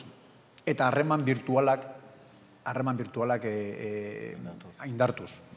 Ez dakigu, orain arte pentsat hori gertau da, ez? Eta ez da hori behar bada gizarteak beharko lukeena, baizik eta harreman pertsonal gehiago. Horregaitik, eiteak, gauzak eiteak, ez bakar diseinatzeak eta pentsatzeak baizik eta ein realitate bihurtu edo entorno realetan ibiltzea, hori da gure ustez derigorrezkoa dana, ez? Lanbide heziketako ikastetxe gehienetan hori da bultzatzen dana, kohesioari edo gizarteari lotutako ekimenen bat, proiekturen bat edo lantzen ibiltzea, uste dugulako hori ezinbestekoa dela. Kasu honetan, enpresaren ikuspuntutik, jendearekin zuzenean erlazio harreman asko daukazuen enpresak zarete, oraintxe bertan Rikarrek azaldu du, agian zuzeneko harreman hori galdu egingo da, agian sareko komunikazio hori indartu egingo da, agian ziurrenik indartzen ari da, ez dakit nola ikusten duzuen gizartearen harreman hori, hartu eman hori, mota bateko izango da gehiago, aldatuko dan, agian mantenduko dan. Nik ez dut horren beste aldaketarik ikusten. Esan nahi dut, bai dago aldaketa bat, baina funtsa erlazionala ez da aldatzen. Nik hau entzuten detenean, ja edade bat dakat, eta nera madut gogoan. Etxera iristen nintzanean, eta telefono hartu, eta kable luze hori hartu, eta lurren eseri, eta dana. Nera labek zei jeudete. Bideokonferentziak, ez daki zer, egun guzia nola hitz egiten, esaten dugu ez diala erlazionatzen, gu beste modu batea egiten genuen, baina denok bilatzen dugu erlazionala. Ni uste pertsona gehan enean ez gehala aldatuko, eta erlazionala bilatu egingo degula. Modu batea edo bestela, tresna izango da, gian diferentea, baina ni ados nago berarekin, telelana, noiz behinka ondo etortzen da, eta jendeak malgutasuna eskatu iten du. Bizitza orokorra, familiarra eta danak kudeatzeko, baina gero erlazionala bilatzen dugu. Ni sektore askotan ibili izan duan naiz, industrian, logistikan, dana. Gorkak esan duenari buruz. Lan ordu gutxigo egin da lana, nik egin eukitut, era guztietako hitzarmenak eta ordutegiak, eta kezkak, eta beharrak, eta erlazionatzekoa, eta eskariak berdinak dira pertsona guztiniengan. Sektore guztietan, sektore aldatuta ere. Niretzako gakoa, pasatu gabe, eta evidentemente bizitza familiar bat eukitzeko ordutegi eukita, baina niretzako gakoa da, lanean gauden enean, lantoki horretan, ze espazio, ze nola lantzen dugun, eta gure arteko erlazioa, eta hor da landu bar dana. Lanean gauden bitartean nola egiten dugu. Lanetikan kanpo bakoitzak bere bizitza egiten du, eta oso gustora dago. Eta hori mantendu inbar da. Baina niretzako eske pertsonak erlazionala gea. Eta hori ez aldatuko. Nuria Inigo, ez dakit zerbait gehituen nahi duzuen. Gure kasuan pixkat, berak komentatzen dauen ari da, pertsonak erlazionala gara, bizitzan ikuspegi finantzierotik momentu garrantzitsuak egoten dira, gu horren konstiente gare, eta laboral kutsaren negozio ereduan, azkenean elementuri garrantzitsuena ero diferentziala, pertsonak bulegoa da, pertsonak gaur egun gurekin beste kanal batzuetatik ere harremantzen dira, baina saiatzen gara beste kanal horietan ere harreman alik eta pertsonalizatuen ematen, ez? Orduan, guretzako gure bezeroekin daukagun harremana gure negozioaren eta negozio ereduaren muinean dago. Ez da giren ikotzurek egiten nahi duzun, edo bestela jendeak galderarik ote badagoen, denboraz kanpo gabiltza, baina galderarik baldin badago, bintzat aukera emango dugu. Ez dago galderarik, hementxe utziko dugu solasaldi hau, Zerne, Nuria, Rikar, Inigo, Ibon, eskerrik asko eta eskerrik asko zuei ere bai. Eskerrik asko.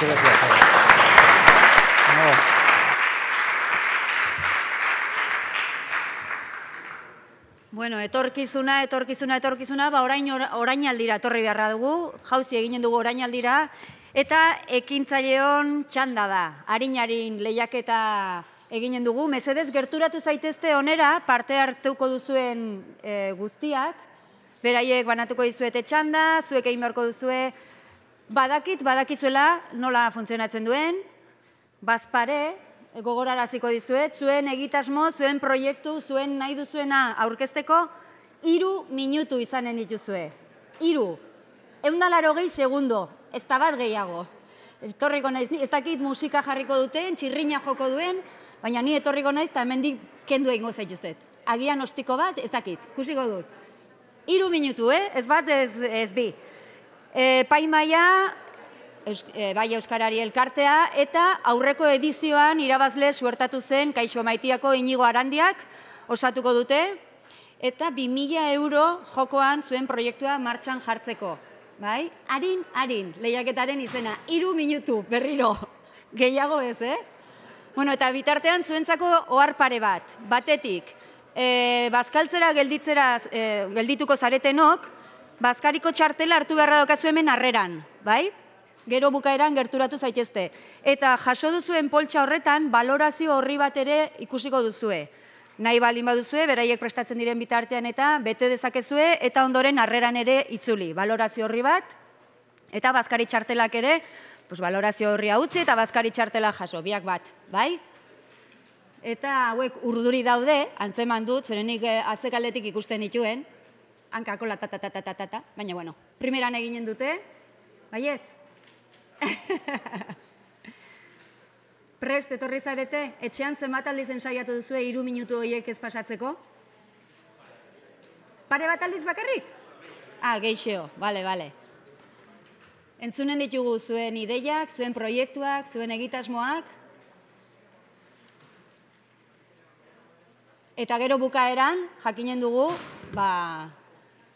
ideia berritzaile hori, zein den, hautatua izanen dena.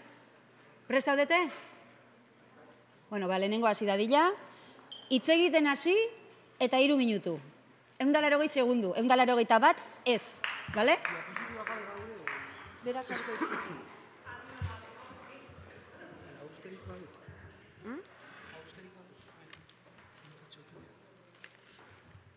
Bai, baina 3 minutu dauzkazu. Honekin pasagar dezute. Zuk pasa.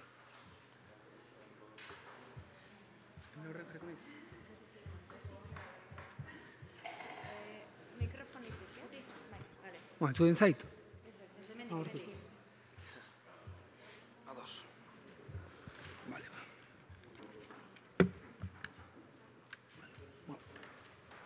Zugun pasate, vale? Bai, a ver. Entzute zait? Bai, entzute zaizu, primeran gaina. Gerturatu, Gerturatu mikroa. Vale. Bai, zuk nahi duzu. Jarriko dute... Proiektorean jarriko duzu beraien... Jarri nahi duzu. Vale, ya está. Vale, ados. Egunon, gu Xabi eta Sergio gara, eta gure proiektua aurkeztea gatoz. Gure proiektua Green Prime deitzen da, eta duela 11 hilabete hasi genuen ibilbide hau.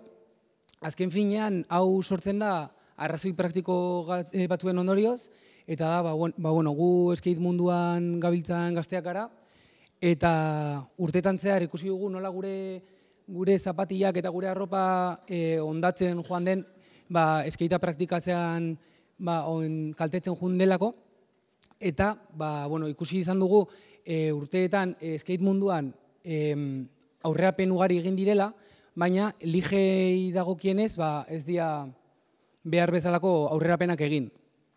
Orduan hortikan sortzen da gure proiektua. Izango litzateke munduan dagoen lehen skateako liga ez urratzailea, zapatiak kaltetzen ez dituena eta berrerabilgarria dena.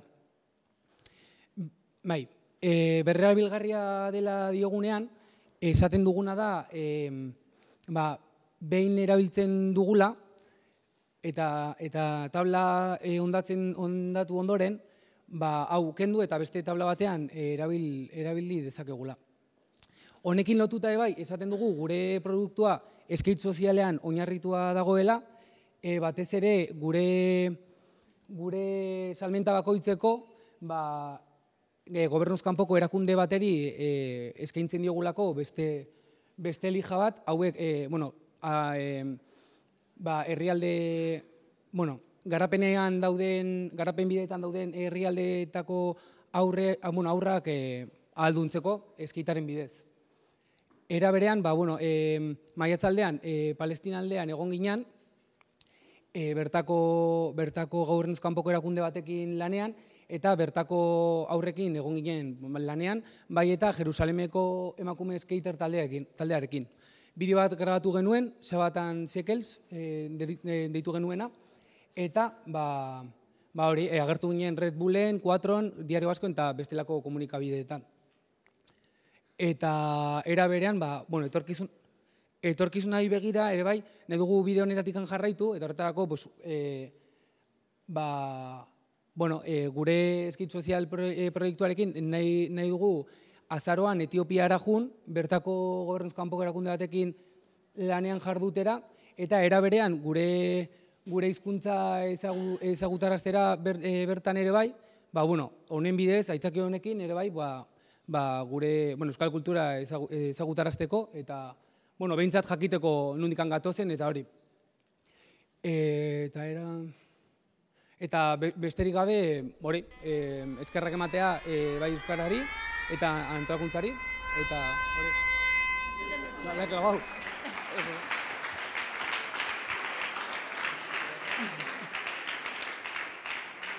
Eskerrik asko.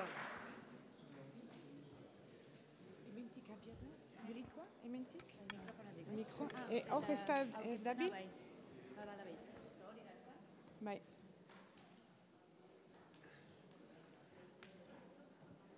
Eta, ibiltzeko, aintzinatzeko, gibelatzeko? Hori da, bai. Beraz, eguerdion guzieri, plazer handiarekin aurkeztuko dautzuet ekitegia proiektua. Ni Baionatik nator, beraz, martxan da? Gure afera? Bai. Eta ekitegia proiektua da Euskal Coworking leku baten sortzia iparraldean.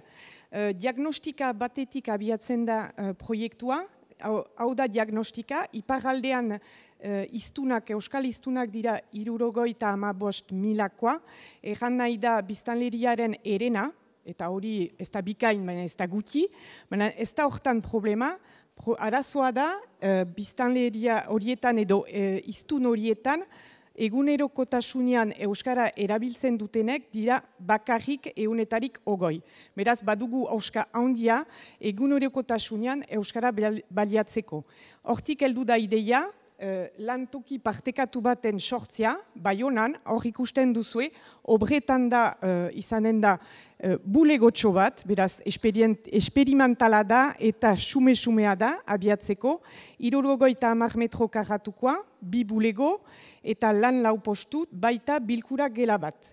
Hori zuzendua izanen da, beraz, edozen enpreseri, eta eskainiko da ere domiziliazioa edo tokiratzia, langileeri, elkarteeri eta partikulareri ere, norberari nahi badu hortan kidetu.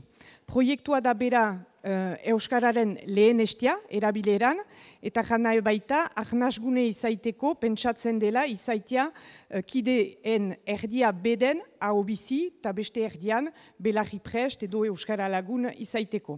Eta nola gauzatuko dugu hori, webgune baten bitartez, nahi ginuke beraz jendeak kidetu, gero ahemanetan sartu gurekin jakiteko zoin einekoa den bere beharra, baita ere ondotik gela erreserbaketa egitea internetez. Eta hortarako nahi ginuke webgune bat sortu, automatikoa izan dadin. Eta edozoin lekutik, iparaldetik edo egoaldetik, kidetzen bada, gela erreserba daiteke eta hor pagatu eta hor tarat din. Jakin behar da hemen goentzat, autopistatik urbil dela, Baionan, ateratzen delarik autopistatik, badela parkaleku handia eta beraz leku egokia da edozoin euskaldunentzat, iparaldetik edo egoaldetik. Eta webgunea nahi bada bada sortu alako leku sume batentzat, pentsatu behar da garapenerari, eran nahi baita, pentsatzen dugula saretzia eta idekitzea albezain bat leku, hola ekitegia izango direla, beden 3 urte barne, ez dakit, 7, 8, 10, iparalde edo egoaldean izaiten aldirenak. Beraz, ara, bukatzeko, mundut. Nik emaiten dut hori garapena eta toki esperimentaletik Euskara abenturak kolektiborak goazen elgarrekin. Eskerrik asko.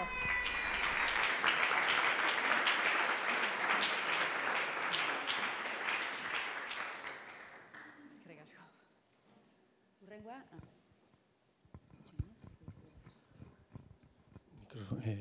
Kanbiatzeko ordenagaretik edo... Ba.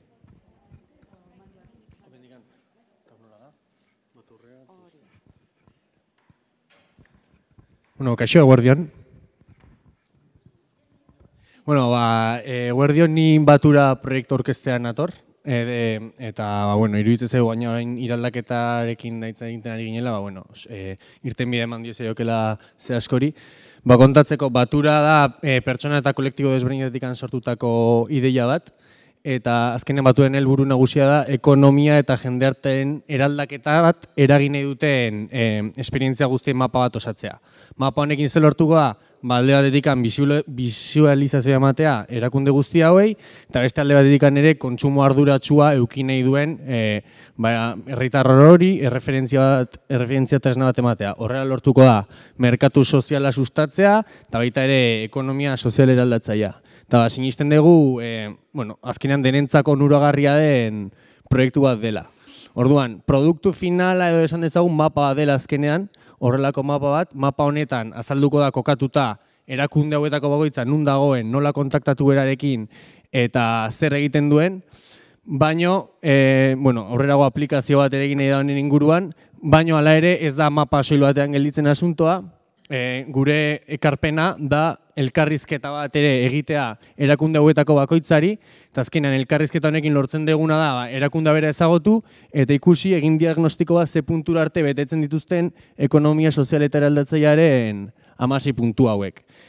Gure ustez beharrezkoa diren balore batzuk dira, eta orain eraldaketaz ari ginela eta genezken arazo guzti hauek iruditzen zaigu hemen dagoela irtenbide bat dela 16 puntu hauek betetzea, eta benetan gogoa eukitzea eta bermatzea zure erakundean betetzen ari direla. Orduan, elkarrizketaren bidez diagnostiko bat egiten da eta proposatzen zaie erakundei nola hobetu dezaketen, gaizki egiten duten hori edo hobetu dezaketen hori, eta bestalde ere esate zaie zer egiten duten ondo. Eta bestalde batetik ere, instituzioi proposatzen zaie, bereien eskualde herrialdean edo dena delakoan, ze gabezio dauden, esaten zaie. Azkar esplikatuko nola funtzionatzen duen, aurrena identifikatzen dira esperientzia hauek, ondoren elkarrizketa pertsonala egiten da, ondoren mapa honetan, analizatzen da elkarrizketan lortutako informazioa, gero visualizatzen dira mapan, eta informazio guzti honekin egiten da analisi bat, eskualde bakoitzak adibidez zer daukan hobetzeko, eta zer egin dezakeen hobetzeko, formazio edo dinamika desberdinak eskainiz, eta baita ere, saretzen dira erakunde guzti hauek, elkarren artean ezagutuz eta elkarren arteko sinergiak aurkituz, eta interkooperazioa eta saretz hori sustatzen dugu. Orduan, ja bukatzeko, sinisten degula batura proiektu komunitarioa dezela, azkenean mundu guztiarentzako onuragarria dena, helburua dauka ekintzailetza, eragileak aktibatzea, elkar ezagutzea eta elkarren arteko saretzeri hori lortzea, eta onera gatoz azkenean bultzada txiki bat behar duelako proiektu honek.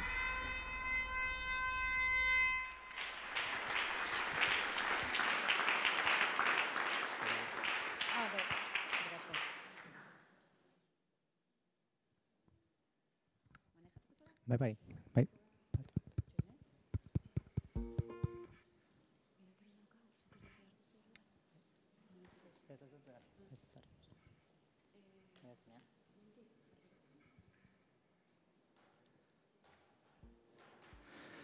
Kaixo, nik amets bat daukat, eta da Microactivity, eta robotikan sormenaikiko jarrera aktibo bat bultzatu nahi dut.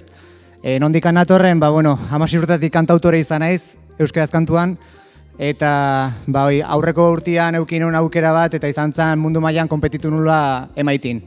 Eta, bueno, zein nahi dut, egiten ikasi, ez? Hor ikuste zuten bezala, 12 urtetan abioi bat eraiki nahi nun, eta 14 hor egan dabilela.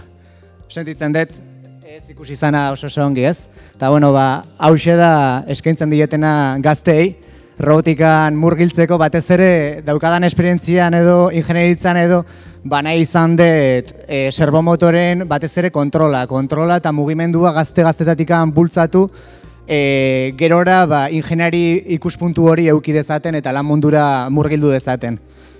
Talentua, kreatibitatea eta gizartean onura sustatzeko zenbait proiektu ezberdin dauzkat, abilan, ala nola elbarritu batentzako aulki bat diseinatu nun, orezko matrikula lortu eta ingenieritzan, eta baitare badauzka, egin genuen izan zen, hidratazioa neurtzen duen dispositibo bat, diabetesa daukaten paziententzako.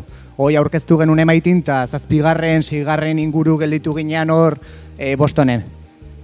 Eta, hoxe, hau daukazute ja probetan edo, egin genuen bai diseinu, bai fabrikazio eta mekanikizazio pauta guztik, eta disfrutatzen nahiko nuke batez proiektu honekin eta animatzea baitez. Eta sinistu ezagun gu geuen, zertik abilakea eta bertan lau gazte euskaldun aurkitu nituen eta benetan emozionante izan zen.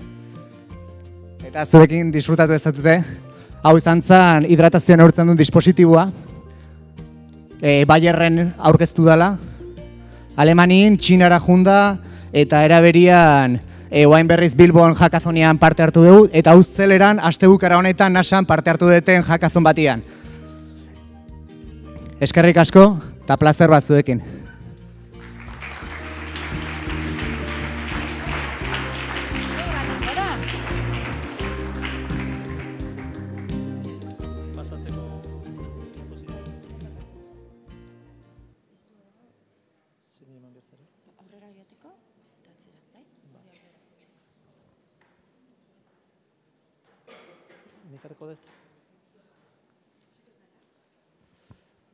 Kaixo, 2016ko udaran Salinasera junitzen. Abilezen ondoan daun herri txiki bada, eta bertan ospatzen da estatuko surf longboard festivalik handiena eta ospetsuena. Bertako lagun batekin diru zor bat daukan. Eta ordaintzera junitzen nian, esan zian nahi zuela dirua hartu baino, skate longboard bat metro eta erdiko horietako bat nik egindakoa. Nik urtia da mazkit surfeko egurrezko tablak egiten, eta horrelako gauzetaz ez nun askoikan ezagutzen. Baina, eskaera hori erronkatzat hartu nun, eta gaur egun 2 urte beranduago, abian martxan da. Jose Nazio Andrea nonaiz, getariarra, 52 urte, artizaua, eta zautzen egiten ditu surfa, skatea eta orekakin zer ikusia daukaten gauzak. Eta esango dezute, zaustik etorri eta surfa, nik iten ditutan bezala beste inorek ez ditu egiten. Nik ezautzen detenik behintzat. Egurrez berdinak erabiliz, gauz arruntak bereziak sortzen ditut. Publiko zabala daukat. Aur nahi zeldu, surfa hobetu nahi duenak, oreka landu, edo aizialdian besteik gabe ondo pasa. Abianen gauzak mimoz egiten ditugu. Bertatik bertara, eta baita ere gaur eguneko abantaila teknologikoakin mundu guztira. Pixa blokeatu da gatu nahiz. Barkatu. Dakat, enpresa erraldoiak dauzkat aurka, baina txikiak ezatia bere abantailak ere baditu. Ez dut produzio handia egiten, arriskuak justuak dira, trokelak, plantillak, diseinuak danan neuk egiten ditu, eta horrek laguntzen dit, pixka bat, merkatuen arabera frente edo aur errezago egitia. Nire sorte prozesuan ikusi konturatu nintzen, ez naukala erabili beharrikan material sintetikoak gauz onak eta iraunkorrak egiteko. Nik ez dut biltzen besterikan gauz naturalak edo ureztatuak. Ez dakat ez epoxika, viniloik, ez errez.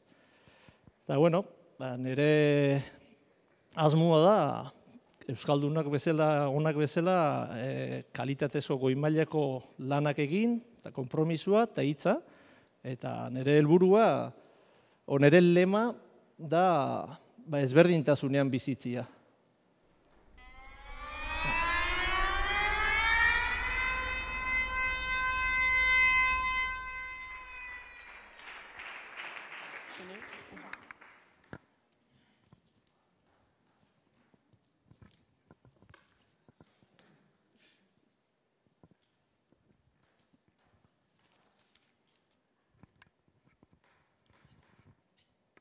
Bueno, denok erosten ditugu produktuak, bai teknologia, bai arropa, baina inoiz galdetu dezue zeure buruari, nor dagoen gauza horien atzean?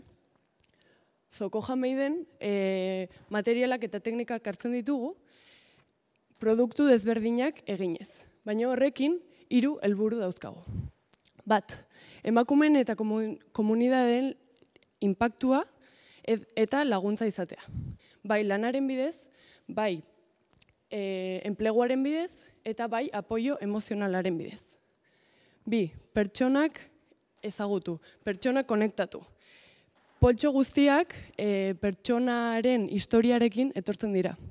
Eta erosleak berarekin konektatu alda web orriaren bidez. Eta 3, pentsarazi. Ze geure erosketekin benetan mundu alda dezakegu. Kuxinak poltsoetan eraldatzen hasi ginen, baino denbora pasa da eta material naturalekin pilo bat gauza egin ditugu denboran. Transparentzia bilatzen dugu, ze portzentaiak etortzen dira ere etiketan. Horrela, jartzen duzun dirua badakizu nora doan. Gure salmentak web orriaren bidez, denden bidez, enpresen bidez, eta beste marken kolaborazioen bidez egiten dugu, eta orain 20 emakume 3 herrialdetan 7.000 produktu 300 formakuntza ordu eta 50 konexio beste organizazioarekin gara. Eta hurrengo pausoak gu, gipuzkoarrak izan da, beti galdetzen diguzte. Zergatik Marrokon eta Indian? Benetan orain nahi duguna da genero indarkeriari aurre egin. Horregatik gure talde berria genero indarkeri sufritu duten emakumeekin lan egitea da. Gero, bezeroaren konexioa, aplikazio baten bidez, eta bukatzeko Gipuzkoan teknikak gure amonek erabiltzen zuten teknikak berreskuratzea da. Baina, irudi batek 1000 hitz baino gehiago esaten dutelako, ez dakit doan edo ez, bueno, ez doa, baina, bueno, bai.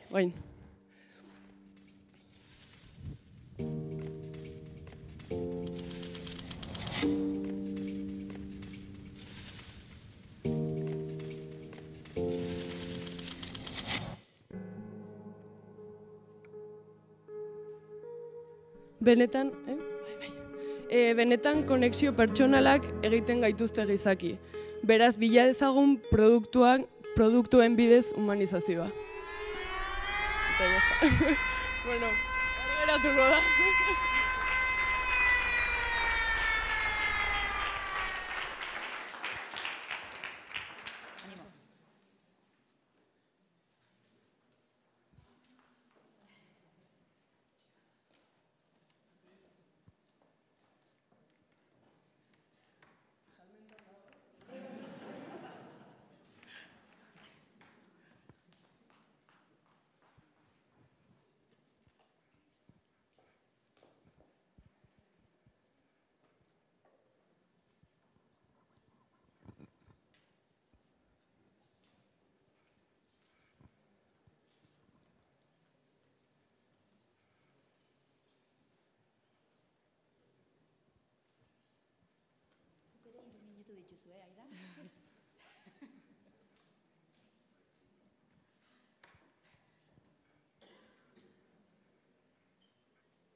Bale, guardion, ni nora naiz, eta galdera batekin hasiko naiz, gaur egungo gaztiak nolakoa dira guretzako.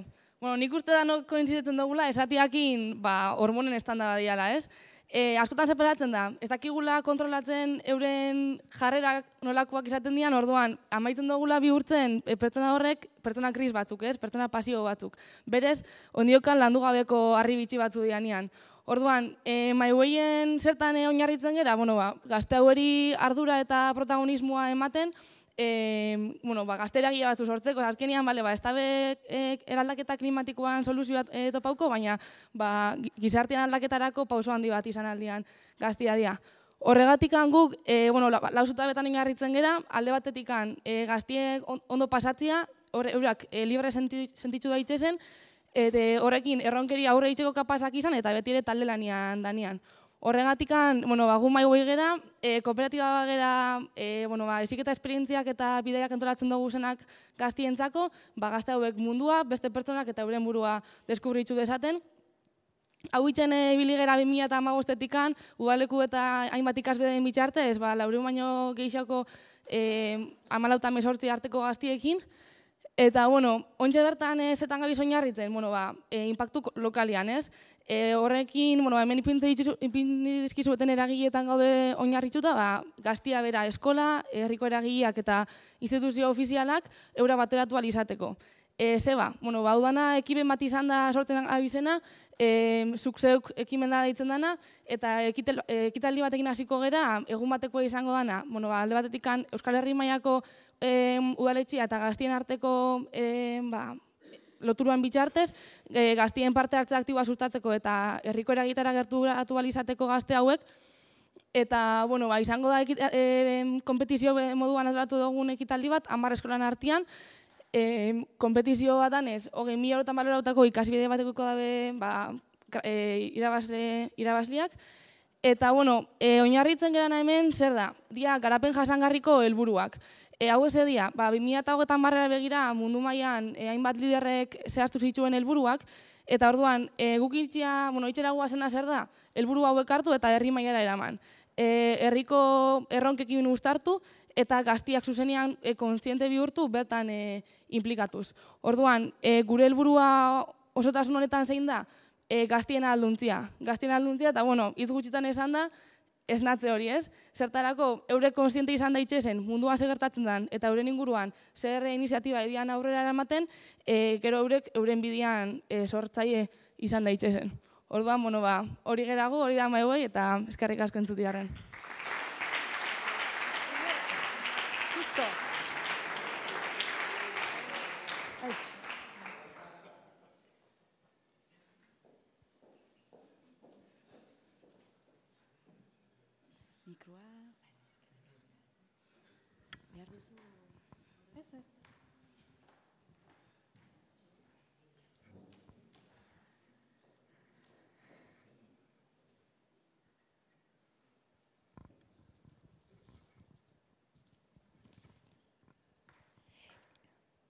Ez da osorik ikusten.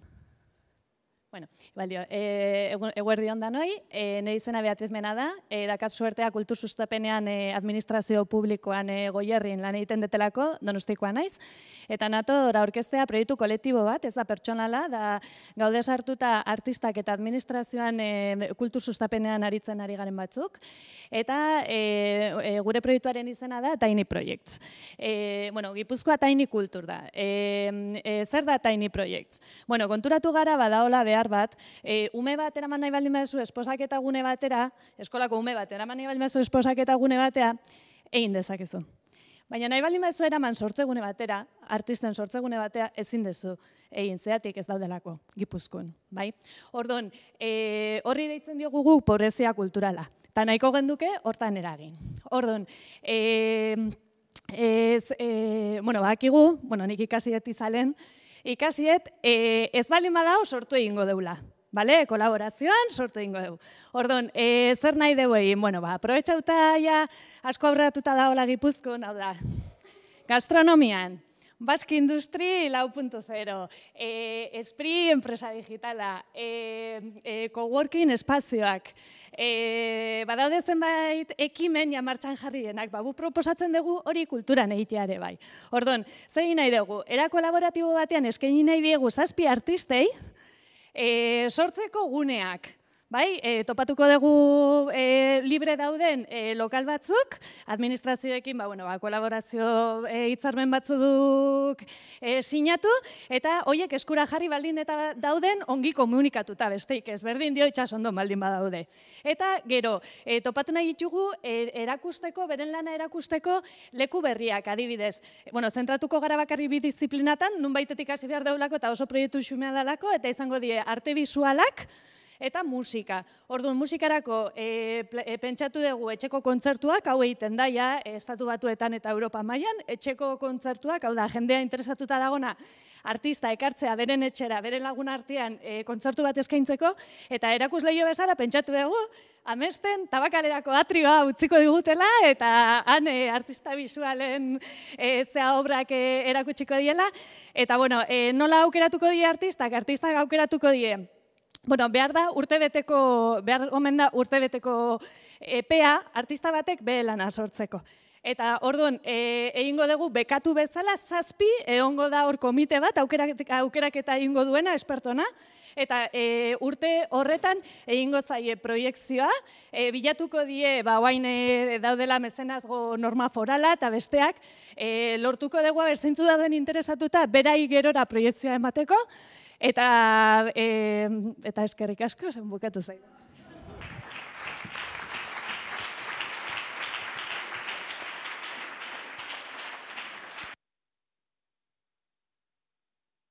Oinarte, aurkezpen gehiago ez dago, ezta? Mila esker guztioi, eta jarraitu ametsa betetzen, eta batez ere egiten duzuenaz gozatzen. Irabazlearen izena jakin barra dugu, baina zuek harinarin ez duzu hartuko, ezta? Erabakia, bale. 3 minutu baino gehiago utziko izkizuet. Eta egitarauan ikusiko zenuten bezala, orain Iker Galartza etortzekoa zen, gure zirkuaren inguruan hitzaitera, azken ordukoak direla eta ezin izan du etorri, guk aurrera jarraituko dugu, nire tripak ere dantzan dabiltzata. Baina, Miriam, lehen laburpentxo bat aurreratu diazu, orain ja?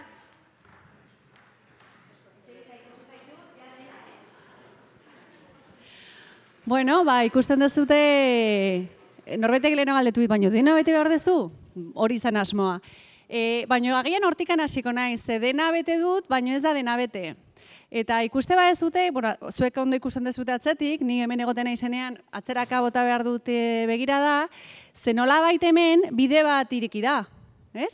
Hor metafora moduko bat sortu da, non gaur, eman diogu botoi bati zerbait irekitzen eta konexio horiek sortarazi edo nola baiteko elkarrizketa horietan, ikuste dituzute pertsonak nola dauden batak bestei begira, elkarrizketa horiek bide bat irekitzeko horri agian eman diogula, ez?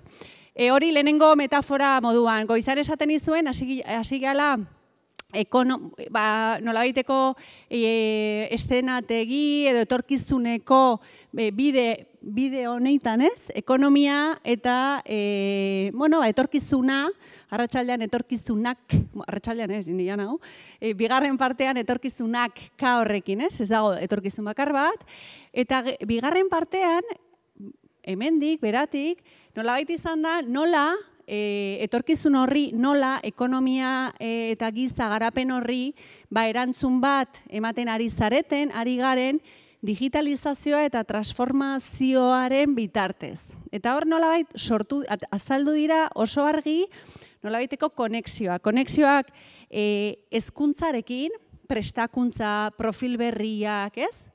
Nolako jakituria eta ezagupena izan behar dugu, bestetik nola eman erantzuna merkatuari gure enpresetatik, horrek ze eskatzen duen, ez? Ikusten genuen realitatea oso bizkor doala, baina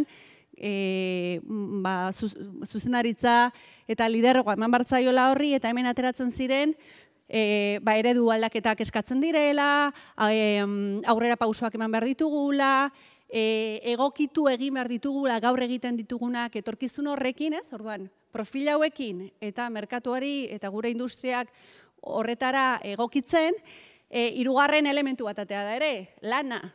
Eta nola lanak, lan moduak berritzen ari diran, lan egiteko modu berriak sortzen ari diran, edo eskatzen ari diran, espazio eta zere aritu zarete, ez? Horretan ere, badirudi zerbait berria, berritasuna asko errepikatu da, ez? Eta gure burmuinaren hemisferio, eskubiko hemisferio hori, ez? Sormena, berritasuna, sormena, ez? Eta hemen, atera dira, bideak, fletxak, etorkizun honi erantzun horri ematen, ez? Eta nola baitere, finkatu da goizeko lehenengo partean esaten zenutena. Guztiaren zentruan, gaurko jardunaldiaren tituluaren lehenengo hitza, pertsonak, giza garapen jasangarria, garapena eta sustengarritasun hori, baina norentzat eta nola egingo dugun, eta ikusten dezuten ez, agertzen diran guztiak, bai, beltz hauek, kolore beltza, eta beste, nola egiteko irudi hauek pertsoneta zaritzen dira, ez? Teknologia agertzen da, transformazioa agertzen da, baina pertsonak dira, ez? Eta hirugarren metafora badago, bukaeran agertu dena, hemen hasieran faro moduko bat agertu digut, etorkizuneko faro hori, sortarazten jungia argitasun bat ematen junda, bide hori noruntza pertsona horiek zentruan jarrita, eta nola baita hemen atera dira konexio digital horiek, baina badirudi ere badirela sustraiak. Euskadin gainera oso zuaitzalea gea, sustraiak asko daude, eta horretaz ere hitz egin dugu, nortasunaz hitz egin dugu, euskeraz hitz egin dugu, lurraldeaz hitz egin dugu, eta pertsonetaz hitz egin dugu. Zorionak, eskerrik asko eta zorionak. Bueno, argi dago hemen norbaitek lan egin bali badu, gehienok hitz egin, baina lana Mirianek egin du, Bai edo ez, bai. Mural hori, ezakit, salan jartzeko agian ez, baina zenbatek nahi duzu enpresatan eta jartzeko? Polita da, Robert, ja, pintzelada bat falta zitzaion horri, Miriam. Irabazlea, norden? Bai. Robert Gutierrezek agian erantzuna baldin badu, oraintxe jakinen dugu, zuetako nor izan den irabazlea. Oso txintxoak izan zarete denboraren kontuarekin, beraz, niretzat denak zarete irabazleak. Robert ez dator Robert, ez? Bai, baduzue erantzunik? Bueno, txalo barro berri ere, bai, Saltxa guzti hau era kantolatu du.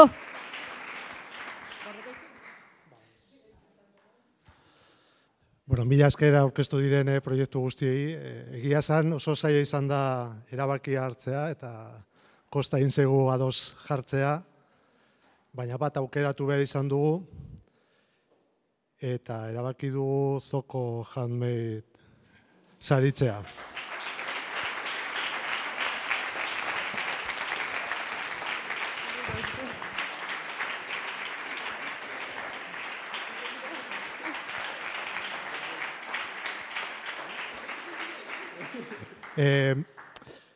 Besteak ere oso ondo proiektu erakargarriak ziren eta ikusten dugu gainera garatzeko aukera, baina interesatu zaigu batez ere honek daukan inpaktu soziala, Gipuzkoan ere orain garatu nahi dutena kontuan hartuta, Gipuzkoan eragingo duelako eta Gipuzkoako Foru Aldundiaren helburuetako bat sari honekin hori ere bada, eta zerbait erastekotan, eta horretan ere bastante ados agertu gara, aurkezpenean gaztelerazko agertu da, bideoetan eta iruditzen zaigu, kasu honetan euskara ere izan daitekeela,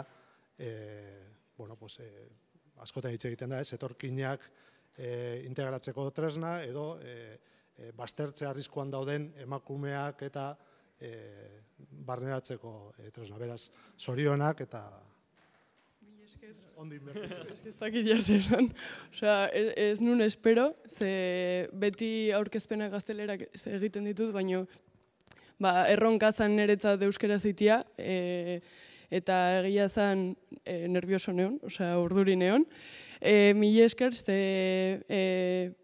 2.000 euro hauekin laguntza handia da ja taldea egiteko eta hasteko. Gipuzkoan benetako efektu bat izanez, eta espero dut, ez dakit, urrengo hilabetetan notizia gehiago izatea gure proiektuaz, eta parte hartu nahi duzuenok benetan orain denbora dakagu hitz egitea eta hitz egiteko, eta hori da, mila esker.